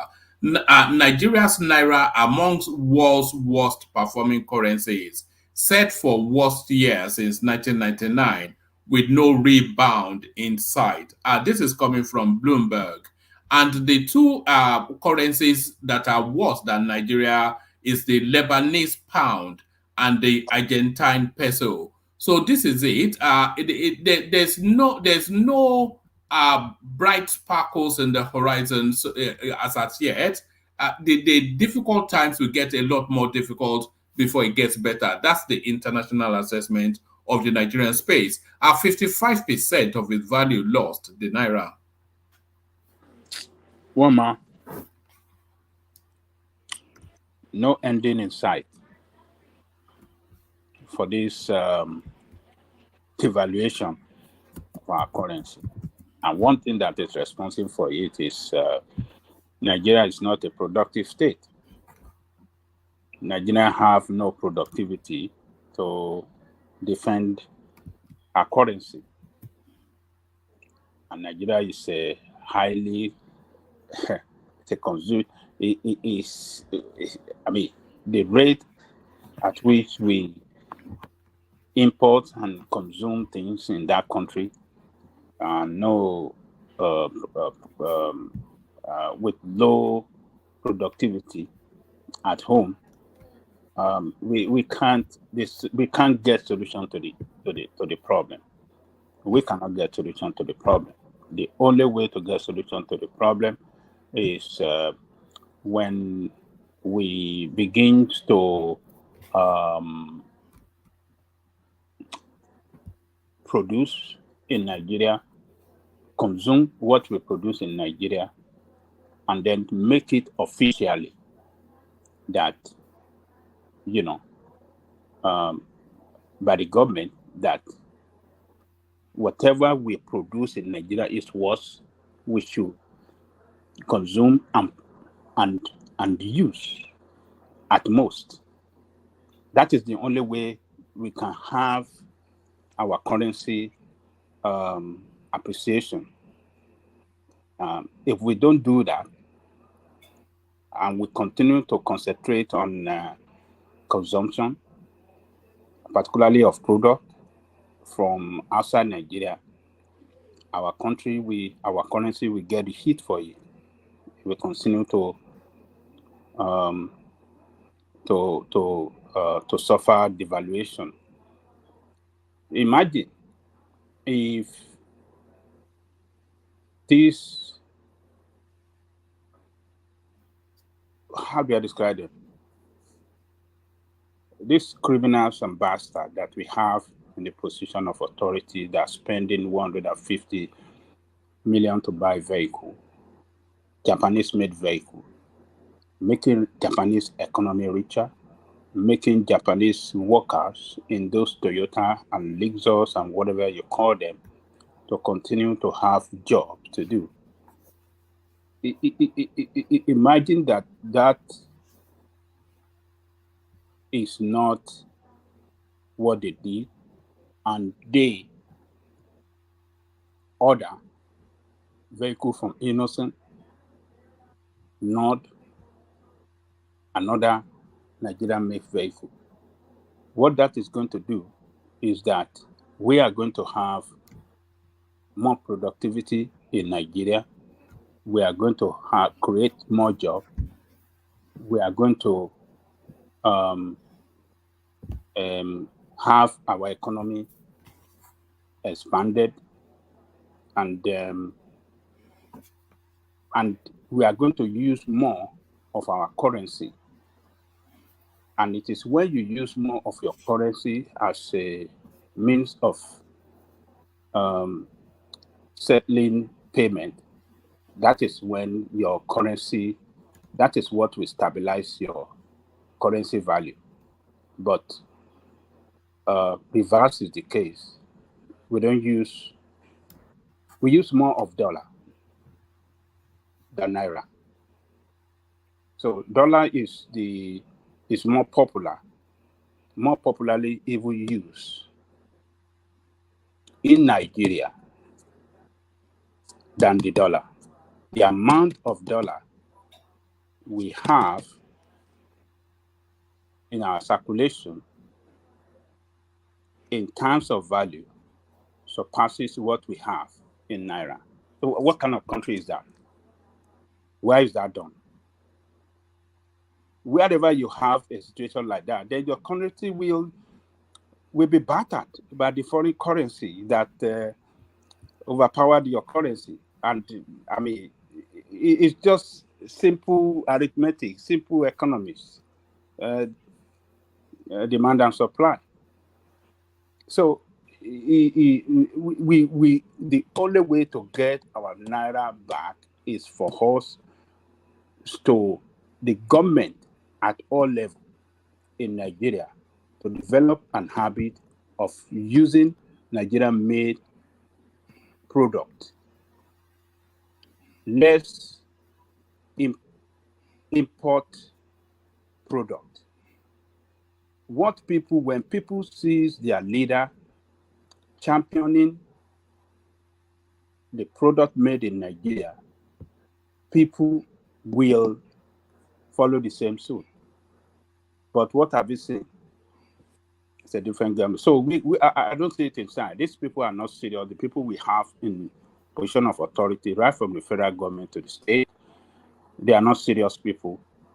If we want to do the arithmetic of the total amount being spent for Toyota vehicle, SUV, for official use, as official use vehicle in Nigeria, I mean, you will just shake your head. When will you be able to get it? We won't be able to get it right. The same thing, some other items and products that they use in various government establishment. So that's the only way out. We should look at the example of Russia. When the West slammed Russia with sanctions, and they said they are not going to import, they are not going to get the gas from Russia. They imposed economic sanctions. What is Russia did? They said, okay, if you want to buy our product, you have to pay in ruble. And what did that do for Russian currency? It appreciated in value. A country, even in war now, posted an economic growth, a GDP growth of 5.5%. That is a country in war, a country that the whole Western nation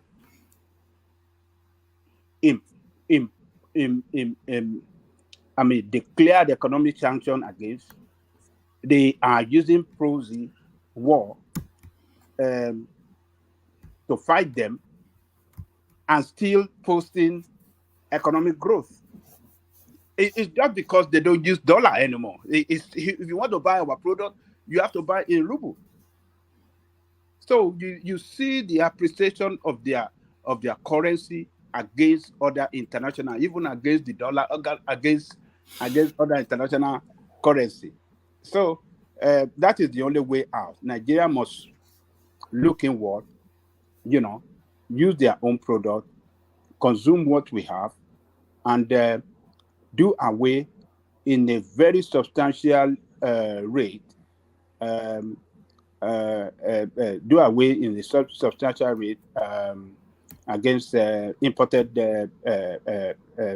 product. That is the only way out. So all this money that we have in the forex that are mostly used on consumable items, imported items into our economy, it is not meant for productivity but for consumption.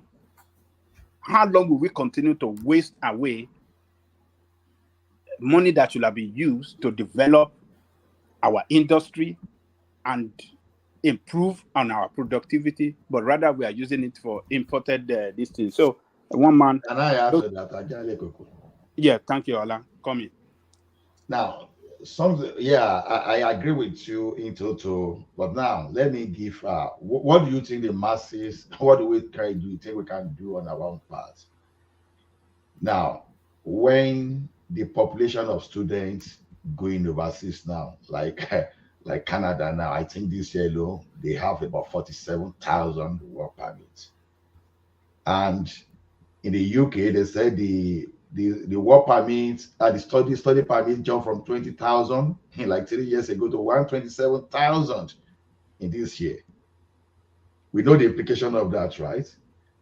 Dollars, pound sterling.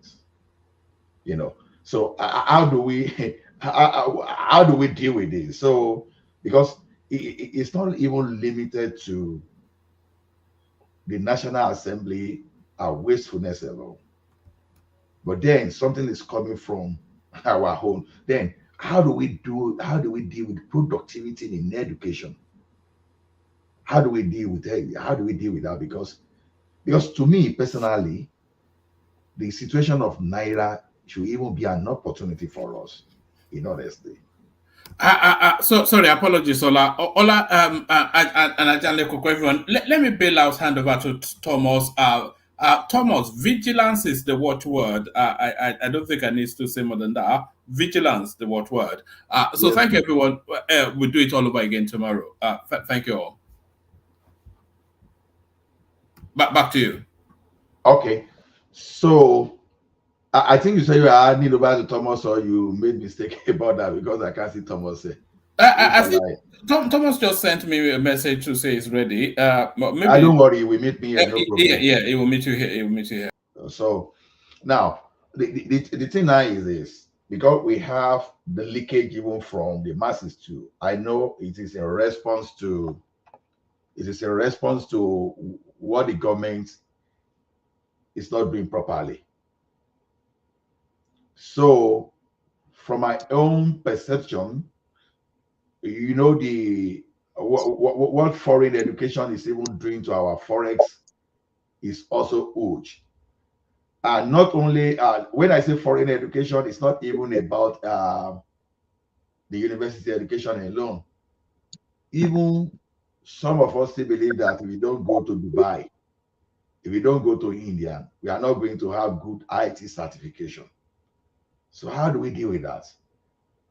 Isn't it like maybe I can go, for example, and sit back and just come together and go and establish university in Nigeria or establish some training institutes in Nigeria to just stop this? Because it's opportunity. The drop in Naira should signal something to anybody that knows how to. Because I don't know how to classify education, because I see education as investment, not consumption this time around, even though we consume from the foreign, but that's investment. Even this is the type of investment that is killing our economy too. Because you carry that money overseas, you study there, and you stay there. You are no longer coming back to Nigeria again, where possible. So, Baba, how do we solve that? Ola, you see, it is very easy to solve. And the way to solve it is to invest massively on education. What I mean by massive investment, it has to start from elementary, secondary, and university. We have to, our educational infrastructure, we have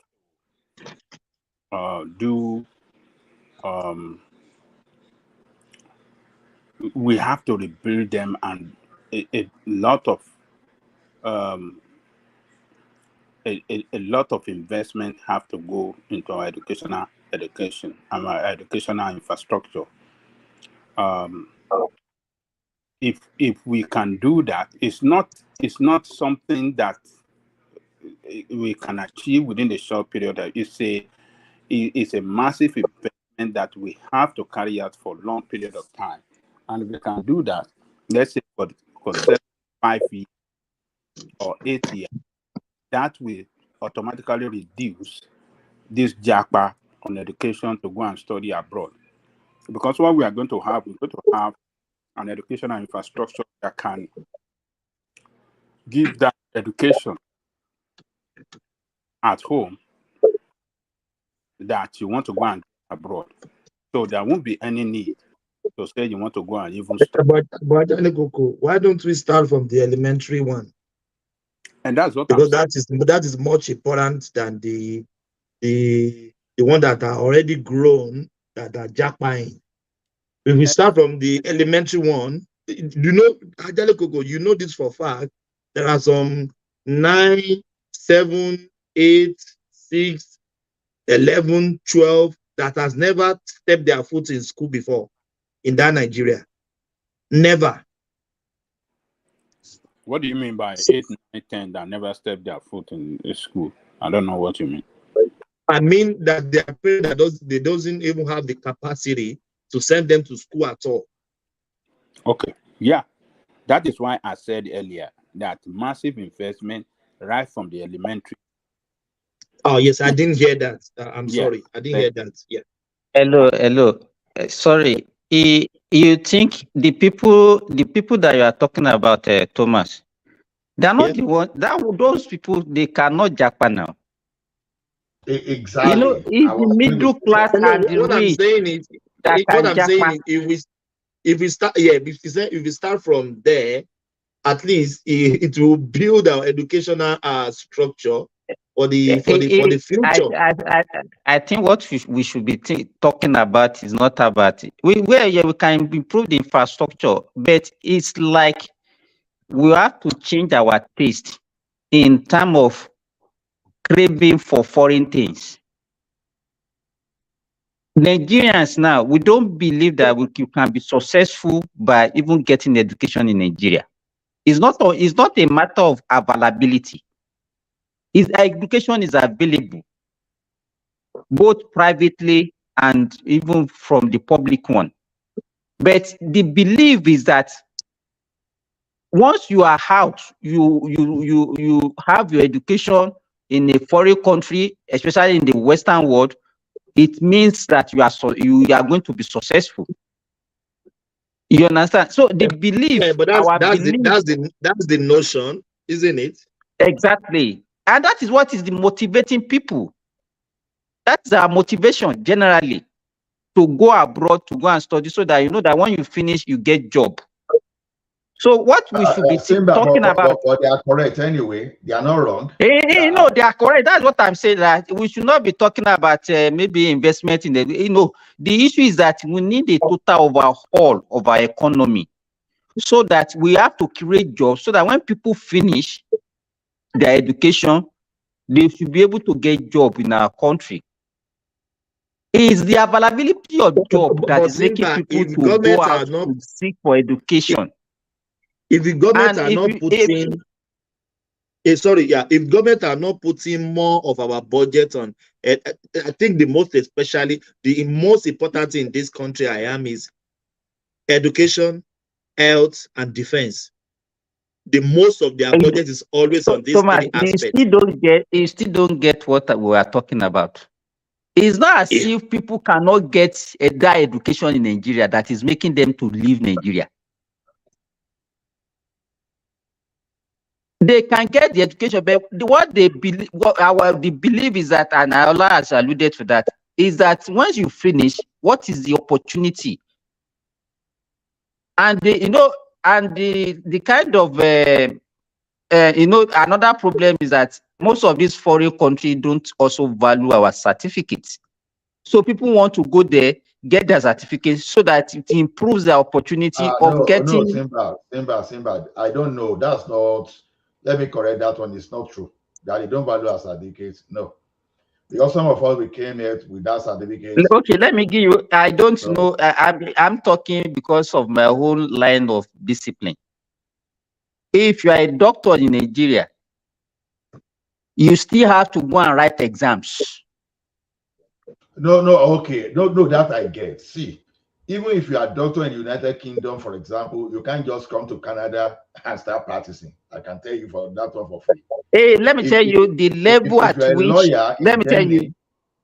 Just hold on, the level at which you are going to start varies and is different. Yeah. No. It's actually almost the same, to be honest, because there's a peculiarity. Okay, look at this place now. If you got your engineering certificate somewhere in Europe, you have to come to Canada, and the engineering group, they will have to accept you. They will have to verify all your practices to make sure that to guarantee the safety of the public.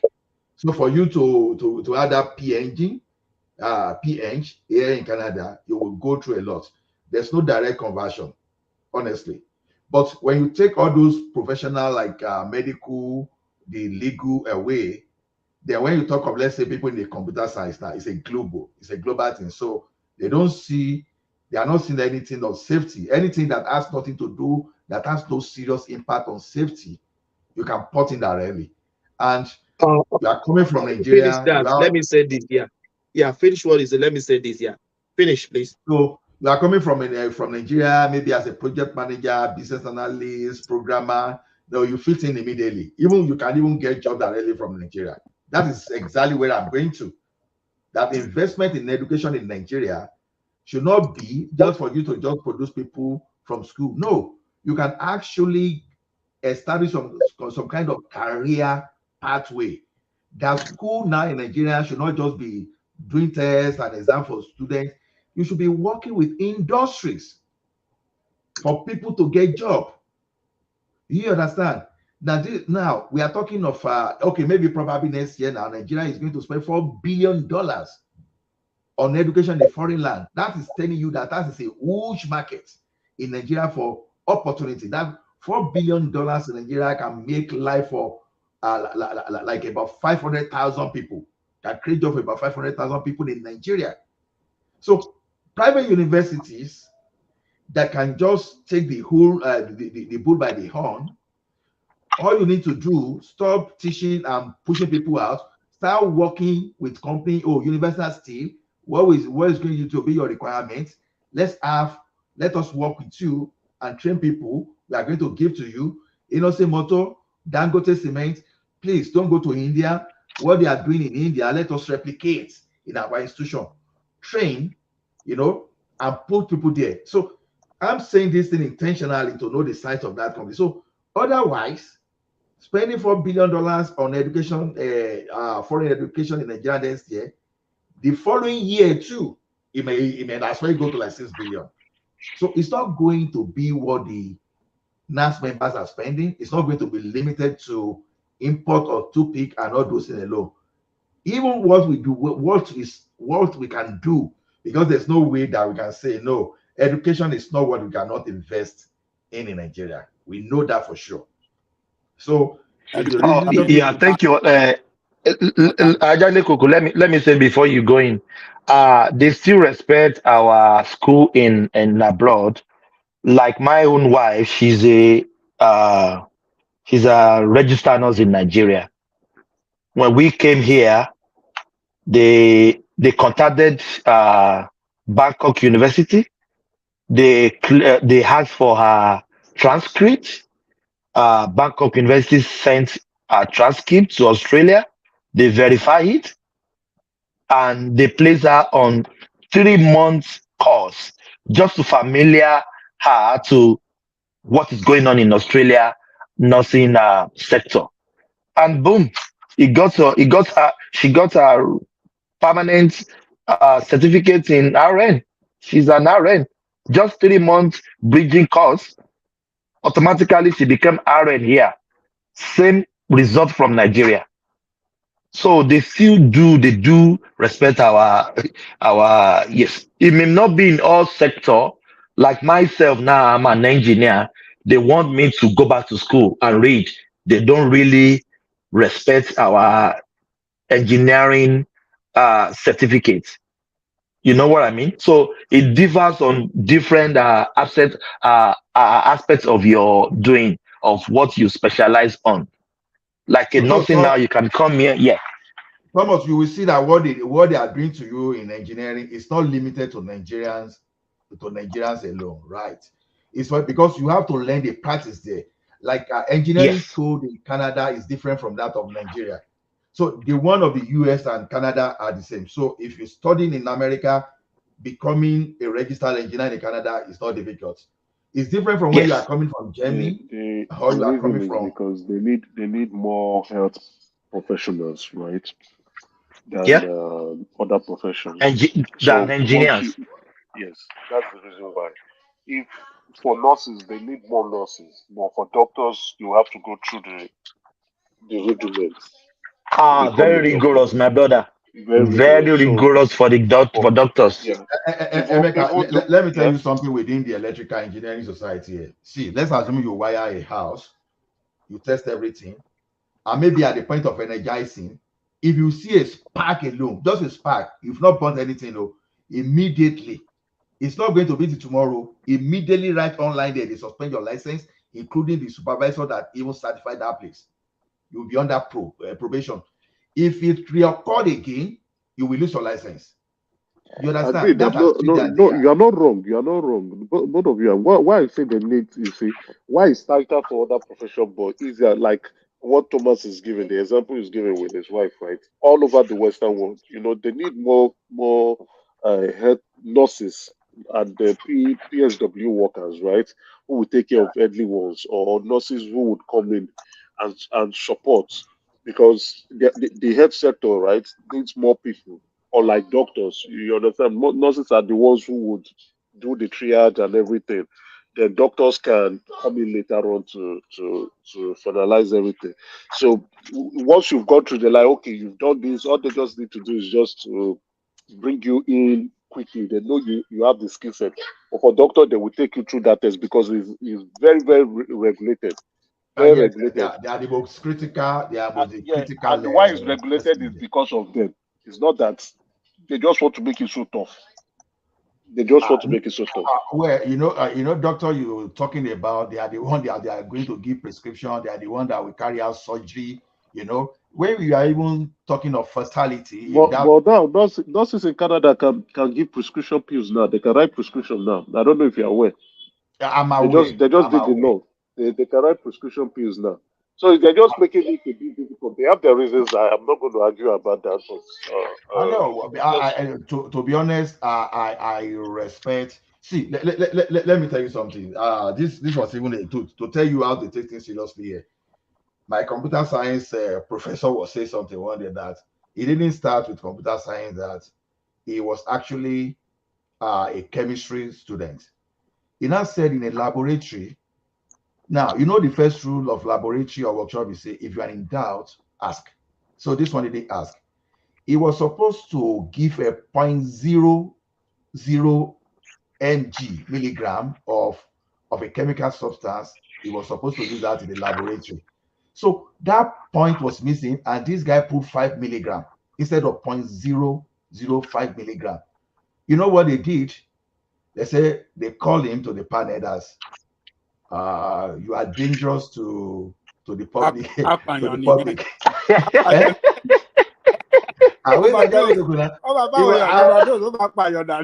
I'm telling you, they say you are dangerous to the public health. And the next thing, they advise him that, oh, you can no longer continue with chemistry. We are even talking of 100 level student. And that was how they just said, okay, please, you choose from this. And that's how he became a computer science student. It's telling you how these people will never joke with their things. So to me, but Ola, this Western world, they still take care of each other. Like if nurses, if you are a nurse from UK, doctors from UK, if you come to Australia, you get employment straight. No, you don't need to go to any courses. No, UK and Australia is almost the same thing.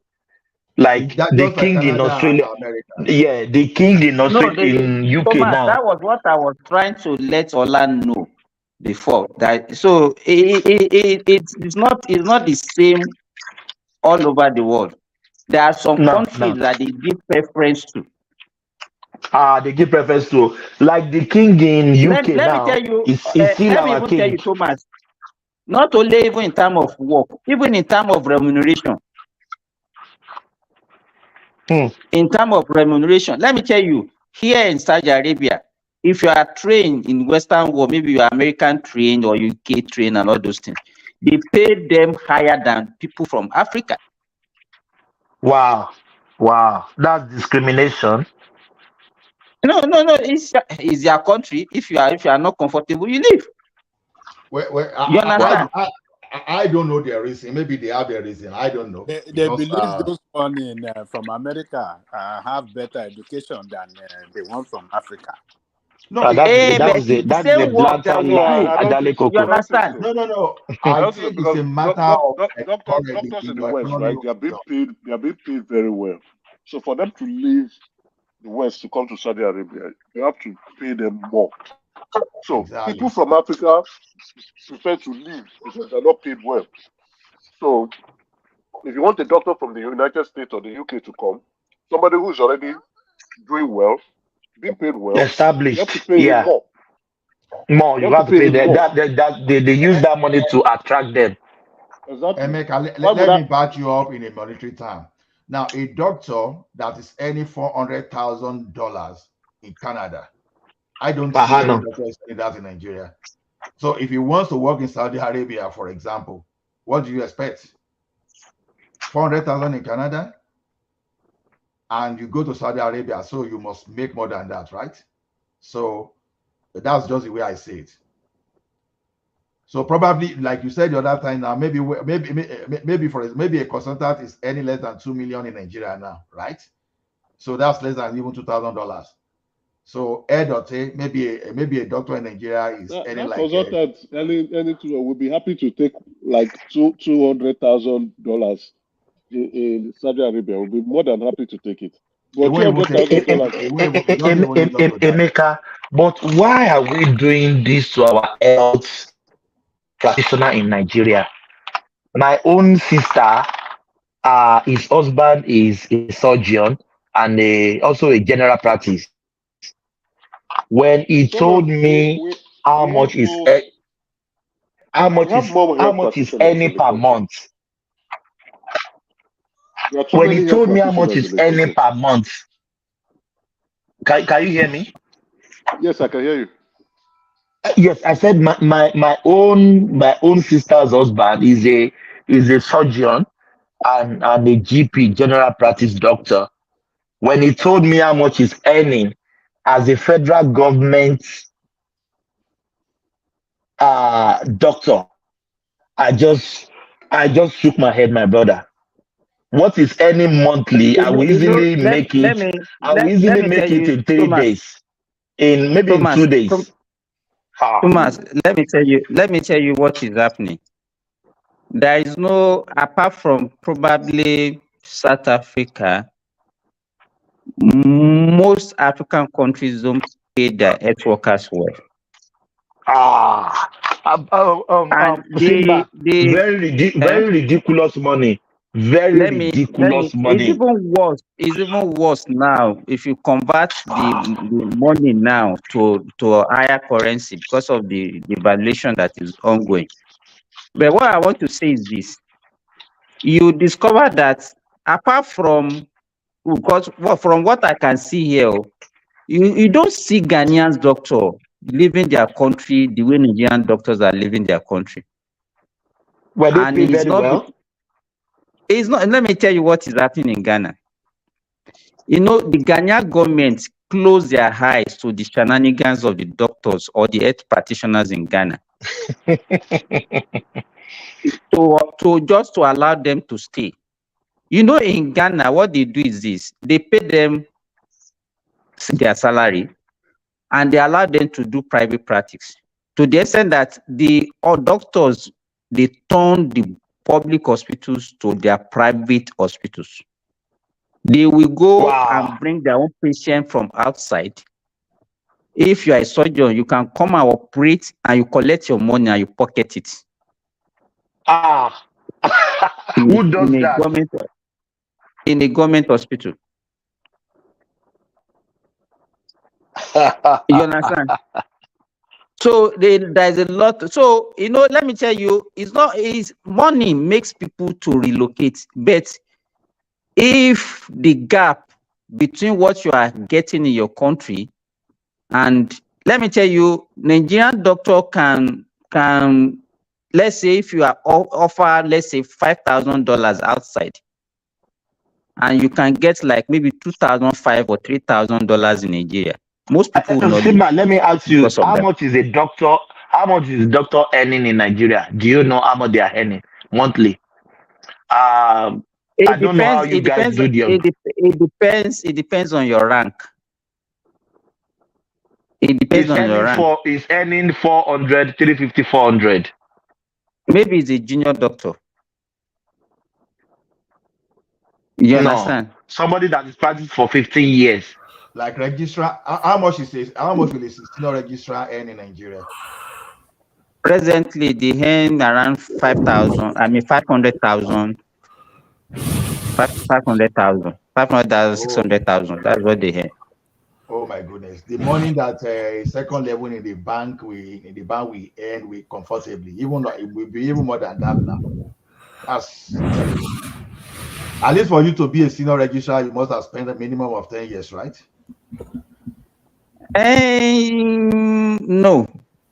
If you are fortunate to maybe immediately after you finish your service, you get your residency, then it will take you like 3 years.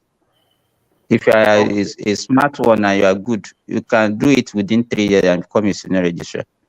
So like consultant, all those consultant income, like consultant 2 and all those jargon you use. You need before you can become a consultant, you will be in training for extra 6 years. Now just imagine that and someone on level 3 on level 3, the top level of bank will now be any more than the consultant. Is that not ridiculous? Simba, let me just say this. It's not about bragging, my brother is earning 400, 450. Let's just say 400. Divide 400,000 divided by 800 naira to a Australian dollar now. That means it's earning $500. If am I right? 400,000 divided by 800. Yeah, let me 400,000. 400,000 divided by 800. 800.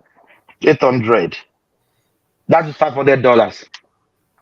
So it's earning $500 monthly. I earn more than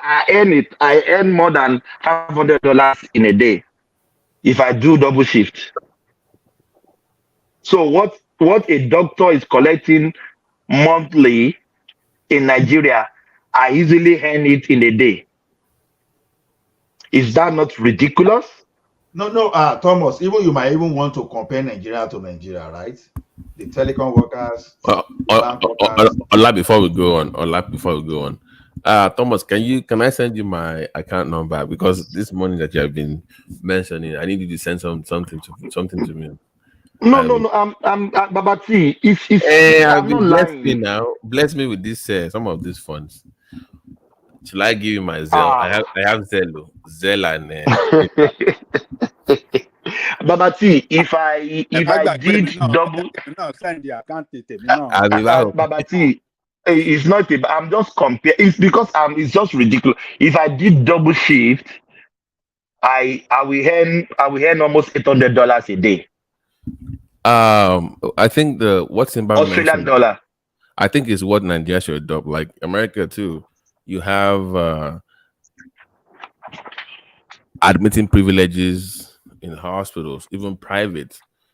So you just share the cost between the provider and the hospital. I think Nigeria, the hospital should do that more, where you just build your hospital, you create spaces for people to operate, to admit. Then the cost is shared between the doctor and the nurse and the hospital administration. That will open up a new market for people. So I think that's something that they can make more money, charge more. Then you have grade A, B, or C hospitals. So if you have more money to spend for your healthcare, you have people that can cater for you. It's like a luxury class or something like that. So that will help to retain people. But you can the way the world is right now, Simba can even testify to. If you want to live in Nigeria, you will leave because they can't pay you enough. There's no amount they can pay in Nigeria that can match what is earning in Saudi Arabia or the UK. But they are waiting for you in Nigeria to come and join the doctor in Nigeria. Please, we need more doctor. If you are a patriotic Nigeria, you have to move back to Nigeria. I was not Simba. Maybe Simba. I was not trained in Nigeria. Simba is the one that should go back. Simba was trained, so Simba owes Nigeria. Simba owes Nigeria. Babati, do you know how many years I've served Nigeria? Go and serve them, man.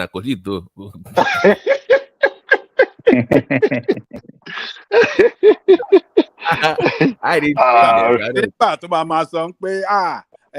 patriotic. No. A person like Simba is not a threat to our dollars. As a matter of fact, Simba is earning and is sending back home. It's not a threat. Because he has not used our money. No. What is Ola saying? Who is no. Simba is actually supporting Nigerian economy based on what we are talking about. How do you know we are not doing that? How do you know we are not doing that? No, I'm not accusing you. Why are you attacking? It's not particular about me, just making me as an example. As an example now? Yeah. So the thing is this. The person that is going to be problem to Nigerian economy. No, Ajale Goku, Ejo. No, you see, average Nigerian, okay, like average school fees in Canada now, when you want to do 2 years diploma, you'll be paying like $36,000, right? On average. Now, $36,000, that's for your school expenses, not your accommodation. You are still going to pay for accommodation. Feeding is there. Expenses is there, pocket money. Maybe the cost of your education in Canada for 2 years will be around close to $60,000. Assuming you are not working in Canada, assuming you are bringing everything from Nigeria. Now, calculate that across 46,000 Nigerians now that may likely get a work permit, a study permit. We are still not talking of America. America is the father of them all. Is the father of them all. Let me tell you this. My cousin, whose daughter is in Canada there, he wanted to send another one this year, but he couldn't meet up because of the devaluation. I think they are now asking him to have like a 60 million naira in his account before they can be granted the visa. So 60 million naira. For corruption now. If that person can I ask Simba a question? Because he is the medical provider on the platform.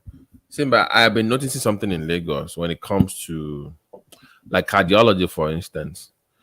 That this thing of people traveling to India for medical tourism. I'm seeing that Nigeria is trying to cut off that Indian market, where you can come to Nigeria and do the whole thing, but they are mostly foreign trained Nigerian doctors. What do you think the government can do because medical tourism is a huge market that I'm surprised that Nigeria is not making money off of, if you look at our location on the map. So what can Nigeria do to peel off when it comes to like transplants and all those complicated surgery that we can attract more dollars to Nigeria? What can the Nigerian doctors do in terms of building structures and specialists in the government's role? I'm actually very about it, The example you gave is a very good example, because even if you look at the India health sector, it was actually developed by the private practitioners. If you remember, the most popular hospital in India, the Apollo Group, that guy, the man Apollo himself, was actually a cardiovascular surgeon in US, who came back home and invested in their health sectors.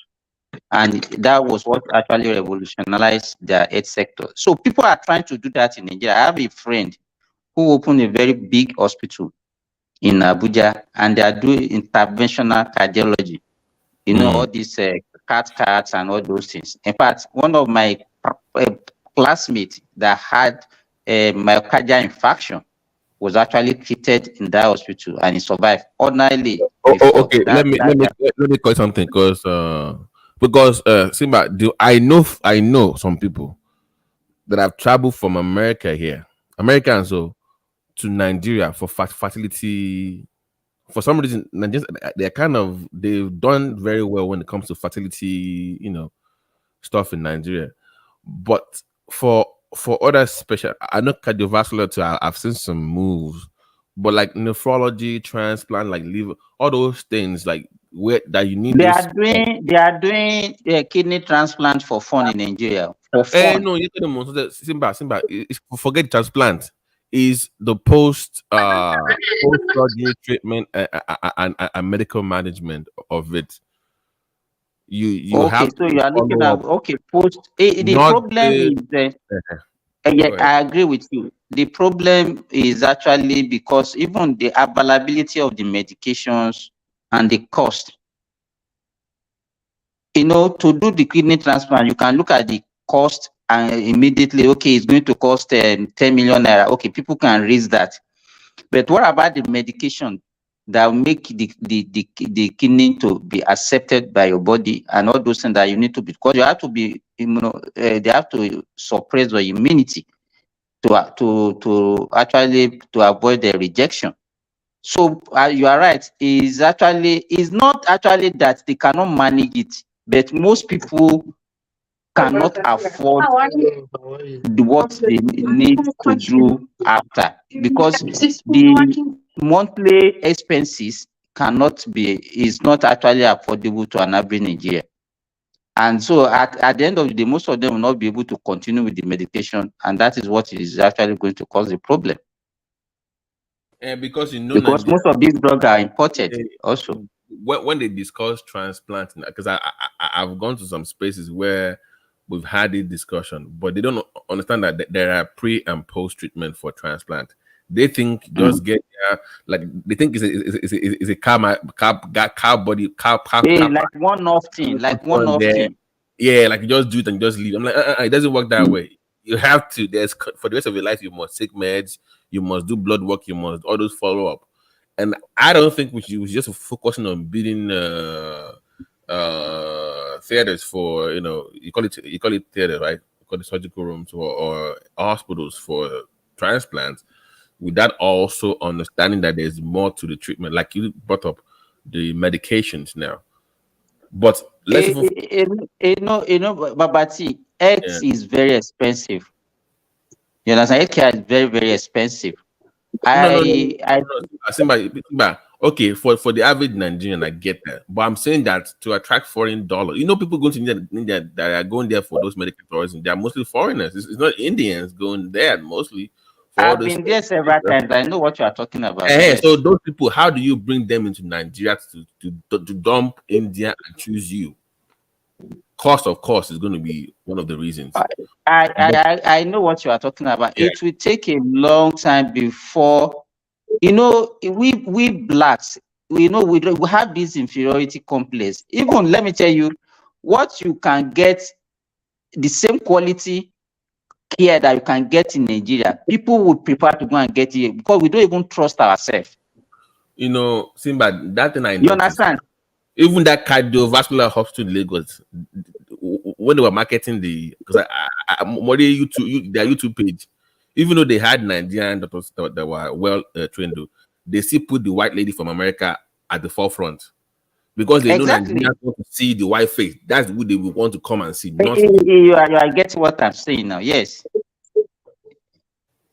We have this taste for anything foreign. We believe that is maybe because of their colonial mentality. It's not that inferiority complex. It's not that complex. Inferiority complex. But Simba, the reason is number one, our healthcare services is poorly managed. No, we are not talking about government this time around. We are talking about private. But private, hold on. Number one, a lot of people are seeing situation even in some of the best hospitals that you talk, private hospitals. They have seen series of incidences where people for negligence, they lost their life. Yeah, negligence and something that you cannot even imagine that could happened, and people just lost their life. So that is why they don't really have that confidence in private hospitals in Nigeria. So you cannot blame them because the private hospital are what you are saying a very hardship condition. They are struggling, and when you see businesses struggle, they will manage one thing or the other for survival, and in the course of doing that, they will do some things that is not right. So Ajalikuku, let me quickly say this before I forget. If they are doing transplanting of kidney in Nigeria, what pushed Okuremadu to go to the UK? It's not just the transplanting. That's the point, Thomas, I was making earlier. There is more to it than just the actual procedure itself. The after care, the post-op treatment is there. Yes. I'm gonna just go there and just do surgery and that's it. No, there's more to it. They must watch you for. But are you telling me that all those people they did in Nigeria, they didn't survive? No, they also do the management of it is not something that I can trust to put my own family member. And that is why we a lot of people have to leave for abroad where they can get the best of the best, surgery. But Baba Jaleko, let me tell you this. is in as much as we don't believe in ourselves. It's not about it's just the belief. I'm very sorry to say, and it's not limited to health care. Even food. People brag by saying, I import my water. I imported my whatever I'm eating is imported. Do you know this guy that always brags about Sujimoto? That built houses in Nigeria. It's just let me tell you, Baba, from what Germany. You say, yes, it might be it's a very valid point too. But the major problem, let me tell you, is that belief. We don't believe in ourselves. I agree with you on that. And so it's not limited to healthcare. You see somebody, even the education, mention it, anything. It's the same mentality that we say, okay, we produce car in Nigeria. You will say no, the Nigerian car is definitely going to be a substandard. Anything that we produce, we believe that is substandard. But wait, Simba, it wasn't like that before. It's because we have. I don't know when is that before that you are talking about. Okay, I don't know when is that before. The example of vehicle you mentioned now, Nigeria used to use made in Nigeria vehicles. Pojo and Volkswagen. Are they really made in Nigeria vehicles? Assembly in the end now. Assembly. They are not. Hold on. Forget whether it is assembled. Were they not assembled in Nigeria? The Pojo that we know that the Pojo of that time is the same Pojo that they ride in Nigeria, that was also the same thing in France. The Volkswagen of Germany is not different from the one in Nigeria. Look, you want to tell me now? Let me tell you, Babajale, you want to tell me that if Toyota have an assembly plant in Nigeria, Nigerians will not buy it. That's what they will buy. Yeah, it's the same. Let me tell you. But by the time you are named, if not is assembling Toyota, people will buy it. If Innocent is assembling Mercedes, they will buy it. But because it's not and it's innocent, it's not going to be good. That is the basis. We should even give credit to those guys. We don't have. Nigeria is a very difficult country. For people to buy those kind of cars, your government have to start buying them. When the government buys those cars and they are even those ones that have names. You remember during the military regime, the military regime make it mandatory that nobody should use any government official should not use any other vehicle apart from Pijo. If you remember that time. Yeah, Pojo, the governors were using everybody. They made it a law. So even you can see that they have to force us to even use a foreign assembly vehicle. Talk less now that we are talking about.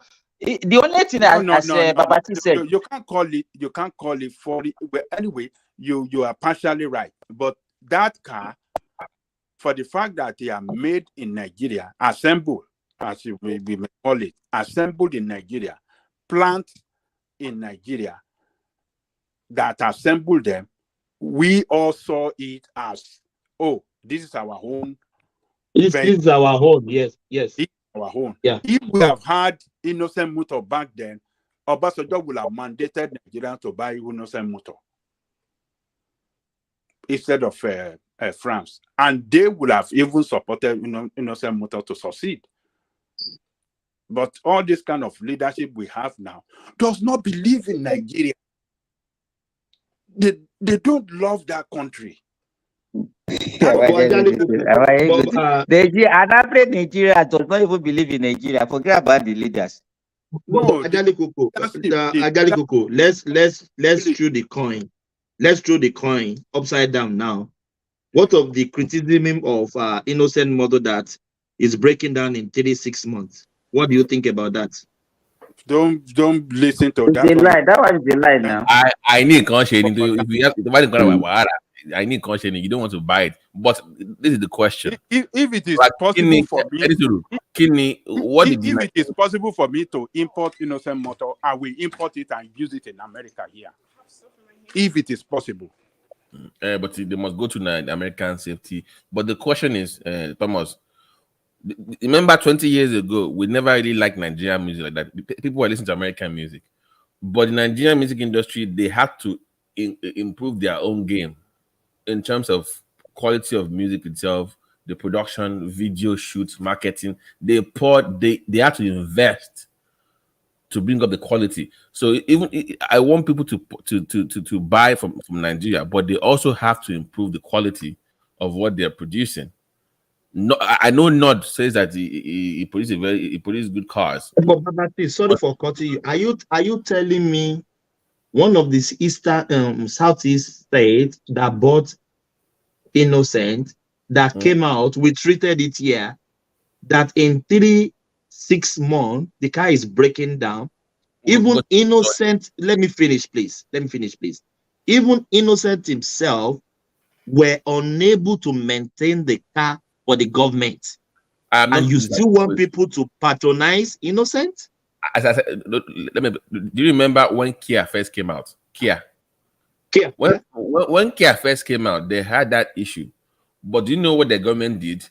They backed them up with funding in the billions to improve the standard.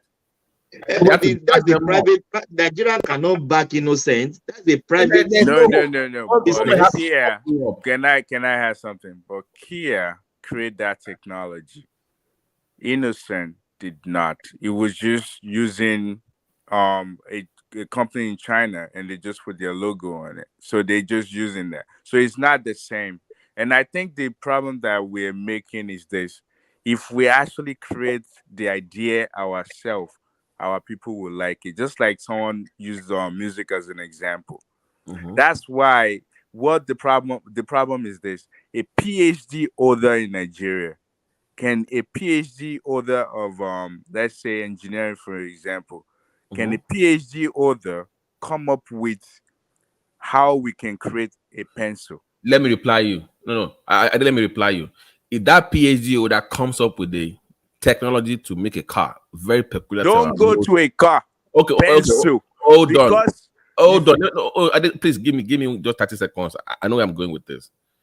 If that person as a PhD makes a very unique technology that is different from other pencils, other cars, that PhD holder will not spend 1 weekend in Nigeria before it's picked up by America or London or the UK. They will take him away. No, that's not true. No, that's the mistake we are always making. Let me tell you something. So let me explain it. One voice. Let Uriola make his position. Babati, hold on. Uriola, make your position. I've worked on the research and development. I won't name names, but I've worked where we develop stuff that is being used. Actually, if you work in hospital, your analyzers, if you have any analyzers from Siemens, the one actually called Trinidad, I was part of the team. But here's the thing: here's how it works. When you have a PhD, does not mean that you're only one person that will create everything. Because on that particular machine, for example, you have different skills. You have different skills, like different engineers. Like you have the software engineers that come up with the software that's being used. You have the electrical engineers. You have the reliability engineer. That's engineer, for example, aspect. Now you have the scientists that come up with the quality controls that are being used. Some of the other accessories that's being used on the machine. So I'm just trying to let you know that one person cannot create everything. I'm with you. Wait. To create to come up with an idea is different from actually creating every single thing. Coming up with an idea is this. Because there's so many technology now that you can come up with something, you draw it out, you do all the mathematical aspect, engineering aspect of it. You can do it on you simulate it. Now, if you now want people to now carry out that project, then you now have different people. But what I'm saying is this: can we have one person that has a PhD or a master's degree that says, my thesis, because every person that get a master's did a thesis. Tell me, put something together. Let him land. Because I listened to I listened to Ola, for example, saying that, oh, our PO, how come they don't stay in Nigeria and graduate? No one with Nigerian education level. I graduate secondary school in Nigeria. I can't. The way I was being taught is to memorize everything. It's not useful for me when I left Nigeria. Like, I can our lab, what we do like theory in the lab, you physically see it here and you're able to do. So I'm just saying to you that if you graduate in Nigeria, you don't have that luxury to be able to come up with an idea. If not, we have electricity problem. You have thousands of electrical engineering graduates. How come they haven't come up with? Why are we waiting for government? How come they haven't come up with That one is a funding idea? problem. The idea. No, I did. Hold on. I can reply here. That has more to do with the funding of the idea. But my point to you is this: No, hold it on now. doesn't. Let me reply. Can I finish? Let me reply. I let you speak. Let me reply. I'm saying that there are brilliant minds in Nigeria that went to the university system in Nigeria. In fintech, I met a guy in 2017. They actually bought his tech from Microsoft. They actually moved him to Austin, Texas. They moved him from Nigeria to Austin, Texas. They bought him out, and he's still working with them, but they didn't buy it out entirely. I'm saying that even if you have the best mind in Nigeria that can come up with that idea, the way our country is, because of lack of funding and innovative, creative space in government that believes in those people, they will leave the country within a week or two, because the idea will force investors to come get them. They will find them and they will get them out of that country within a week or two. So that it's more to do with funding. We have the brains that can do it in Nigeria. They are there. If you don't mind, I want So, to. let me make this comment before you come in.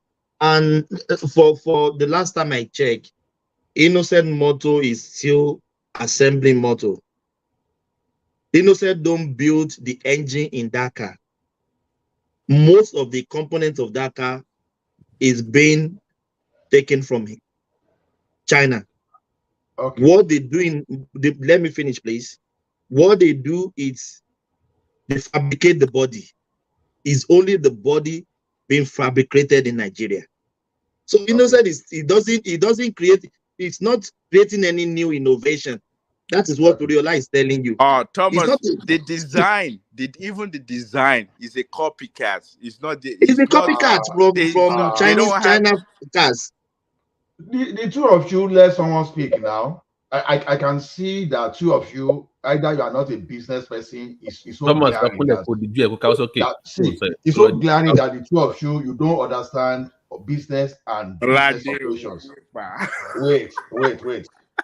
You see, in the early days too, you know why they mess us in the technical area of the business people, because they know that sometimes we speak grammar, we know the technicality, but we don't really understand business. That's exactly what we are talking about. See, products, you can create a product from a finished product.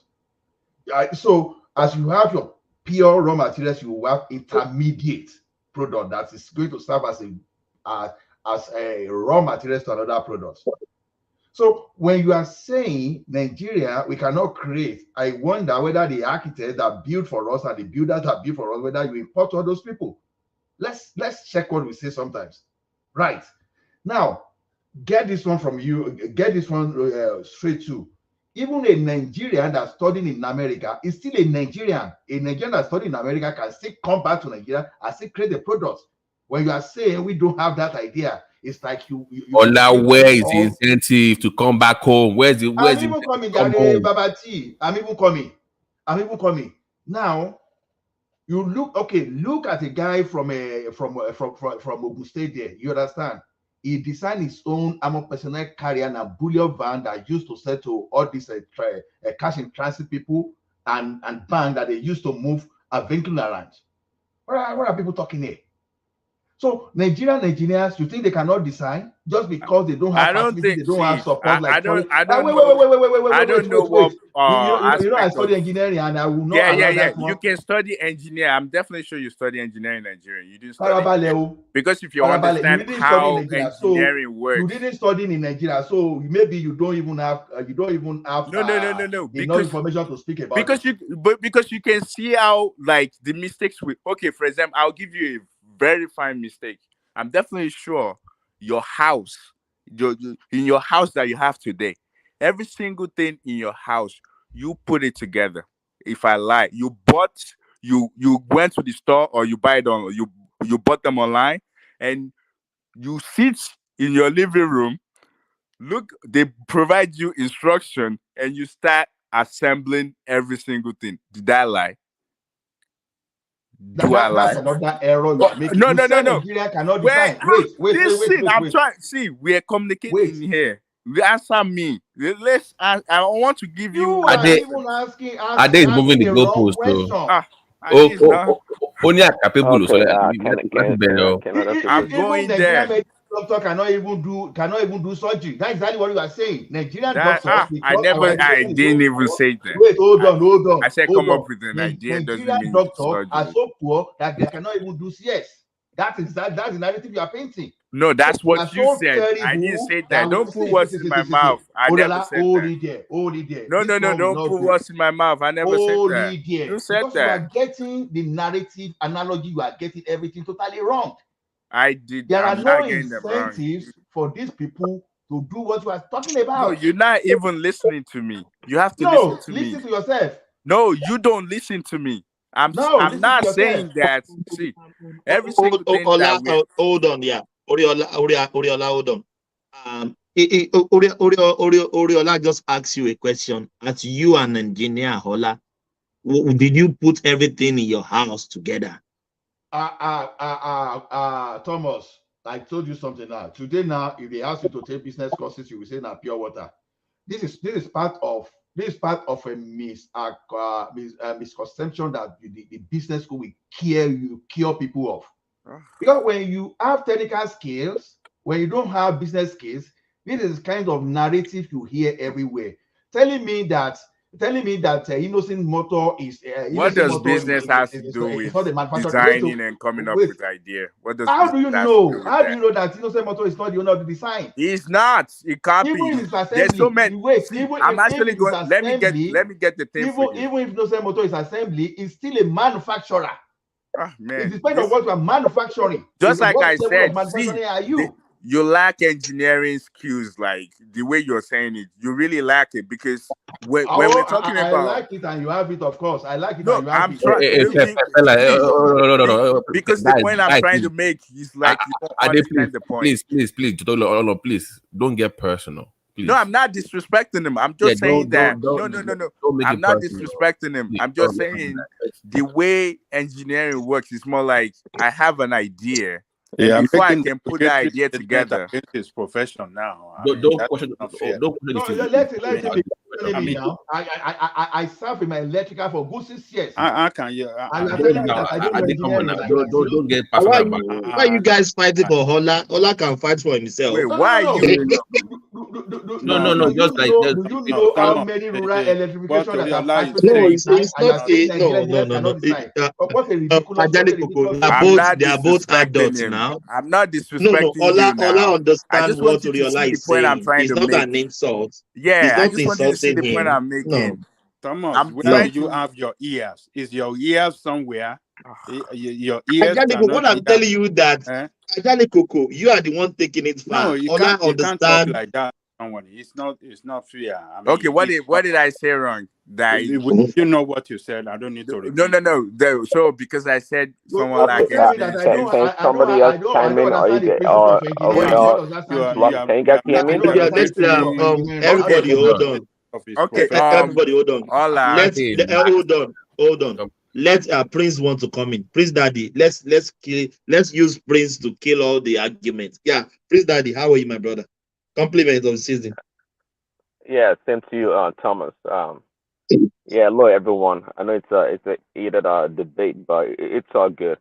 I was just gonna say, Oriela made a comment earlier that Kia developed the technology, and I asked in the comment section, what technology is that? Did they create? What technology did Kia create, Oriela? Wait. Oh, wait. All right. You asked the question again. I said, yeah. Now I know. No. So BT was saying that when Kia first came out, their cars, that they're not like the best. Like they can't compete, Absolutely, yeah, and they're breaking down.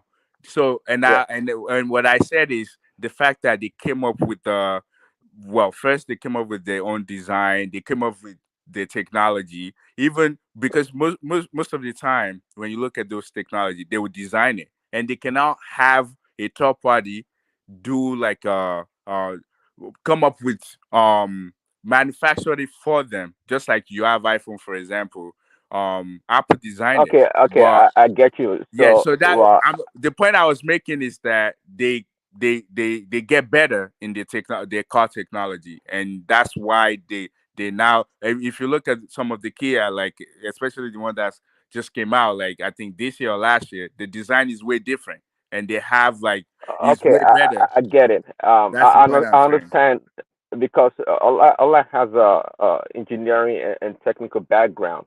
So when he's trying to interject business point of view analysis, I think it's a great compliment. No matter how you say it, it's great. You have to understand a lot of things from a business perspective, right? But Kia, I used to be, I knew a lot about the car business, and I knew Kia back then, 25 years ago. They were crappy cars. Kia cars, the manual is like sticking a stick in the sand and moving the gear. That's how terrible the gears Yeah, were. but they They came were up with the design and everything, correct? they came up with a design just like many other cars, But but somebody gave them that I can't funding talk. for There's no research. discernible technology that Kia ever created. If I'm mistaken, please point it out. They have zero technology, but No, nonetheless, that's they were not true. original. That's What you not can true. give them. Did they create the engine? Did they create the engine design? Did they create steering wheels, tires? Tell me what they. Yeah. I'm definitely sure they create the engine design for their cars. No. Now, even by now, What I'm talking about is invention. Did they invent engine cars? no. Was it Kia that invented it? Okay, so when I said how engineering works, that's where I'm not going to come in. That's what I mean. So, for example, now when let's say one company get a patent on a technology, sometimes those companies they will open it up for other No, manufacturers or other. Listen, I let understand me that, but land. when the patent expires, Let me land. You're not well, getting. Let you've me been land talking. so Let you me can talk too. understand the point. Don't over explain. I get you. Let me chime in. I don't over explain. I No, get you. My you point. don't. My point here is that yes, apart from Kia, there are many other car manufacturers before Kia that came after Kia. The technology or to create engine or any part of a vehicle was never created by Kia. But did they It's design their created own by engine? them. You're not listening. That's what I'm saying to you. You just want to make your own point, but the point I'm trying to make to you, you're not listening to understand it. Just because you can copy because somebody already get a patent on something on engine, for example. That's why you will see most cars. Some they have like the gas, like they have what they call them, like they turbo, and they Turbo have different engine. type of stuff. That's because they already so the engine is there, but because they have engineers like mechanical engineers that can now like make it to theirs. So you can take someone else's technology Your that they own already version of have it, right? with patent and make Your it own version of it. yours. Yeah, And your own. the design would not be exactly the same thing. That's what I'm trying to let you know. Okay. You're over explaining. You're over Daddy. explaining. See, there's no discernible. But that's not what you're saying, though. You're saying it just Well, obviously, we can every tell a car difference has between the a same thing Honda. in their Let me talk, please. under the hood. There's a They don't difference have between the a same Honda engine under the and hood. Toyota and Kia and other cars because they have their own unique design in the engine, maybe inline or For turbo, just every like you said. single thing, but matter of fact, if you want to know, for every single thing, you can't just copy somebody's work and make it yours. It doesn't work But, that but way unless they license it to you. I And did. even if they license it Hold to on. you, Can we you still clarify have to with make you? it yours. Hold on. hold on. Just to clarify with you, are you saying that Nigerians don't have the brain to innovate if they had the funding? Yeah, don't we have tons of I'm PhD asking. No, hold from on, Nigeria? hold on. Are you saying that Nigerians in Nigeria that went to the Nigerian school system, Yeah. if they had the funding and resources, cannot also create all these things?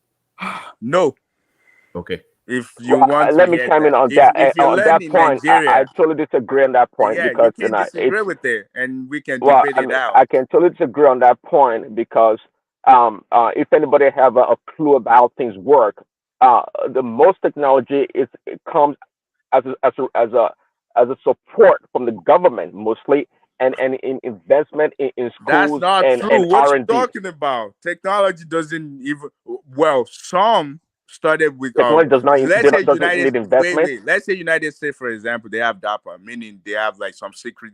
They will have people, especially PhD students, work on some technology, and that technology can become something later, just like Google. Google was a DARPA project, and later on, those PhD students make it theirs. So that could happen. But Facebook, for example, Facebook was never a government project. The kid was just in school, Well, Harvard, okay, and let it me felt talk.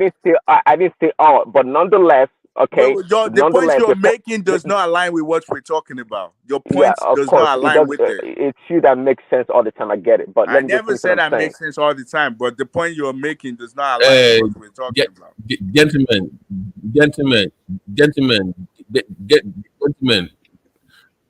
please. Wow. We are listening to you. Okay. So I thought Babati was saying something. Okay, so you're saying that who is echoing? No one is echoing. Nobody echo. We're listening to you. Sorry, it's me. Sorry, I apologize. So you're saying that it's not that you don't believe in that the quality of education is solid enough for them to be able to do that. But I also want to ask that if you notice when you have an idea, somebody with the cash flow. Hey, Thomas. One person is at the back. Please don't hurt the person. Don't hurt the person. The criminal that came here yesterday is at the back. Oh, he's back again, Abby. Yeah, this is the criminal. The face is so ego. Don't, Thomas. Can you hear me? Thomas, yo. I'm going to kick the idiot out and ban the idiot now. You know them now, on Abby, but yes, I'm going to kick saying the, that I'm going to kick the idiot out. So you don't believe in the school system? Babati, let's talk it out. Let's talk it out now. Yeah. Like we have fintech in Nigeria. We have fintech, and we have those guys. They're doing a great job. All of them. Mm-hmm. Now, let's be honest. Like, I'm not saying we're not capable because there's a lot of PhD students. When you look at a lot of major big companies around the world, you see Nigerians behind them, especially when it comes to project. They're developing a lot of technology. I can't dispute that. But let's be honest now. Majority of those fintech in Nigeria, those guys, they grew up in Nigeria. I think they even went to like private schools in Nigeria. Now, let's be honest.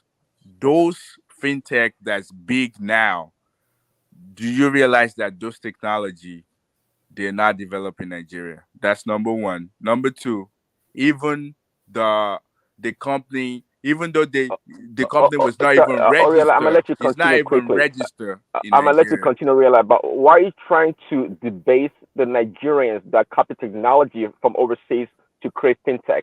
But you want to give all the credit to them here for using technology that was created by other people in automobile.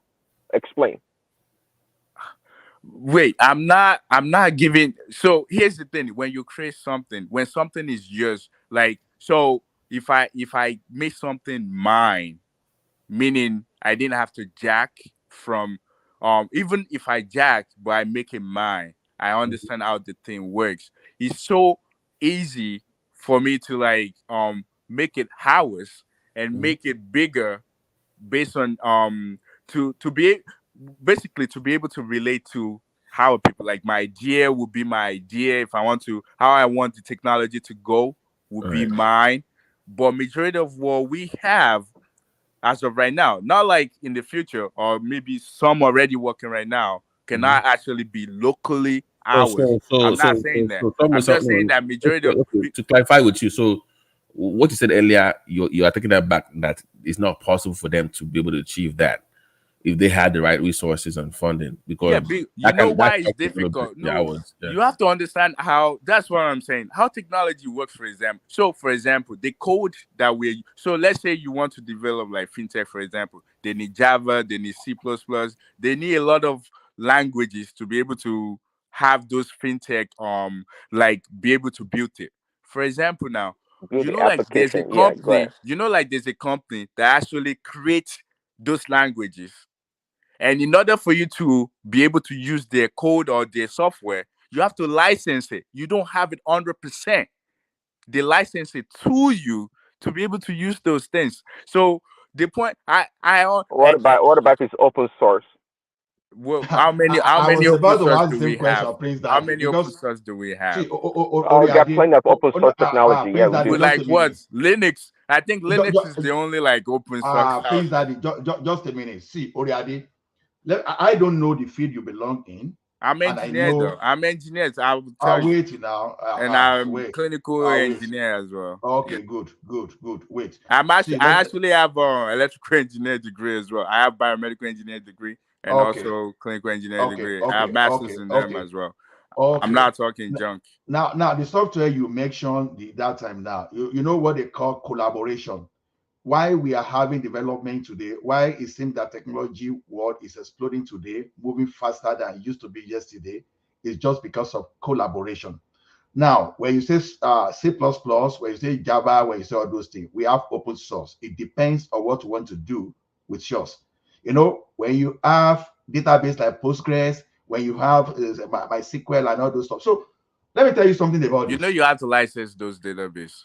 There are some you can do from beginning to the end without getting any license. That when you say open source, if you want to create a database like MySQL, you need to license it. Then you go for Postgres. See, let me tell you one thing. See, this is what I'm saying. Information is very key. When you have full information where you belong to, just say what you understand fully about your space, about your domain. But if you come to my domain and you are saying something you do not know, I reflex my muscle. Yeah, I understand. Now say what I'm wrong about. Say what I'm wrong about. Wait now. There's nothing, it's not a big deal for you to even build a compiler, because when you say Java, it's not a big deal for you to even build a language. You understand? If a proper computer scientist, that's not true. Listening now, Oriola. If you're a proper computer scientist, building a compiler is not that difficult. But why will you reinvent the wheel? If you already built a library, I will belong to the same open source community. That's not what I'm talking. That's the thing. What I'm talking about something else, but you're talking about another. Wait, Oriola. Carl Benz can as well hide his gasoline automobile engine that is building something from you, and nobody will have idea of how it's building. Some people took what Carl Benz did and improved on it. That is the way technology works. Okay, Ola, can I? Okay, let's just go there. I know. Let's go there. Let me ask Ade first. This is it right here. Do you think it's going to be possible, with funding and everything in the nearest future, for a Nigerian that studied in Nigeria to come up with a groundbreaking tech design to the level of a Ford or a Tesla that will take the course of history in Nigeria? No, because that's what I think. That because can I answer real quick? Yeah. So, Babati, you don't have to be. Wait, because if you're talking about innovation, then it has to be something groundbreaking that changed the course of history or very impactful to the world. Innovation is different from invention. No, no. I know where I'm going with this. It's not a trap question. Is it possible for a Nigerian that went to the Nigerian school system from primary school to university, that got all the funding and did the research in Nigeria, to come up with this creative man that can say, you know what, this new cell we never heard of came from Nigeria, from ABC group of people, to research from this university, from UI, and it's going to change the course of history. Oh my God, this is the new thing. Would that ever happen? Ade? See, I think we are having an issue with what I'm saying, and I'm not sure how No, to no, it's not. actually. No. Because for me to answer that I'm being question, honest. So it's not a got you question. It's not. yeah, It's not no, that. I know it's not a got you question, but the point I want you to understand. So, someone in Nigeria can do anything. There's nothing new under the sun. Like, we can do anything. But what I'm saying is this. So, for example, let's say a pencil. Now, let me on my paper, because idea is what become reality. So it's like, okay, a pencil. Can you actually design a pencil? Design it on a paper.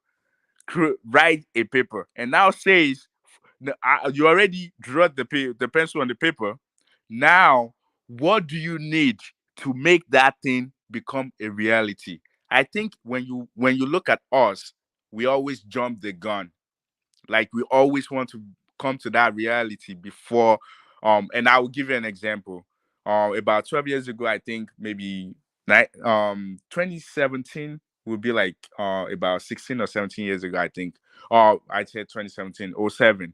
So there was this project, I think I mentioned it here. It was more like this oil that you're saying now. Like, do you know, like, so I did a fellowship, and it has to do on alternative energy, meaning how can we create oil, get oil from algae, for example. Like me, for my fellowship, I did a paper. I come up with different ways. I do my own research on people that already are doing stuff. How we can get design. I design stuff. So that's what I'm saying. I design a little silicon that can actually, they call it I think it's electro evaporation or something. I can't remember the project now. It's been a long time. So that thing, I use a simulator, which is AutoCAD. Then no, not AutoCAD. There's another one now. It's bigger. I forget the name. Map it out on the computer, send it to the people that can get the technology done for me in California. It's a project, little thing. I'm just a student. I create that. Now, what I wrote as this paper, like now, the next year come or in the future, another person that's trying to work on a project already, like the process, the original process where I'm trying to like design, because every single thing was written on the paper how I did mine. Like, you now make it easy for somebody else that wants to work on that the same type of stuff to now continue from there. That's what I'm saying. Like, we need is a step. It's not like we jump. Can I interject, please? And I don't think we're hold on a second. To realize, so in summary, what is the answer to the question Babati asked? Actually, I didn't get it. I said we can, but it's not something like overnight, like how we're saying it. It will start from like when you do your little project on the undergrad. Babati, let me take a crack before Randy comes in. Let me take a crack at it. To your question, simply I say yes, it's possible for a Nigerian organic meaning went to school, just like I said, from primary school to tertiary education, to develop a technology that's novel to the world. I think it's possible. The only challenge I would say is that we're not big in funding education or such programs, and being able to have the pool of other people that work in the same field to support you would be the challenge. But when you're talking about the pure brain of a Nigerian having the ability to do so, I see no distinction between that of a Nigerian and of an or American or an Indian. So simply put, yes, a Nigerian can. Yeah. Please, Daddy, before I go, no, Remy, sorry, just a minute, because I should step out. I want to make a contribution then in the absence of Thomas. Babati can please step in for him because I'll be away for like 1 hour or thereabouts. Then Thomas is not here. He should please, any name that we don't know, even if it is possible, don't add anybody till the end of the day. because that idiot that used to come here came again today, and I could have taken the picture. Can you, Ola, can you explain to the platform what's going on so they know the whole? Maybe somebody might missing the point here. So okay, what was happening is this: there's one good for nothing, the person that shall not be well with, that comes here regularly to come and give us some kind of annoying content, adult content, and I think his mission is so clear. If he has the opportunity, I think he wants to deprive everyone of the benefit we enjoy on this platform, so that it can create problem for the platform and shut the platform down. So we've been on lookout for the person. Honestly, I wish I have some kind of spiritual this thing. I would have mounted some spell on that guy, and it would have gone like that forever. And I'm not missing my word.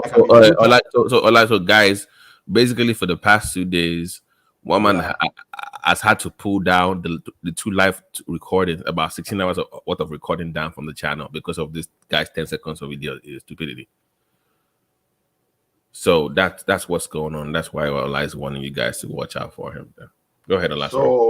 So Thomas, I know you are not there. That's what I'm saying. In case Thomas comes, please help me keep reminding Thomas that no matter what, any new name, please don't hard. Please and please don't hard, because it's very key. So like Babati, I beg, just help me coordinate until Thomas comes back. Yeah, what I just want to say. Ola, can you hear me? I can hear you, Adewale. Okay, what one man did earlier was that for you to come on the show, you have to turn your camera on first for him to see your face before allow you into the studio. So maybe Adewale, and despite that, this idiot I'm talking about, I asked him to show his face yesterday.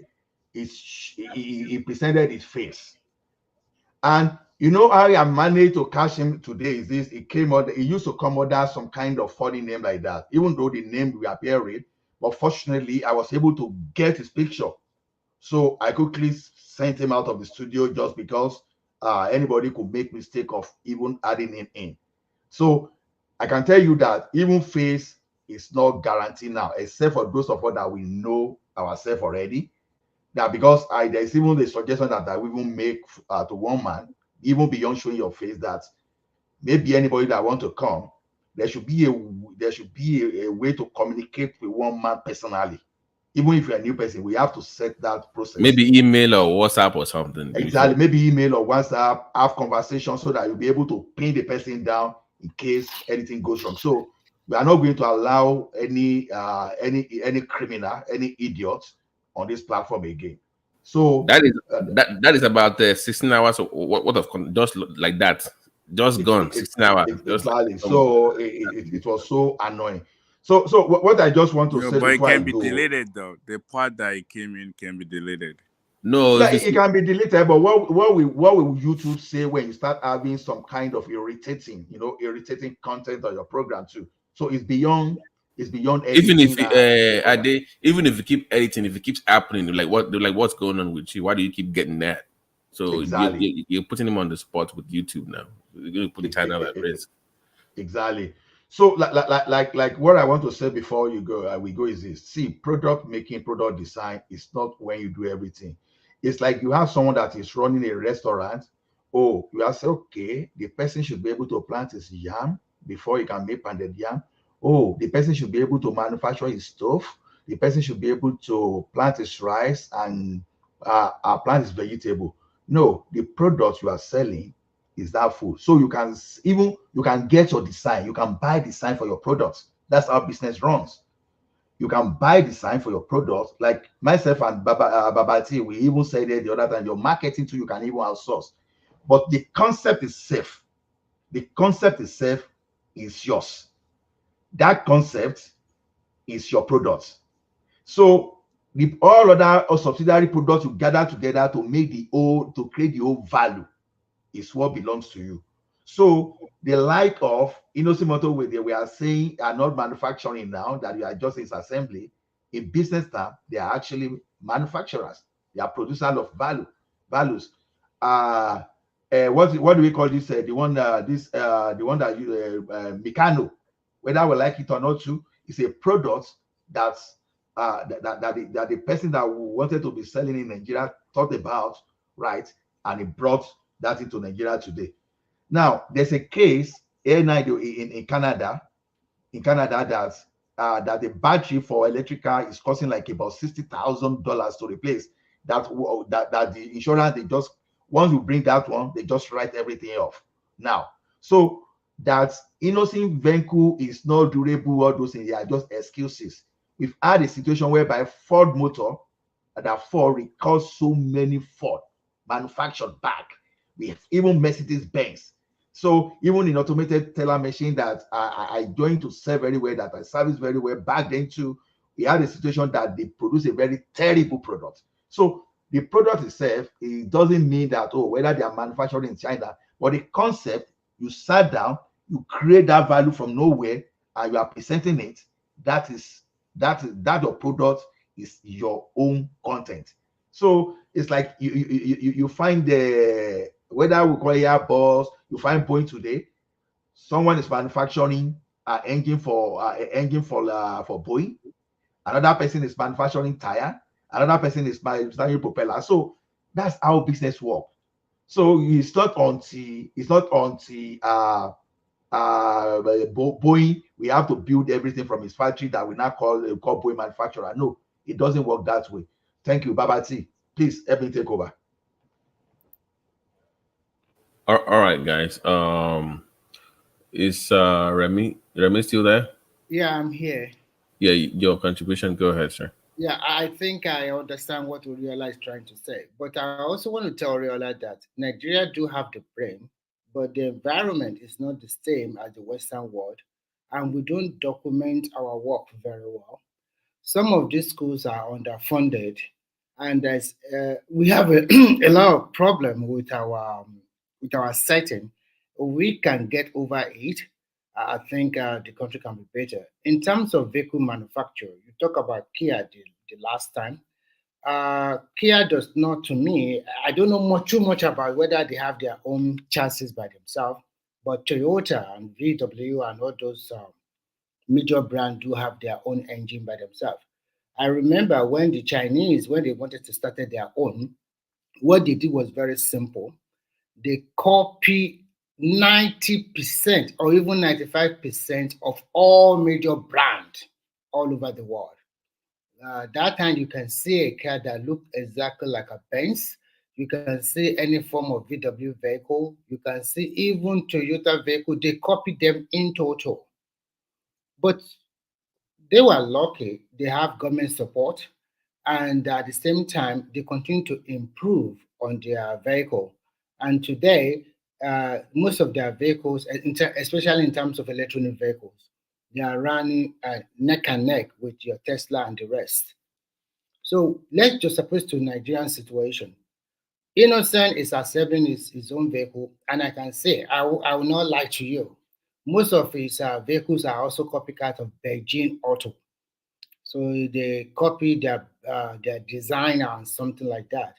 But although the quality might not be good initially, but at least I know that there's some state government patronizing Innocent, especially for their patrol vehicles and some of their security vehicles, they are patrolling them.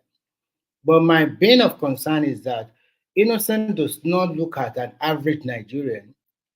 I would have suggested that they should have produced a car under 3 million naira. That is a 4-door sedan that an average Nigerian can buy easily, and that can even last long. And the cost of repair is very cheap. Just copy the Japanese model like Toyota and the rest. But you are not doing that, and your average price is so maybe 11, 12 million. So you're already targeting the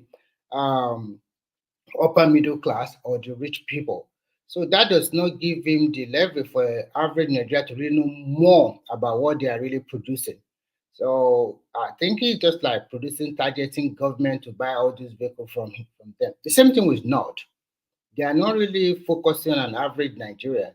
They just focus on the elite or the upper class people. So if you can produce a vehicle. Remy, sorry, quick question to that. So do you think Innocent Motors and Nord Is it because they want to make the most profit, or is it because they've not been able to lower the cost of assembly or manufacturing? Which one do you think it is? Because obviously they want to sell a lot of cars if they can, but I don't think they have that critical mass in the environment in which they operate to be able to meet that price point of the consumers you're referring to. Yeah, I think you made a very good point in terms of cost of production. But I still think that some of those stuff that can be get in Nigeria, like some of the steel, maybe fabricate the whole body. I think it just has to also input, work more on their research. We know Nigeria have a problem of electricity, which will be an added cost of having an assembly plant in such a country. But if you want to make a name, and if you want people to know you, I'm just trying to, what these Chinese people do is very interesting. They target the lower income earners first. And because that is where the population is. And when they do that, a lot of people rush them. They buy their vehicle, forgetting even the VWs like Toyota, what do you call it? Toyota Corolla, Honda Civic, and the rest. They forget them. They quickly go and buy made in China, this small vehicle, cheaper to buy, with zero deposit sometimes. So they got them and they are driving them, and these vehicles are also good. But today, I'm telling you, they are at par with Toyota and Honda and the rest now. So what I'm trying to... Remy, sorry for interjecting you. From what I can get from your submission now, one of the major problems that we have in Nigeria, if you remember that time when we are using Peugeot, we have different grades of Peugeot. We have GL, we have GR, we have SR, and the prices vary. The GL is the least one that most people were buying that time, if you remember.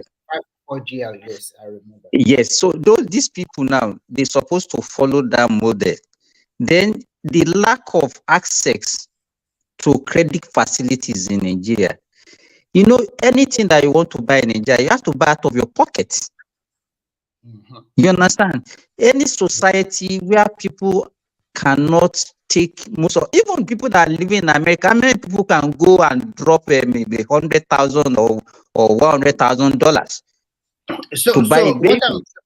What I'm trying to say, if we don't, let me tell you, if we don't have access to credit facilities, it will be very difficult for people to buy all those locally manufactured new vehicles in Nigeria. They will not sell. If you see it in the old, that time we are talking about, if you remember in the 80s, late 70s, even in Nigeria, people are buying on credits. People have access to loan. My father has 3 vehicles at a time. He has Remy, let me say something. Yeah, let me back you something. When my second car is a Aval, made in China. I drive my first car. One of my cars is Kia. I drove Kia. Then I just said, let me try this car, Aval, and it's very good. It has all the technology, Mercedes-Benz of $100,000 Australian dollars or $120,000 Australian dollars. BMW, he has everything. He has, and it's almost just $50,000. I'm even looking at it. I'm looking at it this way. If innocent, and it's even hybrid. It's even hybrid. Yeah, I am looking at it this way. If innocent partner with most state government in Nigeria, produce a low income cars in terms of cost, and then you spread the money for 5 or 6 years, and then this money will be deducted from the salary of the civil servant. It's not possible. What you are saying is not possible. How much does an average civil servant earn? But Remy, innocent motors are not. Innocent motors are not cheap. Remy, we are trying. Hold on. No, let me finish, Thomas. Remy, innocent motors are not cheap. No, they are not cheap. No, they are expensive. Innocent cars are expensive. They are not cheap. expensive. They have for an average Nigerian. The cheapest they have is about 12 million or 9 or 10 million naira, and they want you to cover the 10 million. Why can't you, Remy? Why can government do what government in America does for Tesla? You know, Tesla 2 years ago, when my sister bought Tesla, she got almost 7,000 in rebate from government for buying a Tesla. So why can't government subsidize? Like if you're a government worker, I'm want you to. But see, we can't afford it. Come on. Yeah, then the point Ola is making is salary ain't load you for you to say no, we don't make enough to pay for that kind of car. Let me break it down a little bit. I'm trying to say it should produce a sedan, like maybe follow the pattern of Toyota Corolla. Not SUV, IB. No. I'm talking about for the civil servant. There should be a small version, maybe like a compact version. What I'm trying to say, so that it will make his car more popular, and then you spread the cost of payment even for 8 years, and this one will give you more leverage with the government. And I don't even know in Nigeria, you want to get a loan, the interest on the money you get is just too high. You go to bank, they're asking you 25% interest. That's what is according to people, the profit you can realize on a business is about 25%. And the interest you cannot even go to a commercial bank to go and buy a car now. I don't know why to get a loan for a car, because it's not a business, it's a liability. Yeah. So there was a time I went to a commercial bank in Nigeria, and we want to source for a loan, and they're asking us 25% interest that we are going to pay back, and the moratorium of payment is just too small, under 2 years, and these are huge amounts. I just asked myself and my team, how are you so sure that we are going to even make profit? We are even the breaking even point. We are not even talking about profit. We are talking about for us to be a breaking even, it will take us 2 years to even make profit. We are projecting the next 3 years. So the problem is that most of our commercial banks, that is how the government should come in. They are not really helping Nigerian masses. The interest on loan or even on overdraft, if you cannot repay back, is too huge in Nigeria. What I'm just trying to say for Innocent to make his car popular among Nigeria, you should at least partner with the government for the civil servant, spread the payment for 6 to 8 years. This will give you more leverage to improve. It is not done anywhere like that, Mr. Remy. It is not done in bonjour. Okay, sorry, Mr. Remy. We cannot be saying what is done in America. We then copy the system. But Remy, what do you think would be the average monthly payment for such a loan contract? And what happens when government does not pay salaries? The government does not pay me 6 months. Where would that money come from? Oh my God, man! Come on, like that's what I'm saying. Come on. Hey, yeah, Babati, you are going to finish me. Mr. Remy, I will finish it. I don't want to say anymore. Because if you know that route, Remy, that route that we are following now. But let me still tell you that is because of lack of trust and lack of belief. Nigerians are still buying cars. A lot of Nigerians are still buying cars that are worth tens of millions. It's just that they still don't trust these companies, and it's because of our taste for foreign things. You know what I see Innocent is doing is that you came up with a highly expensive car and you want to compete with the famous brand in Nigeria. Nobody will go for your car. It's just like I have 10 million and you want me to he only just changed the brand though. He only just changed the brand, sorry to say. He just changed the brand. That's it. Because of it, I looked at his car. It's almost the same thing like Ford and others. It's just the name, the logo that changed. Nothing different. I think what we should be talking about is this: the government should not buy for civil servants. They should not make it. They should buy and use. By the time they buy and use, the masses, they will see it. Even after using those vehicles for some years, they can now auction it to the public. With that, gradually, the trust can be built. Okay. That's a good way to start. I think we've made a lot of suggestions on this platform regarding that, and I think it's a good way to start. Okay. Continue. It sounds like I'm echoing. But anyway, Yeah, it's a good way to but, start. At the same Babati, time, I want to, Babati, sorry, Prince Daddy, I want to ask you and Simba a question. It says you buy and use. First, I want to ask the question: what kind of brand? And I want you to put a figure to the cost of the vehicle you are talking about. Is it the one above 10 million naira and buy and use for 1 or 2 years? And what kind of civil servant would they buy it for? Is it people? No, they are not buying for civil servant. What I'm saying is that government have utility vehicles that they use. Okay. You understand? The police say okay. So Remy, they can have a contract. Say this is hold part. on, please, so that I can put them together. Hold on. My next question is that they buy and use it for how many years precisely? I want to know. I would like to speak after Prince Daddy. I just let's say now. Let me see, because government generally they buy vehicles. Simba. It's Simba that is talking.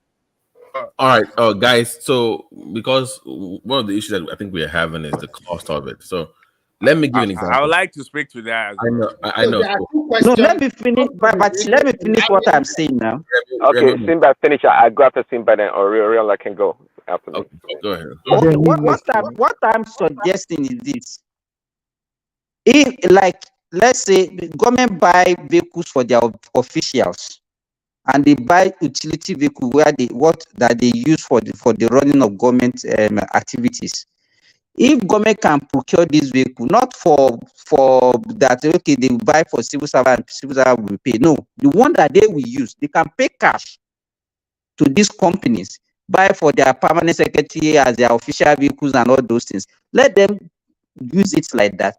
So by the time they use for let's say 4 or 5 years, they can auction it if they want to buy another set.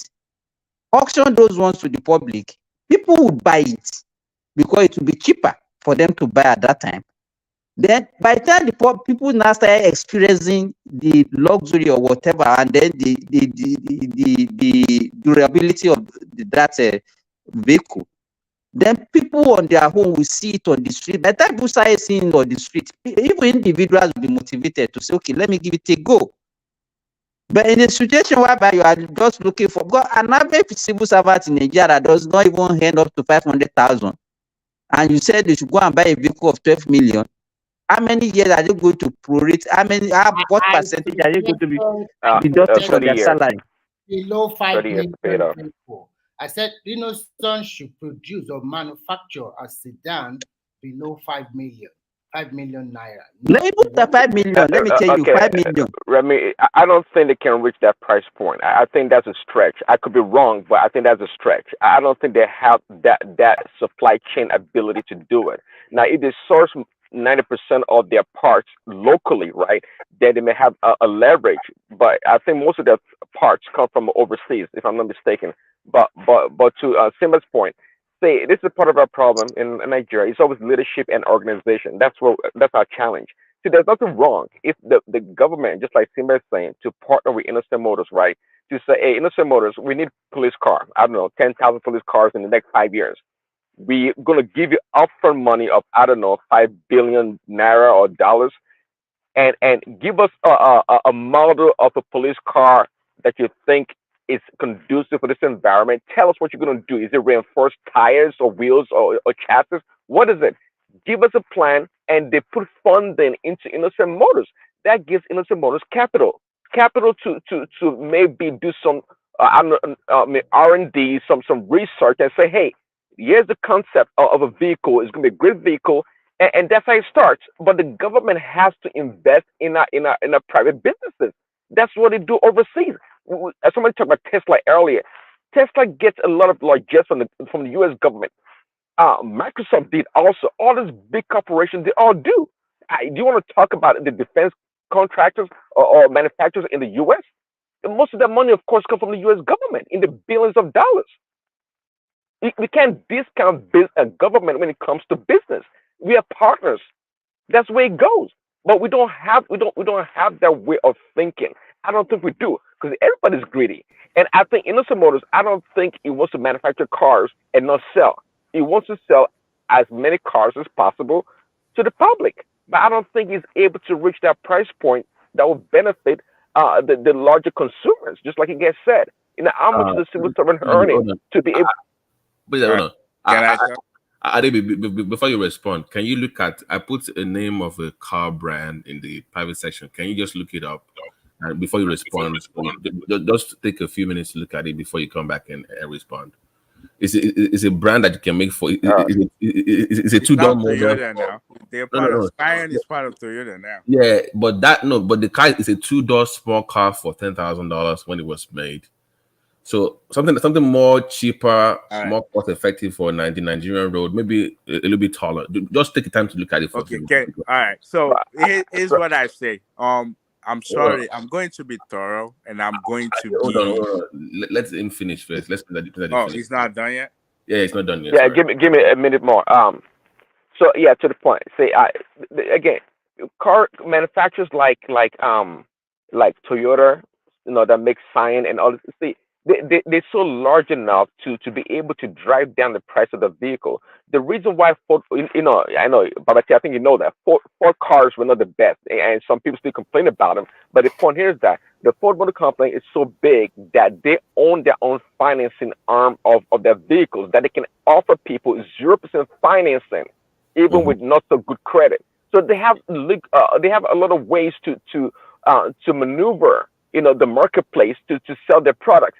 I don't think Innocent Motors is up to that level yet. And also, Remy talked about the Chinese auto manufacturers. They get a lot of support from the government. Kia also did from the Korean government. So this is the challenge that such companies in Nigeria are facing. Go ahead, Ariella. Oh, all right. So, like I said, I'm going to be blunt, but I love Nigeria just like everybody loves Nigeria. Did you see the design I did? No. Did you see that design? Actually, I didn't look at it. Because no. But I want you to look at it before you comment. There's a reason why. Because it's about cost effectiveness. Even if you make the cars, can people afford it, right? So you must make something that the Nigerian market can afford. Something smaller, not the SUV, big sedan. Something smaller for the Nigerian market. Something compact, 2 doors ideally, not the so very cheap, cost effective. So can a Nigerian manufacturer make a cost effective, compact, small, affordable car? And does it need government to subsidize it? That's the thing. That's what it boils down to. I see it, but so there's nothing wrong. If they can come up with this, that would be nice. But here's the problem. That's the foundation I'm trying to make to you guys, but you're not seeing the point I'm trying to make. It's not about Innocent making what they are making cost that they're already making. That's not the problem. If to say, just like I put it in the chart, the company that they actually license that they just rebrand, I put it in. You can look at their cars. And when you look at the new cars that they're designing now, it's a little bit different. By the time Innocent start designing those cars, you will realize that they just copy the same thing. So I think the problem that we're having is this. It's not if to say that Innocent, everything is done in-house, meaning they design their own cars. And now whatever they want to outsource, maybe they want the engine from here. They would design everything. They would just the type of engine that they want. They would just have some other manufacturer get them that. If to say they're doing that, what you guys are requesting will be able to be done. But because all they're doing is someone already did a design. All they're doing is just show the design or the chassis, the engine. It's not like their team sat down and create exactly what type of car they want and what they would like in that car, and now outsource and start getting the parts and build a thing. If to say that's what they're doing, it would be easy for them to now look at the type of car they would design and say, we can spend this amount doing this type of shape. Let's reduce it. This fabrication. When we do the fabrication, maybe we're using a lot of iron oil, or I know we are not using steel for cars, but they're using whatever metal they're using. They'll be like, okay, let's see if we can get different fabrication that won't cost this much. But because every single thing is just a copycat, so whatever that company is giving to them, they just doing the same thing.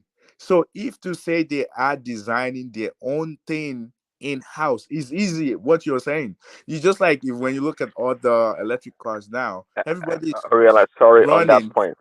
On that Yeah. point, sorry, but I see your point. I mean, you're saying, in other words, they have more flexibility in-house if they're able to make their own original designs. Correct? Is what you're saying? Yeah. It's more Okay, flexible because they will but see there like they're are not that supposed to OEM sell it. manufacturers out there that have built the expertise in-house.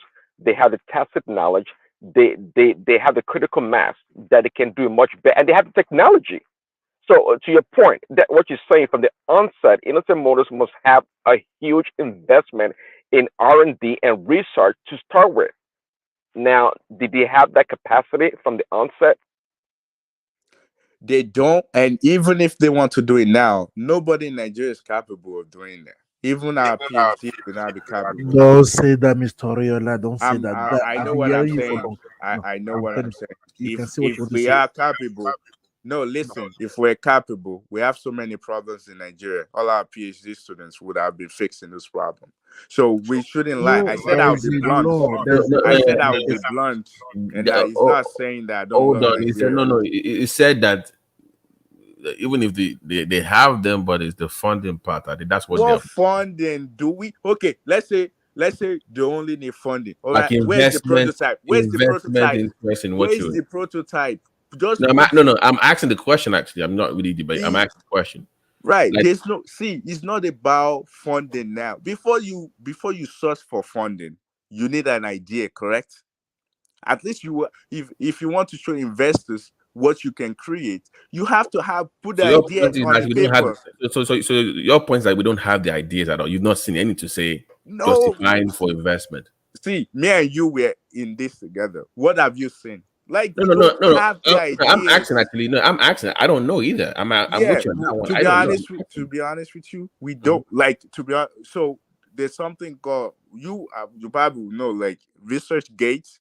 Basically, I think they're part of Right, Google right. where every single For doing school now, you publish yeah, in. every publish. Have you seen any publish that's related to any I technology have in Nigeria? no.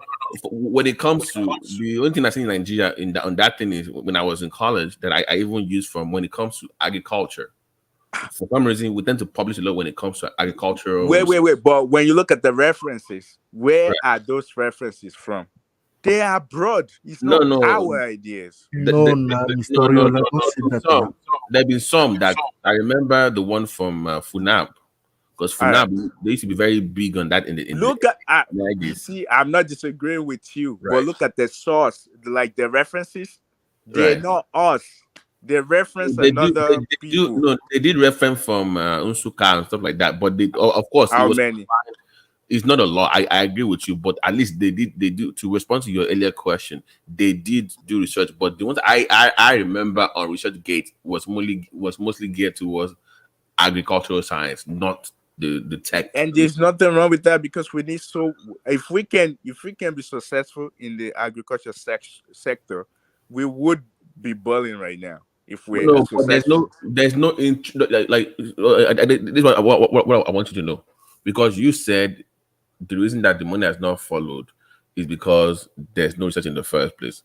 My rebuttal to you is that they have enough research in agriculture. No. See, research Let me is finish. different from idea. You're missing it. Research, But you let me researching finish. something.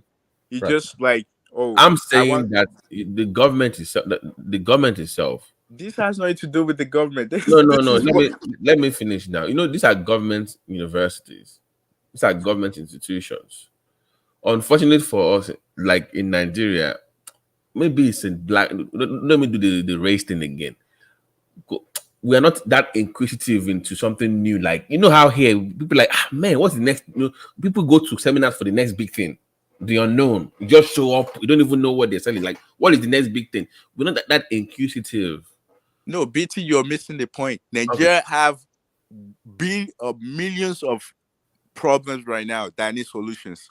Right. Let's create one solution. So for example, we electricity is a problem in Nigeria.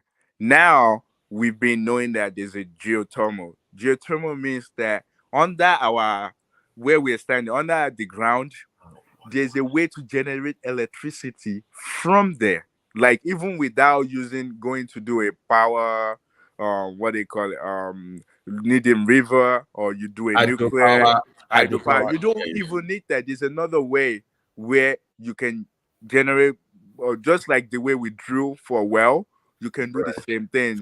But now, so your point is that there's nobody that has done that, or that. No. Just let us have idea. I see people will bet, investors will put money on ideas. That's what they do.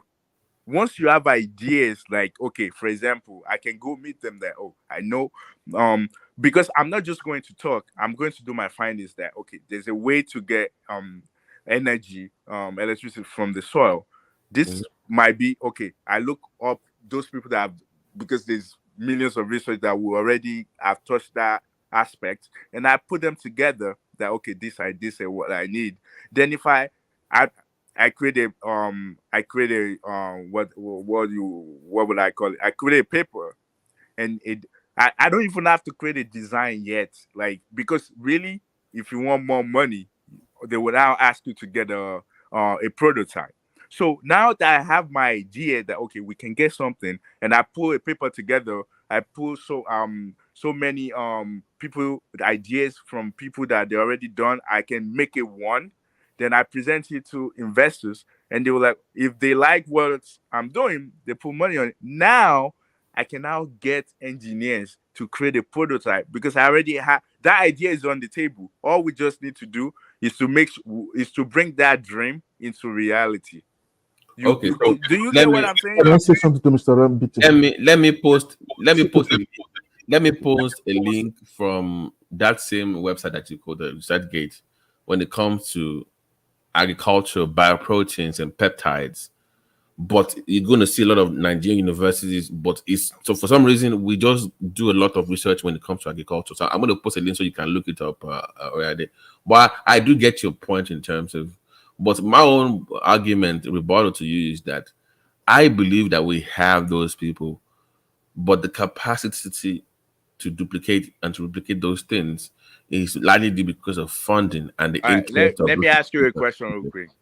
So when I was in as of 1998, let's say 98, 99, do you know, by then I've seen a computer, but I've never actually typed on a computer. Now back then when I did computer, I'm in our class when we do computer, they draw it on the board. Are you saying that the problem that I'm saying, like, the problem is manifesting from there? And when you go to your chemistry class or physics class, all, like, majority of what you read in a book, you can't physically see them. When you're doing your practical as well, you can't physically be able to do those things. So those things already taking away your the talents that for you to be great. Your creativity is already taking it away. That's what I'm saying. But you're actually making my point. But why don't they have that? Because of lack of funding. That's likely the reason why you are just doing theory as opposed to practicum, right? It's because of lack of funding and interest from government to fund those researches so that you can actually practice what you read in the book. So it goes back to my point of the interest of your government in understanding the importance of funding. So once again, let's focus on school then instead of you saying. I put Nsukka University on ResearchGate. You will see tons of research when it comes to bioproteins. You can look it up. They do a lot. But the problem, but my point to you is that even if that person some way source for funding and they are very successful in that research, they will disappear in that country within 1 year. No, research Because is different somebody else from. will, Wait, somebody else will benefit you're from them. making this mistake. A research is different from having creating an idea. It's two different things. I'm saying somebody is reading that like this is online, right? Somebody sees this and say, I believe in this stuff. And they start, and they're a foreign body, and they start funding that, whatever, whatnot. If that thing progresses, No, but that's just a research. You're not I getting know, it. I know, but even at that stage, at all stage, you can attract funding at all stage. It can be No, even at the see. idea process. Somebody believes in something. Okay, this. So might you be see what they created. You see that research that you said they did. It's now for, let's say me, I read one of the paper and I now like get interested, or one of those students, maybe the MSc or PhD that did it, now can take that idea and take that research and turn it into an idea that can become a prototype. So that's what I'm saying. Like, you have to take it away from the paper book, turn it into something.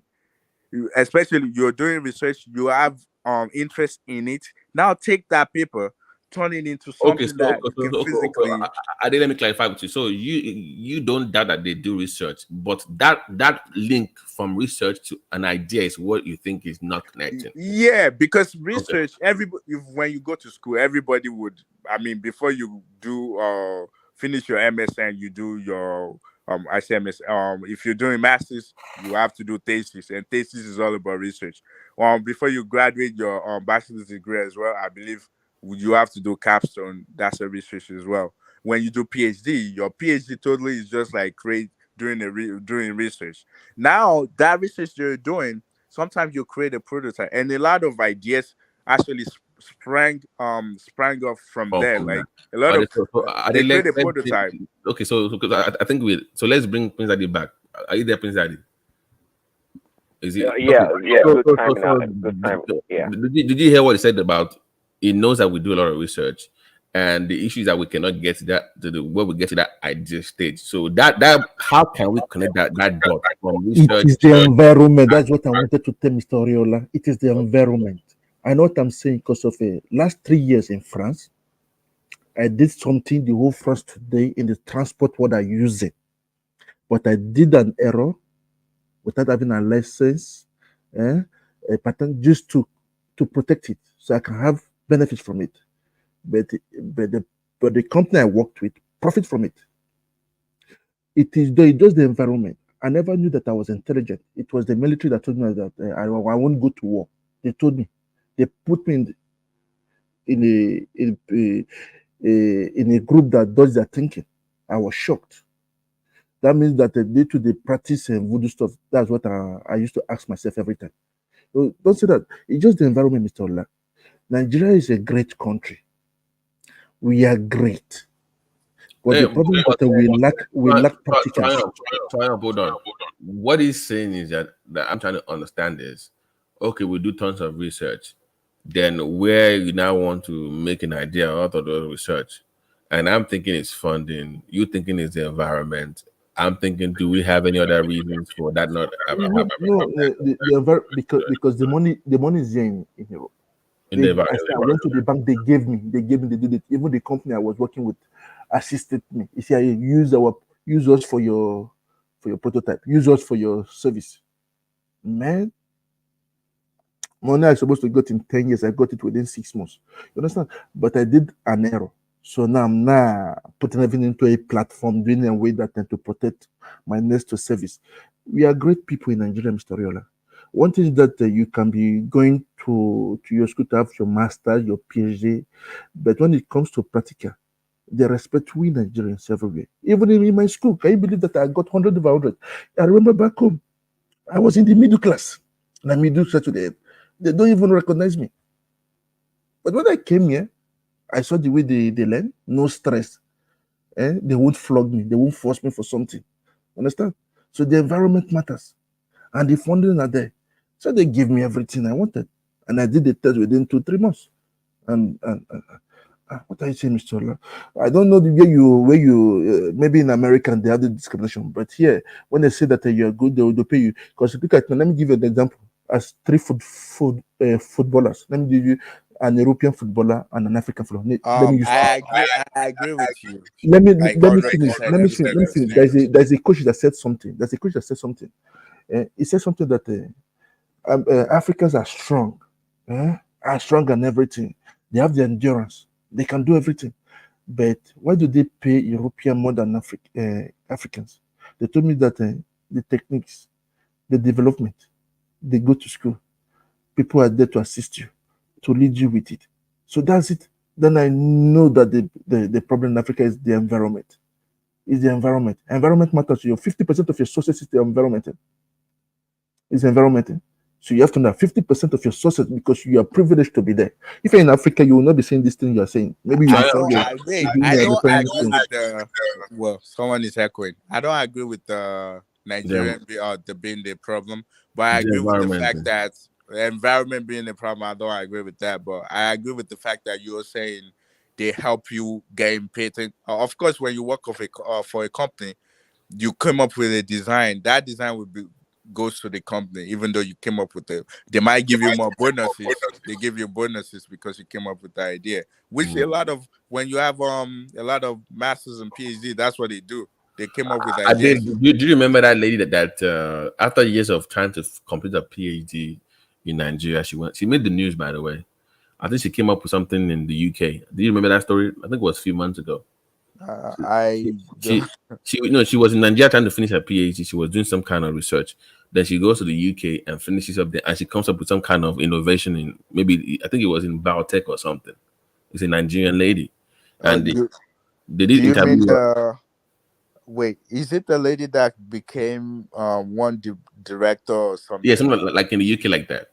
Yeah, well, if she didn't start it, I don't think that idea started. Yeah, but my point is the reasons why she gave that she left Nigeria. But she was born in UK though. No, but she was studying in Nigeria. Is my point. The PhD started in Nigeria. It wasn't the UK that she started. Wait, no, she didn't start a PhD in Nigeria. If we're speaking or talking about the same lady, she didn't start. She had babies and she went back to school. And when she went back to school, that's when she went for a PhD. Let me look up the story I was trying to bring up. There was this lady that was talking about, and she was giving reasons for why it's so hard to finish your research in Nigeria. She was giving this kind of explanation. And to be honest with you too, like if let's say you work for a company, you come up with an idea, you have to understand that you have other PhDs on your team that you're working with, and those things they're not easy to, because idea already created. It's just like Tesla. The guy named Tesla that created that engine type, that created that, he didn't physically create, but he wrote different papers on how you can. By the way, I did before. Let's like I did. By the way, with the rate at which China is going with this EV, do you think your boy Elon Musk can compete with them at this rate? But it's crazy, man. I'm telling the way these Chinese people are cranking up these EV cars. Even phone companies they are making it. No, it's not. And it's cheaper though. It's crazy. But it's not there. But the thing is, the quality is what we have to look at, because when you look at the mechanical car, which is the cars that runs on gas, they're not very good. They're not. That's why they're not able to sort it around the world. So are you sure, Mr. Oriala? Yeah, I can give you a contact directly. Even your car. Well, we don't have them here. We don't have. You have them there in America. But in France, we have them. Because I was watching those news stories. The demand for those cars. Which one? Those there's a particular brand for the Chinese. Oh, you mean electric? Electric, yes. Oh, you mean is it they've the gone Yao Ming, BYD? There's BYD, Yao Ming, and right. So Neo. That's guess and Neo and Yao Ming. Let me Neo and Yao Ming, they're Afro-American though. I know, but guess who's complaining about unfair? Guess who's complaining in America that it's not fair? Yeah, Chinese is not fair. Hypocrite. Hypocrite. No. No, they're saying the truth, but there's no Google. Free market. They come on free market. Allow Google in China now. I know, they don't allow Facebook in China now. But what happened to free market though? What happened to capitalism? We know, but China is not playing fair. If China is playing but fair, they don't pretend now. They don't put like, oh, with free market. They don't pretend. Baba T, because there's limits. That's our problem with Africans. There's always a limit to any model or any system. Right. And that's why the Westerners, they always beat us to everything. Now, we learn a model, we get stuck with that model. We don't know how to deviate when the time comes or when it's necessary, and that's our problem. Can I ask you real quick though? Like, look at the way the world are going with the EVs and everybody moving up. I was even watching this story on Arise TV. Some countries they have even phased out 3G, and Nigerians, unfortunately, the majority are still using 2G. 2G. So how can you even 60%? We see almost, when I told you that Nigeria is not developed, everybody will be. We are way behind. Well, one thing I think guys know. I think guys know it's I'm echoing. I know why. Try and put on. Can you go on, please? Can you finish up on that EV thing, and Trump can go after you. Well, the EV vehicles. Well, you said the Chinese are doing very well. Why not? I mean, if I'm not mistaken, because you brought Nigeria into it, and I'm telling you that we are here. We are still using 2G, celebrating Dangote oil refinery when the world is clearly moving away from this oil powered vehicles, and we are way behind in almost everything. Well, in our environment. Say the reason why we one of the reasons why we are behind is because we don't have a real competition out there. If you get a phone company that comes in and is able to provide 5G to consumers and for a really reasonable price point, why do we need a foreigner to produce it? Why can't we put people? I didn't say a foreigner. I say if you get that's a foreigner. I don't remember if I said that. I say if you get somebody that comes in. What do you mean by someone that comes in? What do you mean by that? That comes into the marketplace. It could be a Nigerian from the north, south, east. Doesn't matter. Someone that comes into the marketplace, like you, maybe you now from. Wait, there's Globacom. Let's Globacom is not doing a good job for Nigeria. It doesn't matter. There's no 5G. That's 5G Nigeria. I'm telling you. I'm telling you, Oriola. That's 5G Nigeria. Calm down, please. Simba, calm down, dog. Am I lying? No, let me explain to him. So BT, where that is BT, Vincent Nigeria. Hold on, please. There's 5G in Nigeria. Hold on, guys, hold on, please. It is barely 1% penetration of 5G in Nigeria. Is what the point I'm making to you. The majority of people in Nigeria still use about 65%. Because I remember this June when I went to Nigeria. Don't say hold on. I want to tell you my own experience. My phone, I used 5G when I was in Nigeria. So what are you telling me? This is what I'm saying. 4G is 4G plus that you use. Simba is not using 4G. Simba, hold on. They have 5G in Nigeria. What we are saying is that the penetration right now could do 1% low. It's not. Let me tell you, you people are always carried away with. Let me tell you. The whether you use 2G, 3G depends on the type of phone that you also have. And then how many people can afford the phones that are 5G compliant? That is the question. That's a very good point. That's an excellent point. Wait. You don't have 5G technology in Nigeria. Stop it now. Why do we like to lie to ourselves? We don't have 5G technology in Nigeria. We do have 5G in Nigeria. We don't. We do. What do you mean we do not have 5G? We don't. Baba T have changed. We don't have 5G technology. No. Guys. Hold on. That is a blatant lie. Remy, hold on, please. Can you hold on, please? Thank you.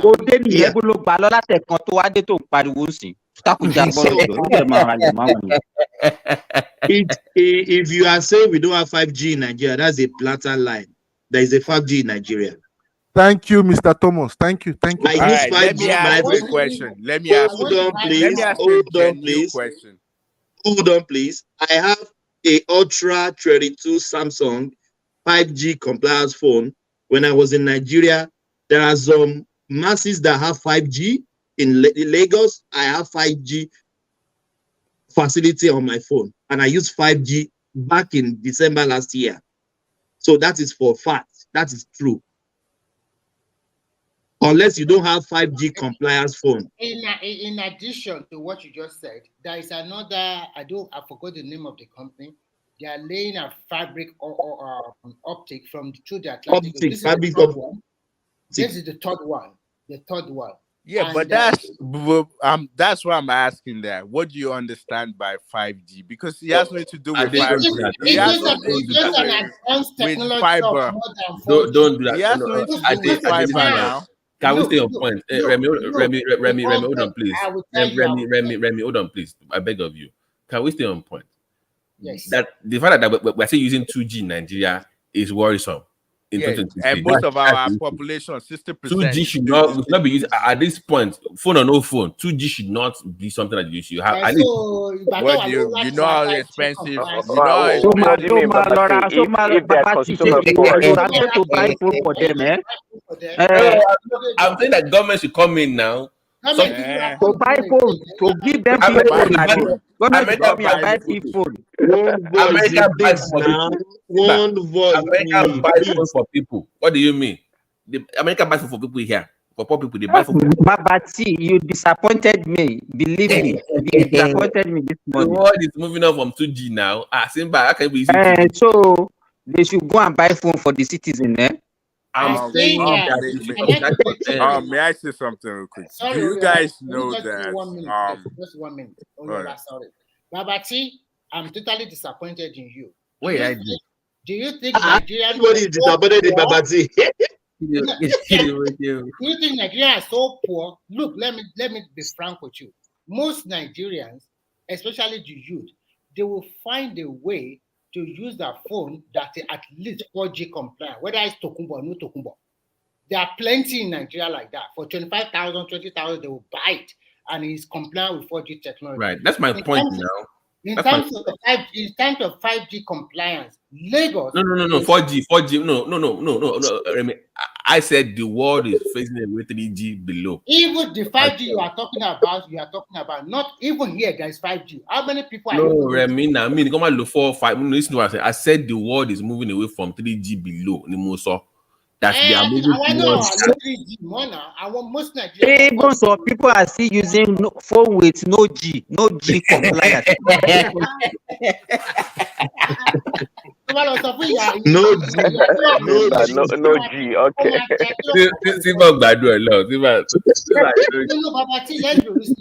Our people in the small town or village, what concerns them with? They said Remy, hold on, Remy. They said 65% of Nigerians still use 2G. Who said that? No, let me find it. There's a survey that was done. Yeah. There's a survey that was done. So but okay, quick chime in. Does it really matter? Unless they're saying that the people using 2G, they are unproductive as a result of their lack of bandwidth. I need to say something real quick. Can I say something real quick? So, do you guys realize that you can actually Google this now? That only 60, I think was it 64, 60, about 60 something, maybe let's say 65 or so % of Nigeria is actually covered with telecommunication. Meaning, if you want to receive phone call or do anything related to mobile in Nigeria. It's not true. I can patch that one with my just Google.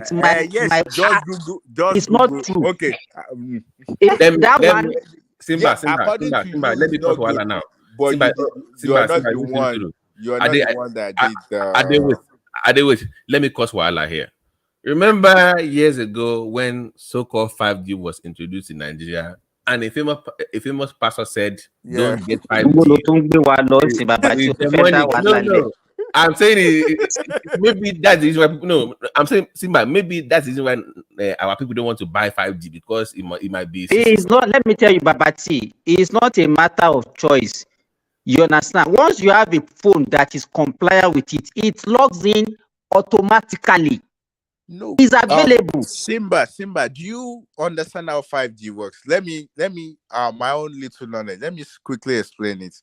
Do you realize that for Nigeria to have a 5G, that means that the tower, meaning like where the radio communication, because they use has to be very close. They will be very, very close to one another. And you know how many they're gonna need around the country. So it doesn't necessarily to be close, but they need no. to change. It has to be close. What do you mean for 5G? 5G, well, it has to be close to carry the packets of data. A large packet of data. Let me tell you, let me land. Do you know how much MTN or Globalcon or Airtel, you know how much they're gonna spend to have those I'm telling you what they are doing to circumvent that. Let me tell you what they are doing to circumvent that. Oh God. According to their stats, we are less than 1% when it comes to 5G. And a lot of people that even have 5G compliance phones, they said that what they get the most is 4 LTE plus. It's not even 5G. So according to the data, we have 0.83% coverage for 5G. Do you have the money that you're going to present to all those mobile companies to have bases all around the country? Don't you realize that? Interesting. So it comes back to funding and money, huh? Well, that's quite interesting, right? It's always about the money. The funding. I'm not asking the government to fund them. Thank you very much. But I'm not asking the government to fund them. Funding. But it's not government that okay. AT&T and all of them in the US, are they off? Every single thing they do was done by the government? No, they do. They do get government for 5G. Yeah, they get grants, but not all of it. But why don't you want them to get the same thing? Why? I'm not saying Nigeria should not spend money to do that, but you guys are saying that it's government that will present the money. You always oppose government intervention. You always do that. Yeah. See, if government want to fast, if they want it to be in a fast pace, yeah, they can give money just like they did with AT&T and Verizon. I don't support the government give money. I don't support government in anything. I'm more capitalist. I'm not supporting government to put money in anything. Even the money that the government put in Tesla, they gave it back. They paid them back. They paid the government back. Just like during the 2008 financial crisis, all the money that the government put in, they got all the money back. So I'm not when it comes to government, any company would take that deal. They take money up front and but pay back. They can pay them back. But I'm not saying I don't want it to be a way just like the way Chinese does it, like government run institutions. I don't want government to run our mobile companies now. Let me see this. Why would the government run it? We're capitalists. We're practicing capitalism. Let's see my comments. Go ahead. Okay, Oriola, you are talking earlier on. You said that the base station has to be close to each other. Yes, I agree with you. What the telecom companies does in Nigeria is they collaborate with themselves. You understand? So if you build your own base station, you can share your base station with other network providers. You understand? Just to reduce cost. So all you need to do is just to put this thing on top of the mast, and that's what they do. That's not true. No, they do it a lot. There's a stats that shows that. Just hold on, let me finish. Then the other thing is that this thing that we are talking about is about business. If I'm a telecom provider and I look at the population, how many of the population can actually buy a phone that will be 5G compliant? Do I need to invest if I don't have much of the people that can afford it in that technology? That is the question. So those are the things that we have to be considering. It's not so you can't do things. It's a business. Mr. Riela is not a businessman. But do you realize that he's just an academician that just come here and be blowing? That's a great question. But do you realize that majority of the revenue that this mobile company made in Nigeria, more than half of it goes to diesel and generator? Do you know that? No. Where are you going again? Where are you going again? Where are you going? Let me tell you, MTN Nigeria. Hold on, because we always look for excuses. MTN is not. let me finish. Oyola, just hold on. Generator run their base in for Wait, mobile. see, we know. MTN is a South African company. Do you realize that they make more profit in Nigeria than South Africa? Even with diesel run engine in Nigeria. So what are you talking about? Lafarge, You're who's talking the about cement company? population Hold on, size. No, the hold on. population size now. We have to put this in context. Why are you going up The and down? population Why of are you going up Nigeria is and not the down? same with South Africa now.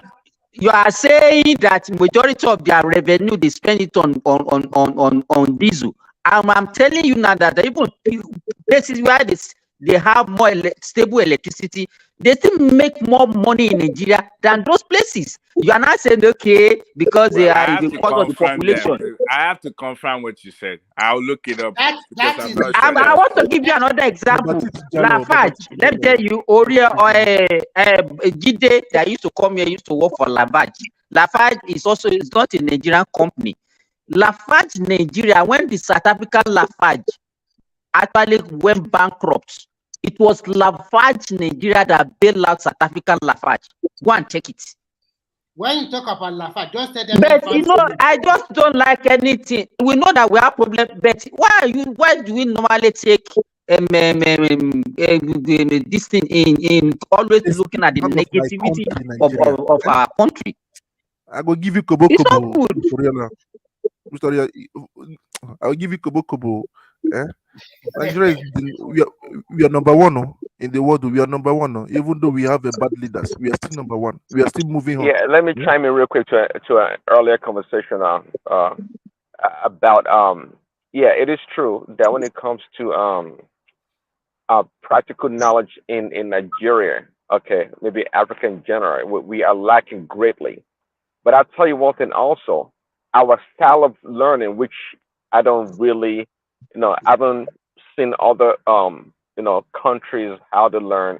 It may not be the best, but nonetheless, there's a great advantage to the way we learn. Because if you look at some professions, right, you can tell that the ability to cram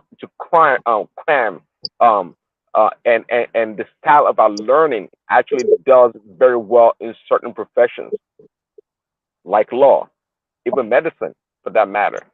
Say, and I think Babati and Sima can speak to that. But in law and some other accounting, for example.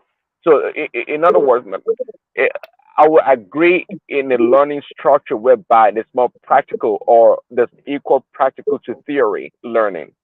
Okay, but at the same time, I think the way Nigerians learn when they go to other parts of the world, they actually do very well because they are used to be able to cram things and in their style of learning. So it can be a plus, not the best approach, but still a great plus to a lot of people. Like yeah, I remember that's right. Yeah, go on. Yeah. Okay, I remember those days, as I said earlier. One thing is that Globalcom is trying. I won't criticize, but the services is too expensive. If not today, I say I want to come to the market. I know how to beat them. I'm saying it out now. If anybody can bring a services that connects your telephone, internet, and television, the same time for a cheaper amount of with over 230 million people, I bet you within 1 year you will make the money. I'm saying it out now. This is a business technique to beat them already. There's a way to beat these big giants, these big sharks. It's just to render more services that they cannot service. That's just it. Not only in the banking system. The banking system is something that I cannot say out as for now. But this one for the telecommunication, Nigeria, we are great too. Because Mr. Victoria, you have been there in your America. That's why. Remember when you come, you only just stay within your family. When I go to Nigeria, I move alone. Nobody knows me. I dress differently. I disguise. I go out. I spend like 3 days before I come back to my hotel. Before I take my pen and come back, just to listen to people. This is the kind of thing that I learned from the French government. I don't tell who I really am. I just go and I speak with you. I talk with you. I just get the information. That's the way we do things. One thing that when I had this talking earlier concerning, like now, I wasn't happy with the. Hold on, please. Mr. Tayo. Yes. I'm here. I'm the one. Child, can you hear me? I can hear you. Can you hear me? I can hear you. I can hear you. I can hear you. We can hear you. We can hear you. We can hear you. Can you guys hear me? Yes, we can hear you. Yes, we can hear you.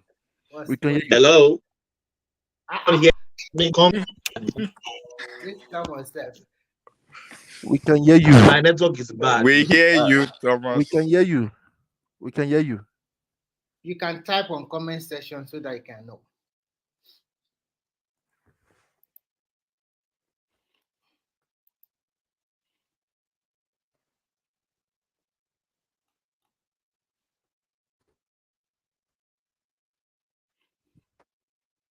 Go on, Triumph. Triumph, go ahead. As I've lost my train of thought. There is how will I put it? There's a way to beat them. There's a way to beat them. Like now, do you know that for you to create your own car today, you have to go to the international board. Like example now, I'm talking about Europe because I'm used to Europe. We say this word. Mr. Triumph, can you hear me now? Yes, we can hear you. I can hear you. We can hear you. No, I can't hear you. Yeah, no, but we can't have the conversation. I think I've been attacked by Remy and you guys. I was talking here, Mr. Triumph, you were talking about if there's a company that can come to Nigeria and your phone, your television can work together, it will make money. Do you think all those big juggernauts now, like Salads, all those would they let you excel? Would they let you excel? You one thing is that you have to make sure that you have to start in a city first. Don't go big the whole nation. I've done this mistake when I wanted to go big. Then I have to hide under a company to learn how to do it. You don't go big at once. You just start with a city first. From that city, you conquer the city. As a cancer, I use the technique of a cancer. You start small. From a cancer, you start developing. Start eating the space. Before you know, you can talk. I remember those days. I don't talk, but now I have a very beautiful mouth. Mr. Triumph. But Mr. Triumph, let me give you this. Wait. You are interested in such a thing. Before you actually go, can I answer you the stacks you provided to me? That's not true. You're talking about revenue, not profit. Revenue and profit is not the same. They do make more. Nigeria make more revenue than them. But now let's break it down to profit. I don't think our profit is more than South Africa. Mr. Triumph, what you are saying is already a common phenomenon in Asia. What they do is that they in Nigeria, no. I know you want to introduce everything, India, which is everybody has their own. The problem with Nigeria is that we don't have a good master plan for the whole country.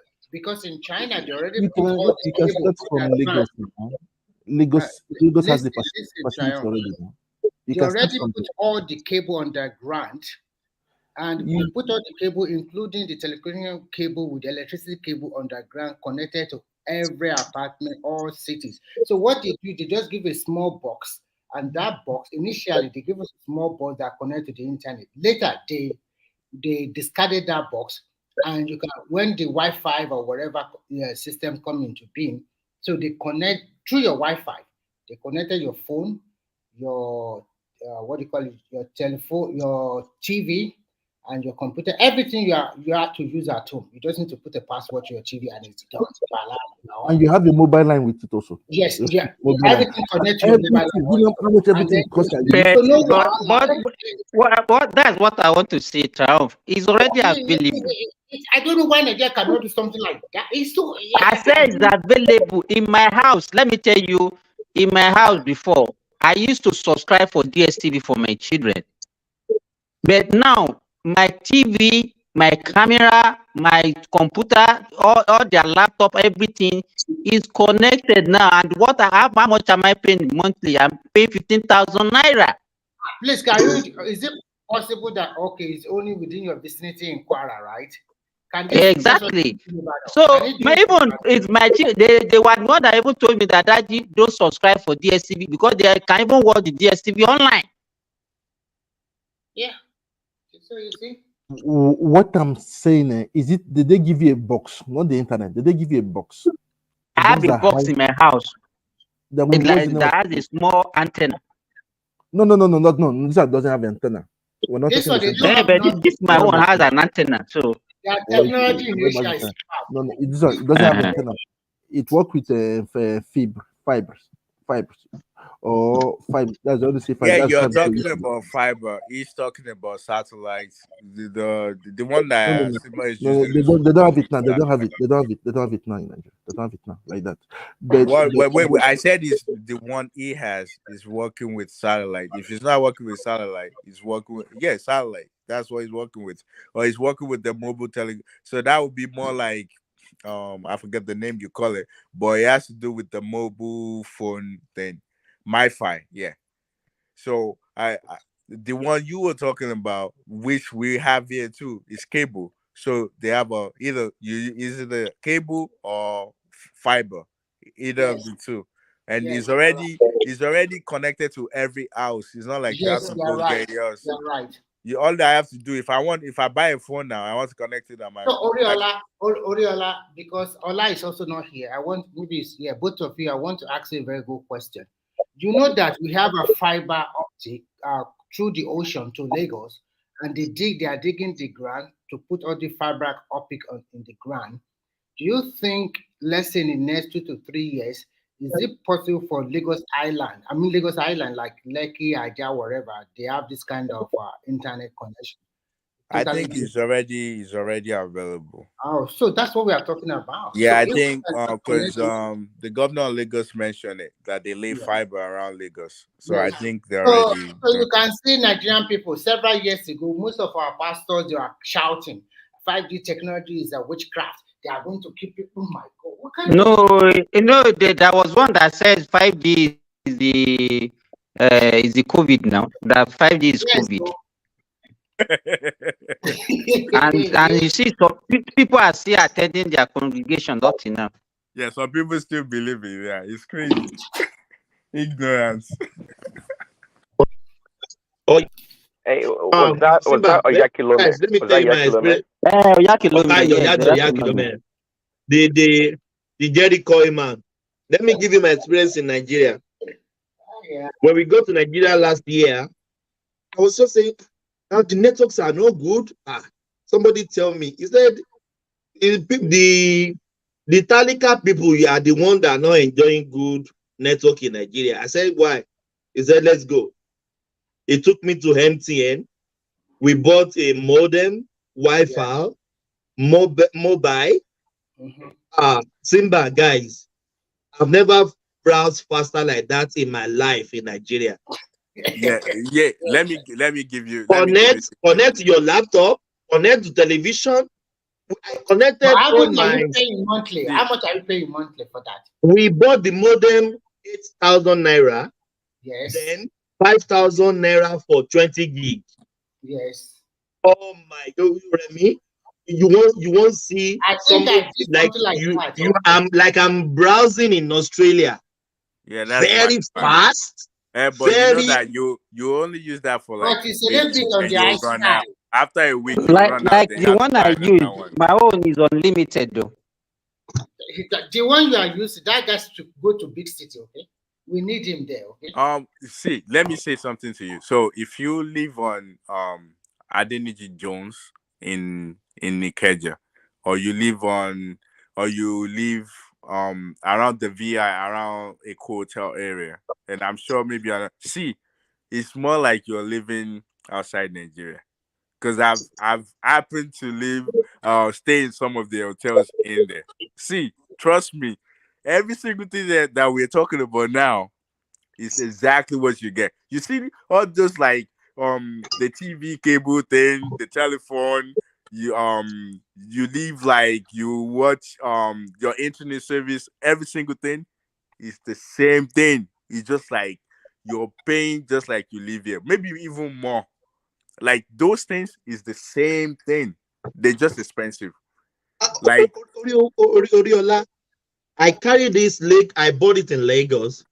I went to Abeokuta. Same good network. I went to Ibadan. Same anywhere MTN is exists. This modem, this is just like a pocket phone. Yes, I know what you are talking about. I charge it in they call it my Wi-Fi or I something. just told you it's my Pay five. more of It's data my now. five. Yeah. Yes, we charge it in the morning. That is it. I always use that when I go to I think 2014. My God! It's I over said here as well. It's my five.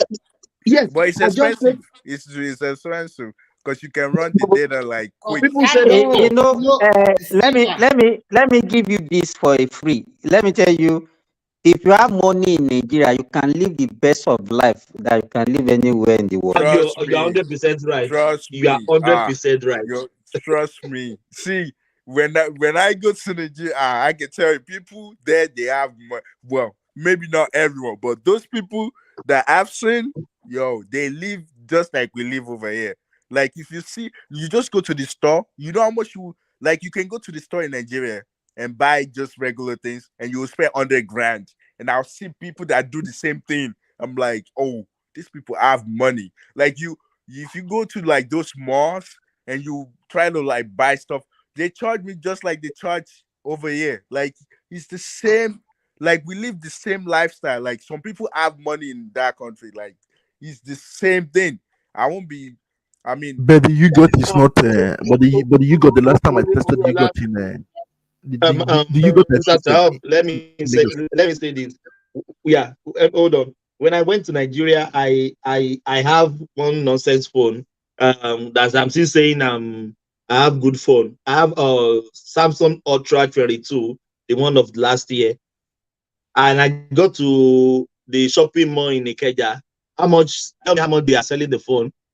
1.25. 1,250,000 naira. Just like you buy it. And I saw Nigerian. Yeah. Taking this phone, buying it in my face like this. These people have money. There's money. Let me finish you. Maybe not all of them, but those people have money. See, they have I money. can't lie They are to buying you. it for their girlfriend. That one will finish you, Thomas. 1.2 million, Remy. 1.2 million 50. What are you talking about? Some Nigerians are super dope that you won't believe your eyes. They just buy it. I hope you know that there are some Nigerians that are working. The people that are working in Nigeria and they are earning hard currency. Yeah, I know now. If you work for those oil companies, they pay you in dollars. I know. There's money in that country. But people are it looks like it's just 1%. Wait, don't let us lie. It looks like it's just 1% of the population. Because a lot of people don't have money. I was wonder. People were buying this phone in my face in top right. 1.250 million naira. About 15,000 people. 1.2. I said, really? Wait, let me tell you, money like this. Thomas, you try to shop. Just go into that what they call it. I forget the name. Just go in there and see how people shop. I mean, I won't lie. I see some Indians as well, but I saw Nigerians, like people that have money. Like they will queue and everybody's paying like 100, 200 grand just to shop. And I know, I'm like, these people have money. Like I go into like the little stores. I order for one being 3,000 naira in ShopRite. Nigerians like me that know they are ordering for the same. We are ordering for the same thing. There is no different from me coming from Iloimbo. People are spending money. If they are selling it, do you think it's because of you? The people are buying it. That's why they are still. There is money in that country, man. No. Let me tell you. In June, immediately after Tinubu announced that subsidy is gone, that was when I traveled to Nigeria. So I got to the filling station with my car, and the attendant just asked me that how much. I said no, fill the tank. And the guy was just at the end of the day, he said 50,000. People are looking at me. And I just gave him my ATM card. And the guy deducted the money and I zoom off. You understand? Let me tell you, if you have money. See, hotel. So there's this hotel that I stayed, one of the hotel, the Legend. See, that hotel, this is 2019. It's like 215 or 250 per night. Trust me, I'm saying Nigerians that stay in Nigeria, they there. They come there and stay there for even like a week, like I was there. I'm like, I'm not even talking like I know like people have money. I'm not even that one. I see with my eye, Koro, like I know people, Nigerian people, they have money. I don't know how they get the money, but they have money. They can pretend. I'm not saying everyone. Even those ones that have that money, they will pretend to you. You are from America. Come and dance it for one now. Come and dance it. Well, see, some of my friends that left at home. Some already buy like 3 cars. He has a poultry. He has 5 cows. He has so many. He has a fish pond. Has a lot of stuff. And you think you are in abroad. You live in your self-contained whatever.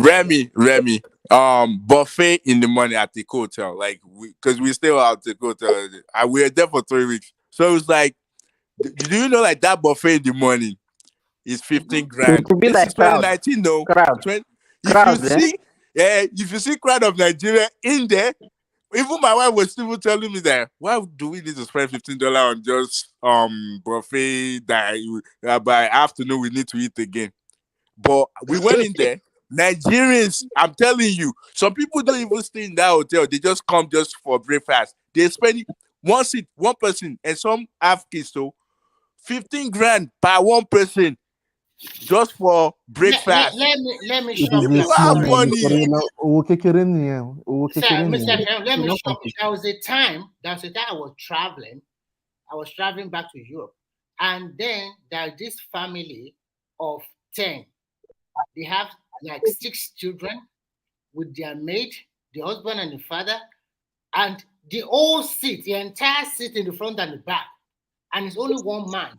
And because I can hear the conversation, I was, oh my God, you are taking almost 10 people on vacation. There are so many Nigerians that they are stinkingly rich or wealthy. You will not even believe your eyes. Whenever you go to Nigeria, you want to come out, you ask yourself, when I was in China, the Chinese people asked me, that man asked me, how do you Nigerians get ticket money to come here? because to them, it's not a chicken change. Now, for you to fly, you have to fly to 3 oceans for 19 hours journey. And many Nigerians, a lot of flights from Nigeria every day.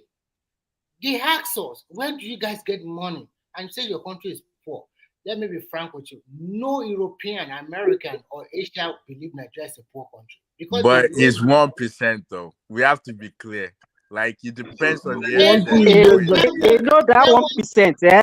Let me tell you, look at our population. What is the 1% of the Nigerian population? That's about 20 million, maybe like 10 million. Yeah. 10 million, that is more than the whole country. I know, yeah. So, yeah, I know. I'm not saying that, but let me ask you like this: all of them. Did you see any man in the Europe that can take 6 kids, 2 maids, himself and his wife, and is the one paying? Have you ever seen that kind of person in the Europe? Well, that would be a stickily rich. I know. I'm telling you. I'm just saying the middle class person. Yeah. Now, there are people that have money in Nigeria. No, Mr. Thomas. Let me tell you what happened to me a few years ago. Here in Lille, in France, we are almost not up to 20. You understand? Not up to 20. So we all went to the restaurant.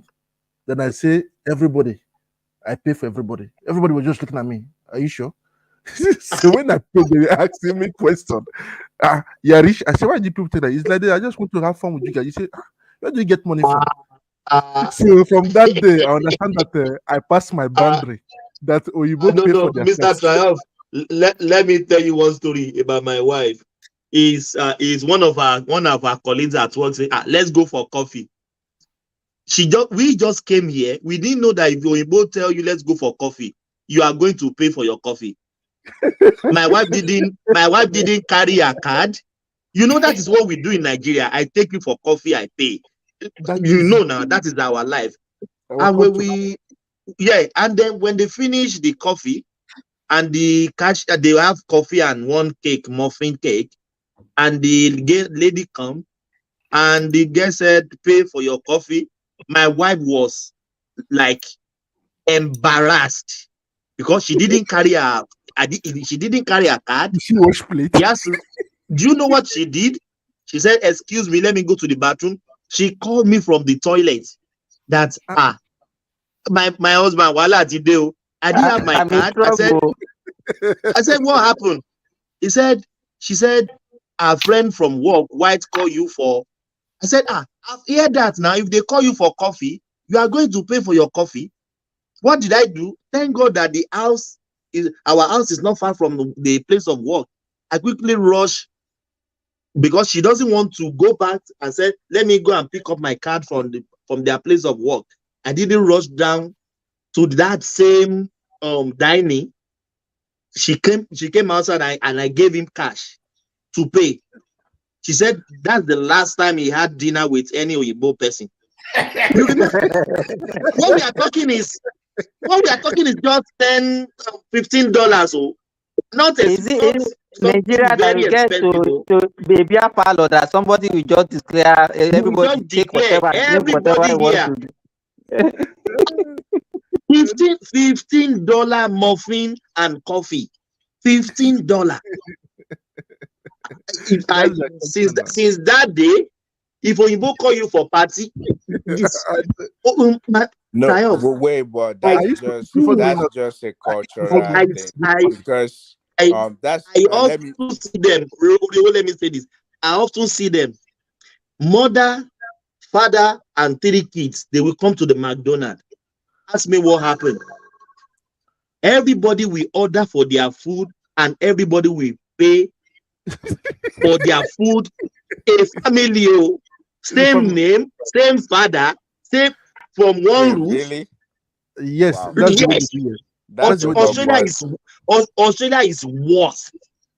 Worse. So the father give me a Ziga starter and 1 chips and something. He paid.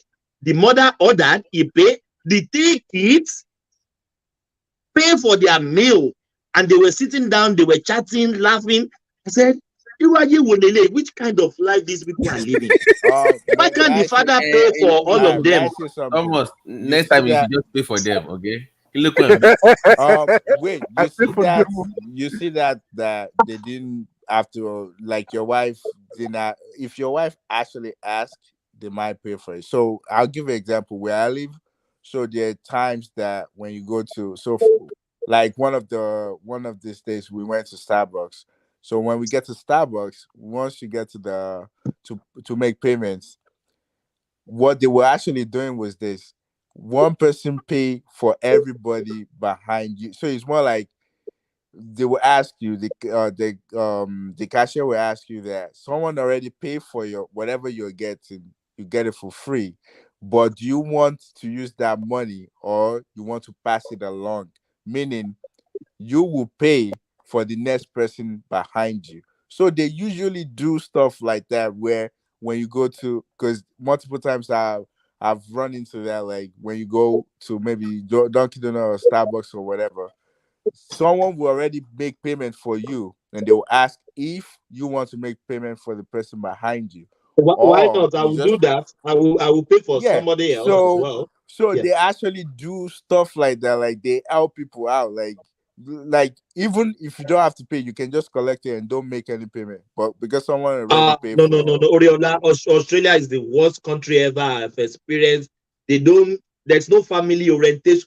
How will a father, mother, 3 kids went to a McDonald's and everybody's paying for their meal? If they call you for a birthday party, my brother, carry your card with you.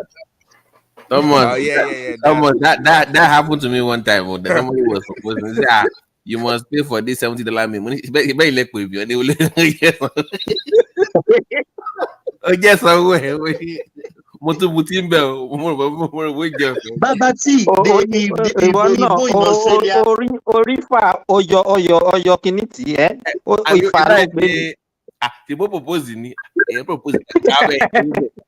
Baba T, if Australian call you for birthday party in a dinner or in outing, carry your card with you. I've saw many times. You can hear what you pay for your own meal. It's a cultural thing. It's a cultural thing. We take delight. We take delight in spending our money with people, and we enjoy it a lot. Let me ask you a question. If I ask you and your family to come and hang out with me in Buka, come hang out. One Simba, Goofy Mefao, or that's well. One is look with me.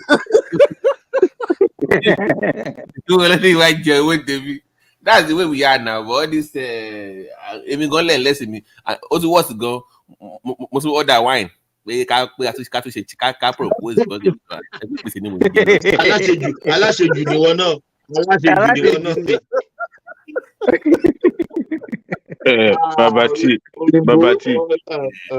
Babati, you know Nigerians too have started doing that too, right?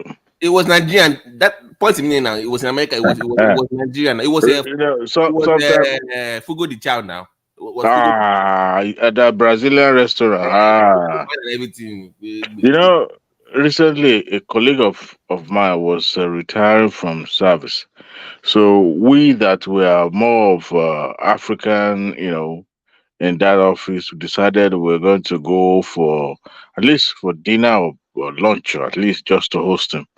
The office, the retirement, the way these people do, their retirement lunch or whatever is always boring. So we decided to do our own, just to take this coworker to a restaurant nearby. After there's this vibe that you get from this, people that okay, this is where this is heading to, right? I happens to be the youngest among them. But I noticed that the female among us, they did not order something expensive. Maybe just soup. The one America calls soup here, the noodles and chicken noodle stuff. So when I realized, I was like, okay, they are trying to play safe. I mean, they are women anyway. But the other gentlemen, like 4 of them, were just eating like an elephant. In one even complained. The retiree, or what do they call him, actually complained to the manager of that restaurant that the chicken that they gave him was even small. He was so. I'm like, man, eat this chicken and go home. After all, we are the one paying for what you're going to eat. But the manager found out that he was there for a retirement party, and decided to change the food and the chicken, and gave him the biggest of the biggest in their kitchen. To cut long story short, we finish it. You know how the people will be dragging the last pieces in the plate, right? I was sitting down there. I was not comfortable the way. I mean, we've eaten. Let's go. I mean, I still have a lot to do in the office. The next thing I know, they are all looking at, okay, to even bring out their wallet, they were reluctant. Only one person brought a wallet out. I was so pissed off. I brought out my credit card. I called the waitress. Okay, how much is our total? Guys, what they were doing? They weren't saying, it's okay. We no, none of them objected to that. They were able to say, oh, thank you. In my head, I was like, God punish all of you. You guys are older than me, number one. You've been in this service more than me. You guys hear more than I do. I have family, you have family. And here you are looking for a free food. This woman, I could pay for this woman. But the 3 or 4 of you guys, and yet you still can't pay. At least hard. Later, one of them now is there $20 to me. And I paid like almost something for every one of us. Around 160 or so. Lórí ọ̀rọ̀ pé oúnjẹ yìí kan, àwọn kan tí wọ́n marry wọ́n ṣe engage ni o, wọ́n fẹ́ break up lórí ọ̀rọ̀ fugo yìí o. Wow. Already, Because the man that they bought from Nigeria, I think a mad line one. You know, so again, come embarrassing when you already table. Only say, báwọn lọ́pọ̀ wà wọ́n máa sanwó lórí ìgbà pé tọ́pọ̀ wà. The girl had to pay with a card just to avoid the embarrassment. But you know that when you go to weddings nowadays, some weddings they don't provide alcohol. So meaning if you want to drink anything with alcohol, you have to buy go for to the bar. yourself. So that you don't bring gift. You don't get to come in. You don't get to eat. During my own time of going to all those weddings back in the days, boys man they come with their own. Yeah. But you have to be careful because if you go to a hotel or some hall, they don't allow you to bring it. So people usually hide it, but you have to pay if you have to go to the bar. My one of my in-laws' wedding when she got married, because the hall was owned by a church. You know, they had the hall by the church. It was owned by the church. There's no drinking here. I call all the embarrass me now. Boys like ni mo ticket. I got the agba yan. Show te eki dókítà náà máa mutí. Show eki dókítà máa mutí. You can't have a Nigerian wedding with alcohol now. No, mo ní show eki dókítà máa mutí. No, it's for the boy. It's for the àwọn fellas now. If I invite the boy, the kí ló dé tó fẹ́ máa parọ́ bàbá tí o tó o bọ́ bẹ́ẹ̀. And they will be calling me Ologogoro on this show.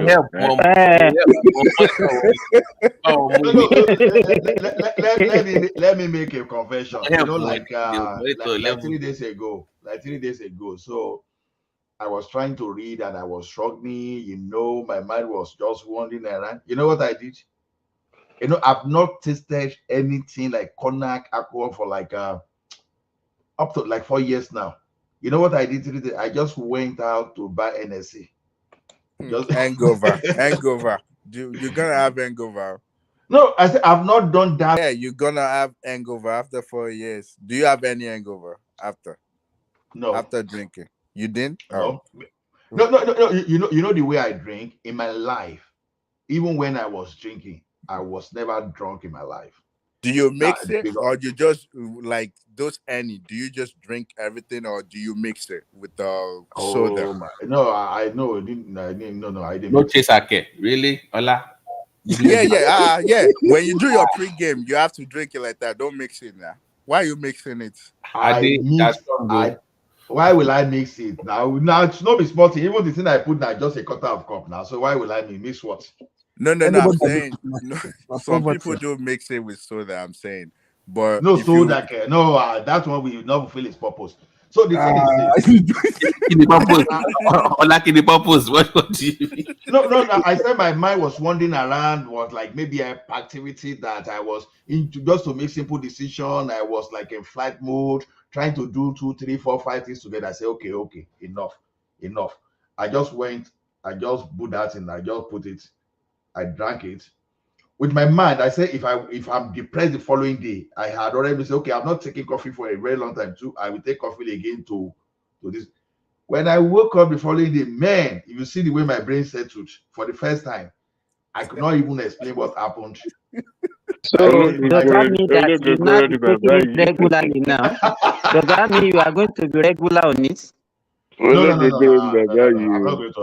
I'm not going to be. You know, if it's something that you love taking. See, for the past 1 month, I've been craving for Gary. Ooh, in front of me as you speak now. You look, I went somewhere, Babati. Rich people drink that. Somebody invited. I went to somebody's house for Christmas. Of all the food they served us, it was that Gary, but people were there, so I was so ashamed to even ask. After we got, my wife said, "Yeah, you should have asked them." There's this particular one that tastes good. They brought it from home. So come back. Eating. The one that they sell in the store here. When you've tasted Nigerian Gary, the one that they bring from home, go. The difference you could tell, and it won't feel like that's real. And I know that these people always have. Continue.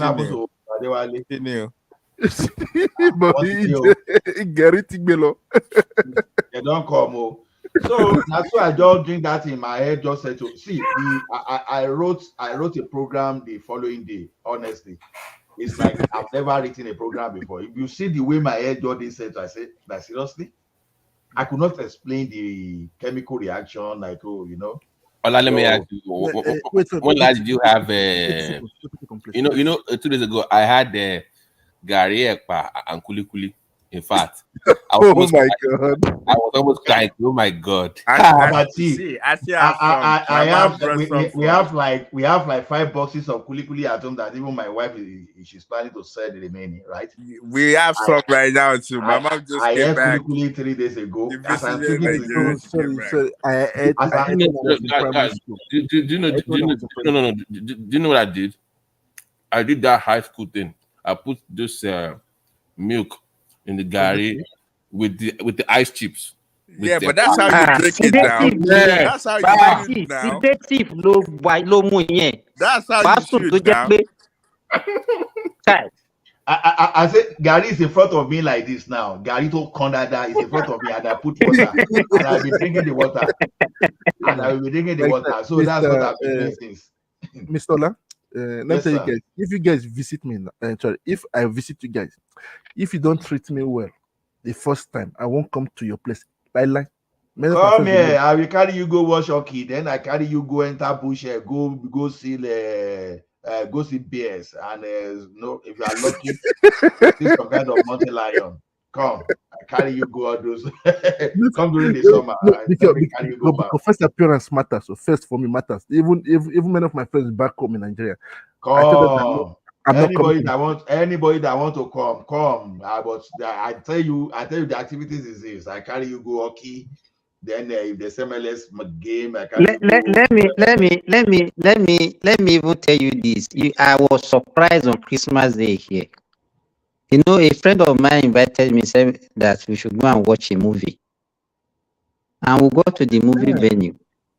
And they were singing Christmas song in Saudi Arabia. No, I clean my hair. I said, let me clean it. You know? I said, if I'm not the one, if I'm not here, somebody's telling me I will. You know, you really remember the day we were talking and I showed my big camera. Yes, that Tommy. Yes, I was in the hotel. I was in the hotel in Riyadh that day, and they were playing a sharp music. Our own. Simba, do you know that your kingdom, they are opening up Saudi Arabia to the world now? They want to be the next like Dubai, because I've seen some of those development that they're trying to build over there. So they're going to open Christmas song. I marvel. Yeah, Jesus died for you in Saudi Arabia now.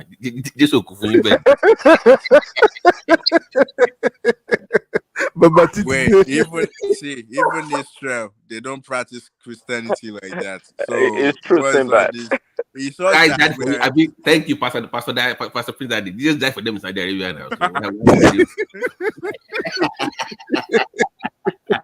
Well, Muslims believe in Prophet Isa now. That's Jesus. So I don't. He died for them. So I'm being No, he didn't die. Let me tell you this. Jokes apart. I'm a Muslim, but I think that the Muslims are more liberal than the Christians. And I will tell you the reason. Let me tell you this. Let me tell you. I will give you reason for that. Now wait, see, don't kill me. Let me finish.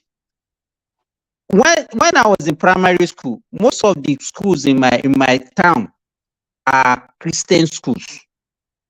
And we have Muslim schools, we have Ansarudin, we have Nawaruddin. But I discovered that Muslims free to go to all these missionary schools. But you will not see one Christian in any Muslim school. Why? I said, why? No, Simba, why do you think that is? Why? I don't know.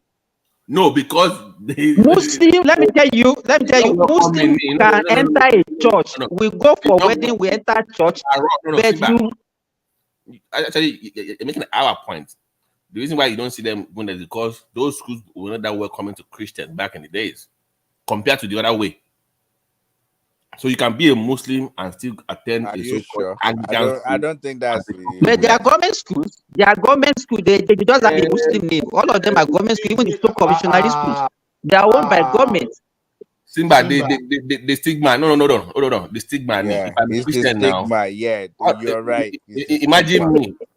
Let me tell you this: my children, most of the school my children are attending, they are Christian schools, Yeah. private schools. You will not see a Christian attending a Muslim private school. Yeah. Why would you go to Asarudin as a Christian? Baba Muslim can go to Baba Catholic now. let's put this in So straight. Let's put it in Muslims straight. are able to go to There Catholic are school. more. It depends on your location. There are more Christian schools than Muslim schools. Yeah, Depending on your that's location. true. That's so true. where you have like 500 Christian school and you have like just 5 to 10 Muslim schools. So you know where the bias will goes towards. Now look at Ilorin now.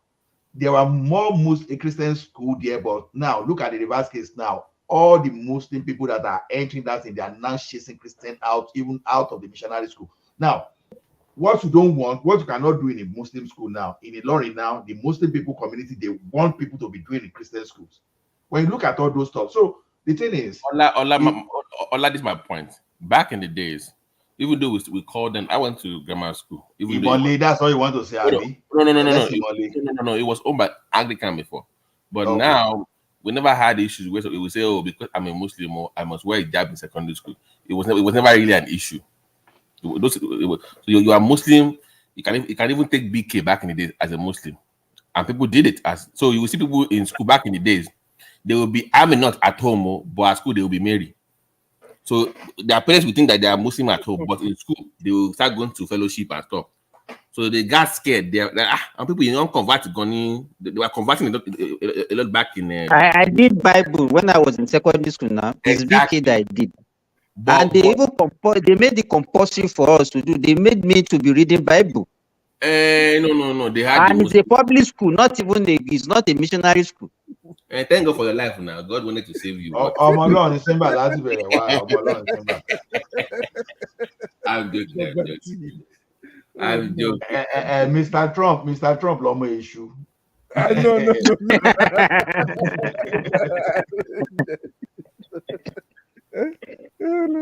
But Simba, I saw that development because there's this tower they are building in Jeddah. They have stopped it now. No. It's back on again. It's back on again as of 3 weeks. Because you know that the guy was one of those guys that they was arrested. The guy that is constructing Babati, those Islamic countries. I'm not talking of all those Afghanistan and all those extremists that want their own this thing, but when I talk of Saudi Arabia, I talk of a United Arab Emirates. They're not extremists. It's you that you think so because of your own belief. They're not. Wait now, they are not extremists. That's what I'm saying. Compared to even Kano or even Niger State, they're not extreme. They're not extreme. They are not extreme. But when you look at all those Pakistan and they're not extreme either. I don't. With all those things that I have, are they with by Yemen? They're not extremists, man. It's the way you look at it. Just asking the question. I know they trust you. I know if you travel to all those places, anything you talk, Yemen, I know if you go there. But that's anything you talk. But you see what I think that when it comes to people, it's more like everybody has like their own what's the word I'm looking for? Like people have their own principle, and once you can follow people principles, so it's more like this. If I go to England now, I know I can't have a gun, so I follow that. It's part of their law. So basically, when you go to those Muslim countries, they have their own law. Like a lot of them, they follow Sharia. That's their own constitution. That's Is that why the Americans always get in trouble over there? Some Americans always get in trouble when they go to the Middle East. Like the Americans, like they always believe that everybody has to do things the way they do it. Yeah, exactly. So remember remember that girl from Houston, the truck driver. that got locked up in Dubai for shouting and Yeah. shouting at the officer. Do you know what that lawyer said on TV in America? Well, she has the freedom to express herself or there. So people don't go Yeah, BT, can you even imagine? You know, like America and North Korea, they were like they tell all Americans not to go to North Korea, and so people still have the guts. They will go there, and they will now like they believe it's America. They will get in trouble, and now they want America to save Look at that stupid girl, that stupid basketball player. How do you want? Yeah. How do you in Russia? how do you go in with, and they gave you up for an arms dealer? What the hell? Yeah, it's a prescription that she uses here, and it's not against the law. Then But the don't thing go. is, No, they don't always go in the think first that place. they Don't always think that America is everywhere. That's what they always think. Like they don't realize that every single countries have their own law. Like things I can Even do here. Michelle Obama, she said, it's just a pipe now. It's not that Don't much. mind them. Don't mind them. They don't realize your that. country. They always think that whatever they can do here, they forget that the freedom of speech that they have here is not the same type of freedom of speech that you have in UK or Nigeria or anywhere in the world. Like that's the mistake they always make. Like they believe since I'm American, I can go anywhere and hack the same way. But that's not how the world works. Like everybody is. Look at that. Those okay. So this is one that actually annoyed me. Ade. These three idiots. They went to Ghana to that slave quarters in Ghana, where they were selling to back in the days, and they were twerking, and they Oh put it my online. God. I am twerking for the ancestors. I'm twerking for the ancestors. Wait, can you even imagine? They went into McMill, right? They went into Ghana president house and they were making music video. Like they're so disrespectful. Like they do, like that's the thing when it comes to America. Like they believe everywhere had to like go is like their own country. And it's not like that. You have to follow everybody's law. Like And they do, I always warn my American friends. I said, listen, anywhere you go in the world, if you get in trouble, never say these words. I'm American. Never say I am an American. Never. Once you say that, it's over. You see, BT, you know what's funny? Some Nigerians that go back to Nigeria, and whenever something happened in Nigeria, I'll see them. I think the last time I was coming back from Nigeria, some lady was like down the airplane, like, "Oh, this never happened in America." I'm like, "What? You're in Nigeria? Why are you acting like all this like American thing? Like, come on." You know, there was a time that all those people in Nigeria, they were like, they were seeing people overseas as their enemies. You know, they call abroadians, the thing. So, but because sometimes too, I think we need to humble ourselves. And Ola, do you know what happened? Somebody that's lived in Nigeria for 40 years, 30 years, go to America, come back 10 years, start saying, in America we don't have this, in America you don't have that. Every 5 minutes. I they be telling people saying they say the sinner climb. You know, that thing makes people like, no. Ola, they'll be like, Ogbeni, you lived there 4 years ago now. Well, you know us already before you left. You just come here for the first time. Even some people just 3 months, they turn everything upside down. They start blow grammar 3 months, and they will now be saying, "Man, shit." My uncle left Nigeria in the 80s, so he came back in the 2000s. Every 5 minutes, shit.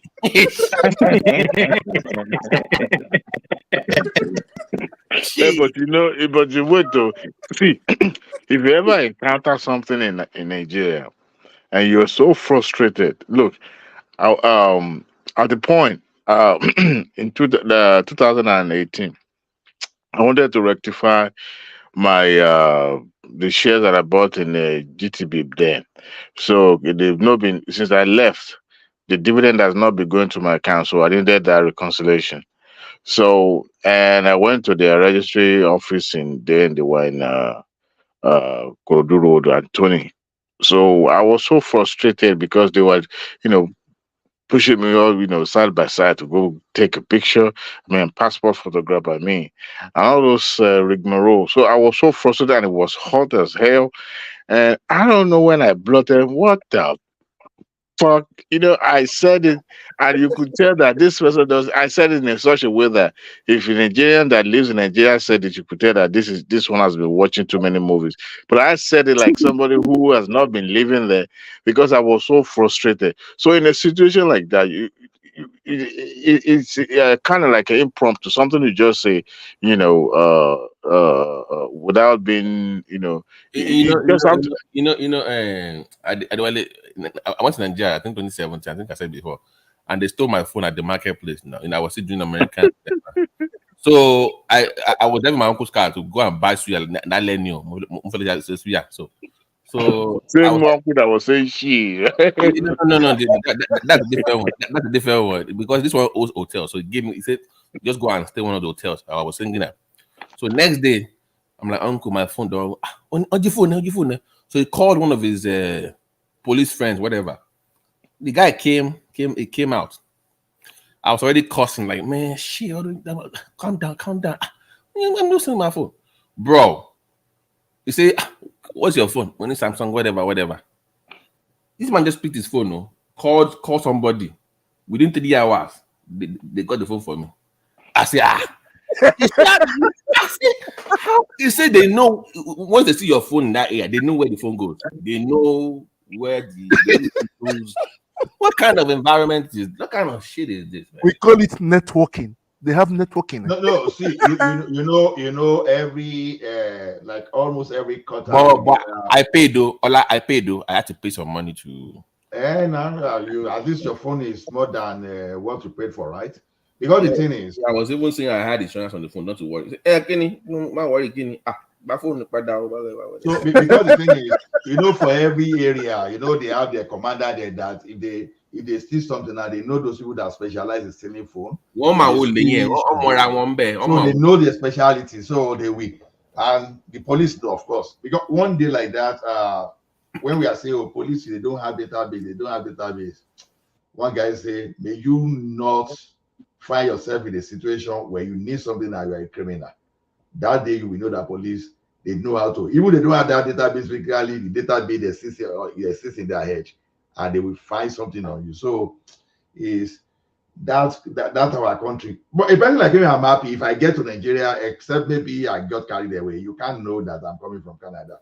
You don't make it let me tell you something really. Like that accent is always there. Even when I want to curse you, I will use Nigeria, Nigerian language to even do the Ekiti, pure Ekiti. So don't like I remember when my younger brother has a problem in Nigeria. So because of if my mother cannot handle it, they call me because of I was just as a people knows me, understand now, not as a criminal, as a good guy. So I remember when it's true. Why are you qualifying it? Why are you? Nígbà tó ti pé Mr. Trump lọ mi ìsúlẹ̀ kan náà ló fi qualify lane. I'm sorry, but sometimes even if you hide it, the way you smell, the way you talk, they can know. They will know if yeah. They can tell that you're not from. They're not from around here. Do you know how they always get me? When we go to the market, if I want to buy something, for some reason I forgot to. I will always say dollars. I forget. Give me come to $10. Oh shit! No, $100. And shall I be by you? Let me tell you, if you are okay and you are living in Nigeria, it's not likely that you will have problem with all these criminals. Because one way or the other, they will know you will have known them. And if you are a little bit generous, they will be the one that will be protecting yourself. Yes, so when I went Simba, that thing you just said, no, Mr. Trump, just a minute, please. That thing you just said, I will tell you what happened to me. Like I think it was around 2007. So on the street now, I just saw the guys. They just prostrated. I said, Baba, we want to do carnival. Can you just? I just look at that person. you know me. He say, boy, you were in so now. She need money. Okay, no be you, your pikin they attend the particular school. I say, are you kidding me? No be you, your wife they do this. I say, oh, party. You understand? Because they say, Shebi, now you there for King Sider Day that you just buy something for this guy. And Shebi, you buy this for you know this guy now. They started mentioning all those people that I don't even buy. I don't buy beer for. I say, now wow. Say you guys know me. I say, money gone. I pay because we came to you. We know that. So I was sure of what I'm buying the Baba. Okay. I said no problem. From there, was it like 10K I just gave them, and I gave them some kind of they will salute you till daybreak. Let me tell you. Man, they know. See, na security that you have bought yourself your security. I never land you. So there is a man that used to stay with us that time. The day they snatched that guy's car, he was using this Camry pencil light.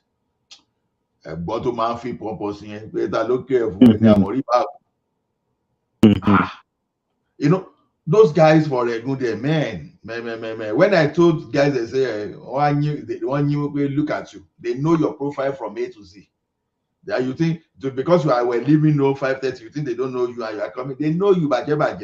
So that's why I'm supporting what Simba said. Those guys, they know. Forget to. So, I saw this documentary about our fintech and that those so-called Nigerian billionaire youth in that Yaba area. So they had this American come to interview the guy now, the main guy, and they were walking. They were walking to the market, and the guy saw the area boss and everything. Said, don't you feel like you are in danger? I said, no. That all the guy that is, it takes care of them. that's his own protection. Don't forget police in this area. I know. Babati, when I built my first house, not just an average area. At that place, even carry the payload that go that place, go the market that place. When you know how money used to sell land anyhow. So I got information they wanted to sell that place, but I now made a mistake. I was targeting the land there that time. Instead for me to pay for that land before, I didn't know the implication. I just said, okay, people wanted to sell this land. I just carry payload that, just emergency, just to make room for that place so that they will not. Those guys. Instead for them to challenge me, they didn't challenge me. If you baba you, I'm here to big this. So to the point that they named that place my own bus stop, that they were calling that place my bus stop without even giving me. I say, so they Baba. I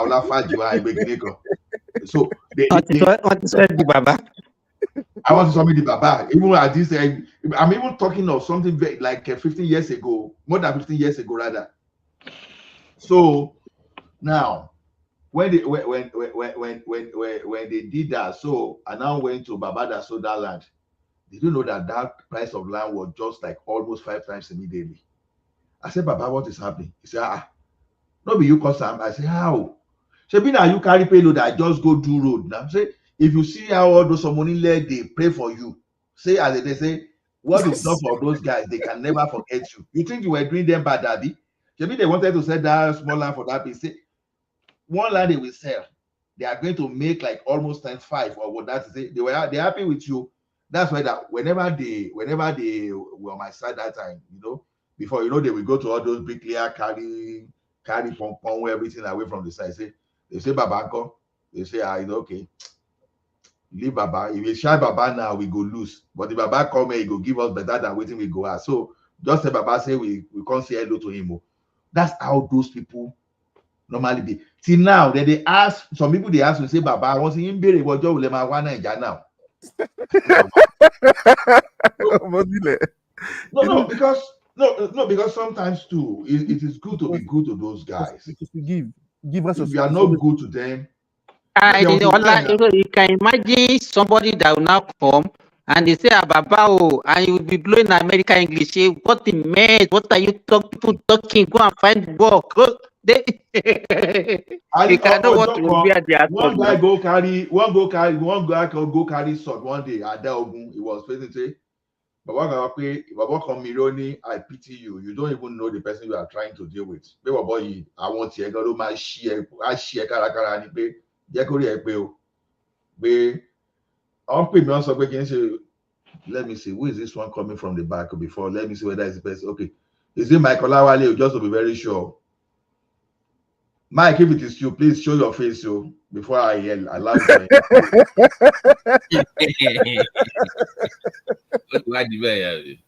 okay. I just want to be very sure now.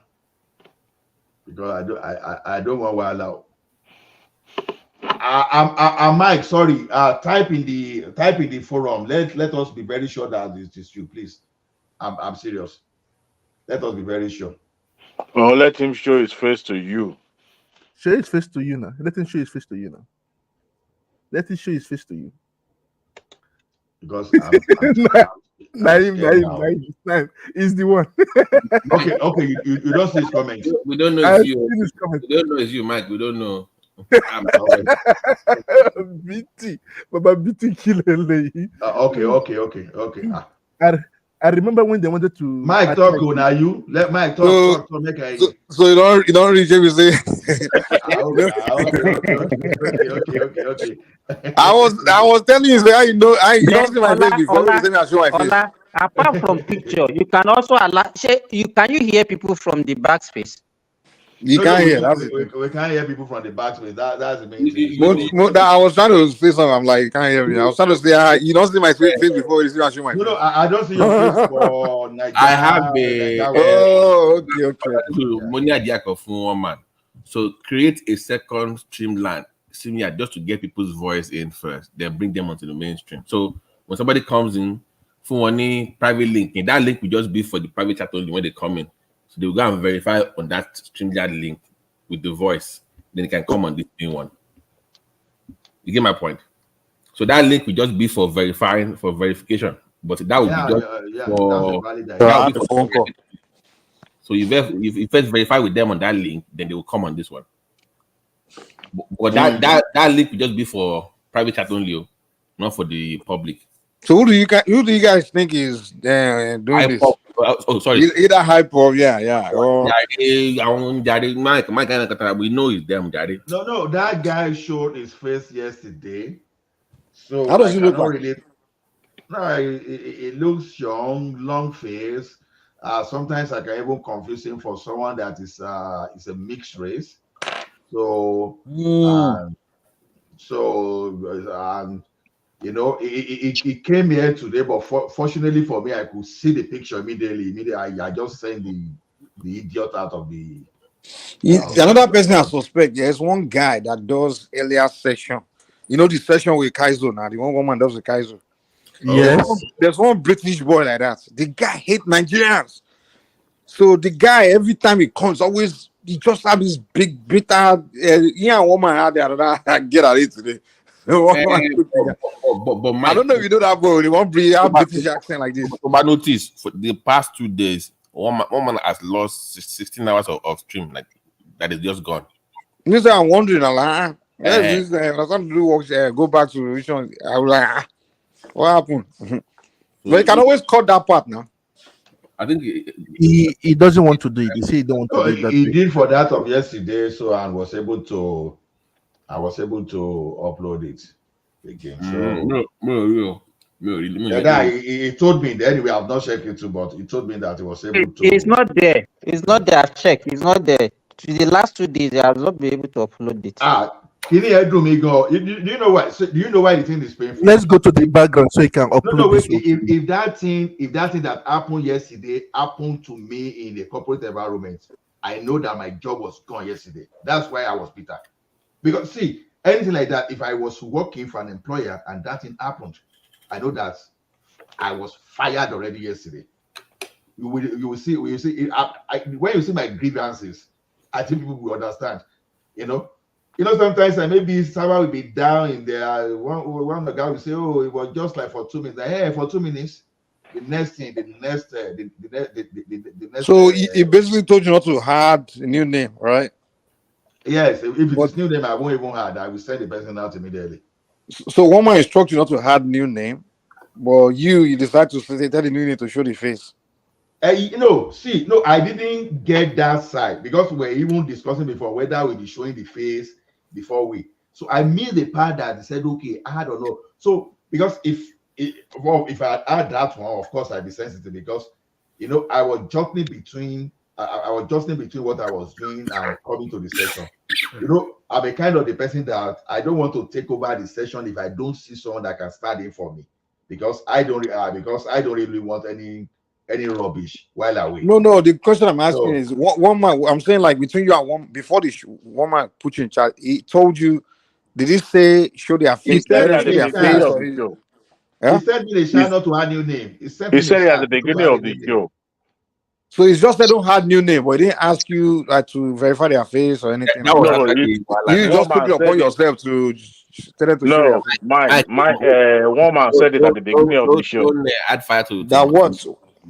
That from now on, people will be showing their faces to him before you let them. Okay, so Ola didn't do anything wrong then because I remember Ola asked the guy to show his face then, and the guy showed his face and Mike, I was even the one that alerted one man, the one that happened earlier. You understand? Not that of yesterday.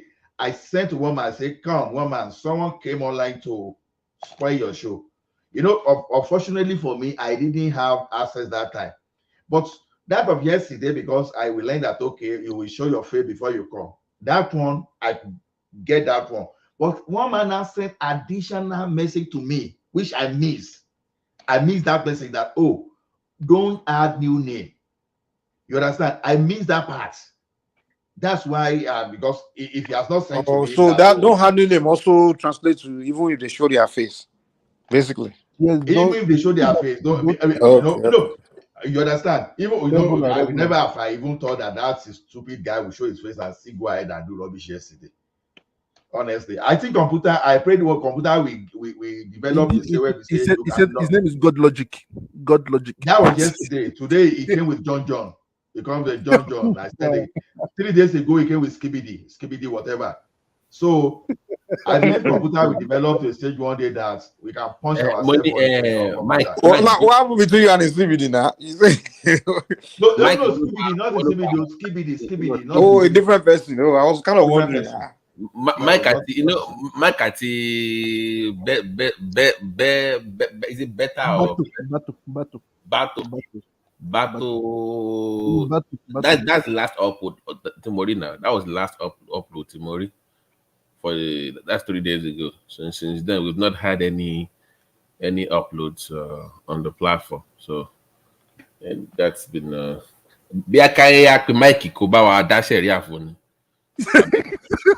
Mo tó dẹ̀ ni o. Jẹ́kí máa ń gbé ṣe pé. No, kọ́ fún wa ní kó máa wá wọ́n nǹkan fún àbí. Kí má kó lọ fẹjọ́ ẹ̀sùn èṣù kó fèsì láti. Ká fẹjọ́ sàwọn alálẹ̀. Yeah, kí má kó lọ fèsì láti on his behalf. Kí èṣù máa ṣe káàkiri. Kó lọ tepo sórí èṣù kó ló ní kó wá fóun. Àfáà Simba, how do you know all these things? Ó ti wá African magic ni now. Nollywood. Ṣé mo ṣọmọ Yorùbá ni ẹ́? Bàbá tí. I'm a proper Yoruba man now. No comment. If you do that to my channel, that's what I will do. My gbé ẹjọ́ ẹ̀kọ́ èṣù ọ̀run.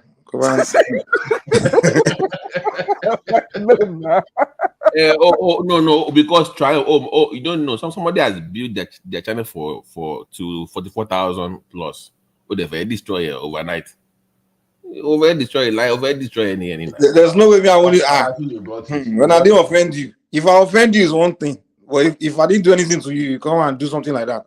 It could be any of these obedient people, all those idiot ones that are on the Twitter. The guy has a flag behind his head. That's what I saw. He has a flag, so that's why I just laughed. I just look at the flag. I was trying to, because the guy he showed his face. Later, the screen changed when he wanted to say something. When we say something, then they started giving us pictures.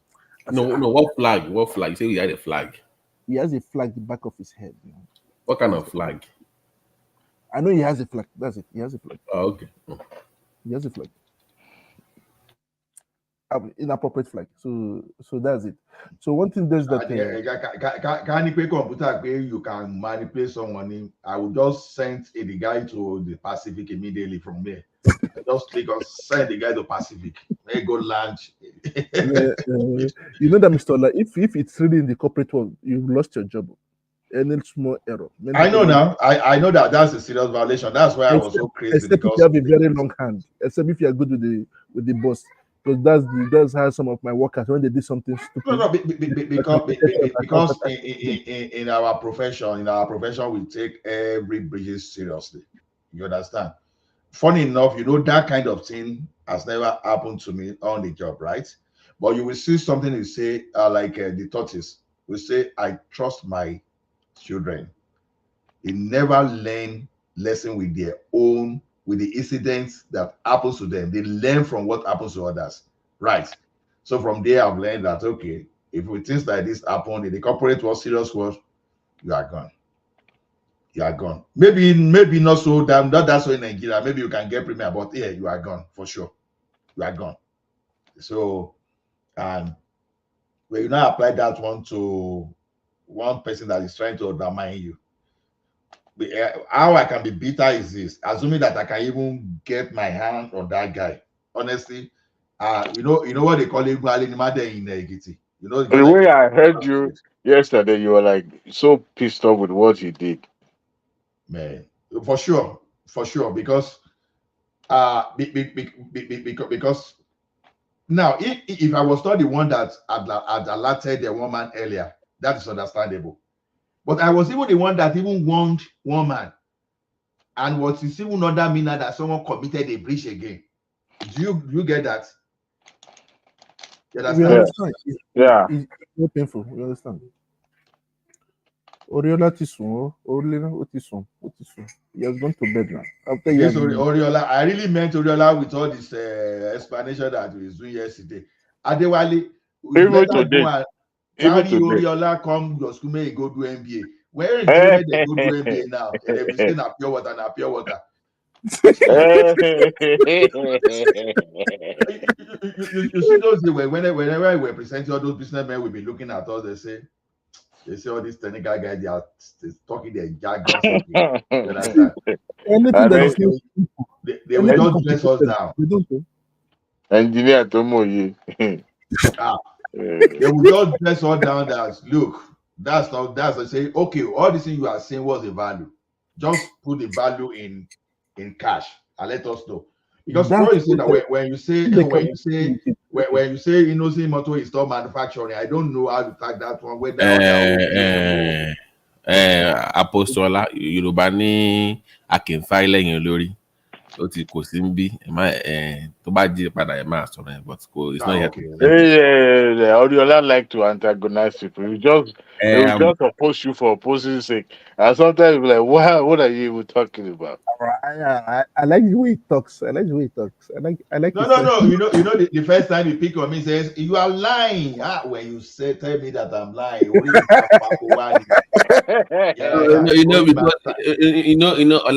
even I had to stop him and say when he said you lack this. You can't say somebody. Guys, what do you mean he lacks this now?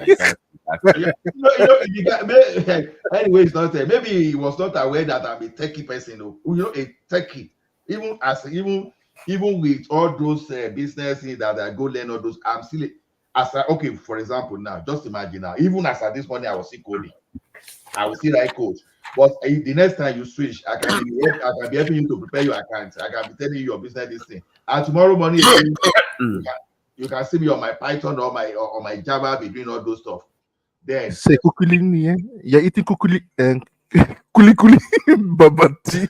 Say kuli is the one making you coffee. Babati kuli you just bring like 5,000. Let me ship to you from here. $5,000. What kind of Kuli only good. They were because they sent me some few things. I'm sorry for that, Danny. They even got me Ofio. I have a few with me. I have it in the freezer here too. So I've been enjoying this Niger stuff for a minute, man. I'm a corn and gas to the point that I like. I have a few in the refrigerator. It's been here since last year. That's good. That's good. But funny, you know what's funny? You now go back to Nigeria. I want to go to a fair feeling. Like what you embrace. Like you go to Nigeria now. Over German, over fresh food, organic food. They will say, let's go to Mr. Biggs. Let's go to Domino's. I know. Mr. Big is still existing. Don't yeah. And no. They took me to. They said Chinese food. I said, there's one Chinese food that one of a family member took me to one year Chinese food in Ikeja. Is it Ikeja or something? I can't even remember. Only to get the that's the one they be Johnny. I was like, what kind? You go to avoid to run away from here. Yeah, I was like, why? We regret honestly. No, Babati. It's a misconception. They thought that is what you value because you are coming from abroad. Right. They don't know that what you'll be craving for is those things that you have been missing. They're supposed to make you more local, to give you local things that you have been my first they just want to impress you. Simba, thank you. I will go to Nigeria. They will say, let me take you to KFC. KFC. I need Mike, my first I need pizza. I need to buy pizza. I'm thinking about money, uncle from the airport, I think the little money. First thing first, no. No, Babati, if you don't mind. I want someone sit there because I want to set us to the background, if you don't mind. Okay. You'll be okay with that. Okay. It's good before any attack. Okay. Thank you, everyone, for sharing the learning session with us. We really appreciate you, and we've learned from you. And I can't say much because if I keep thanking you now, I won't know what to say. So. We see tomorrow where one man, the eagle himself, will land and take us through another learning session. Thank you, everyone. See you later.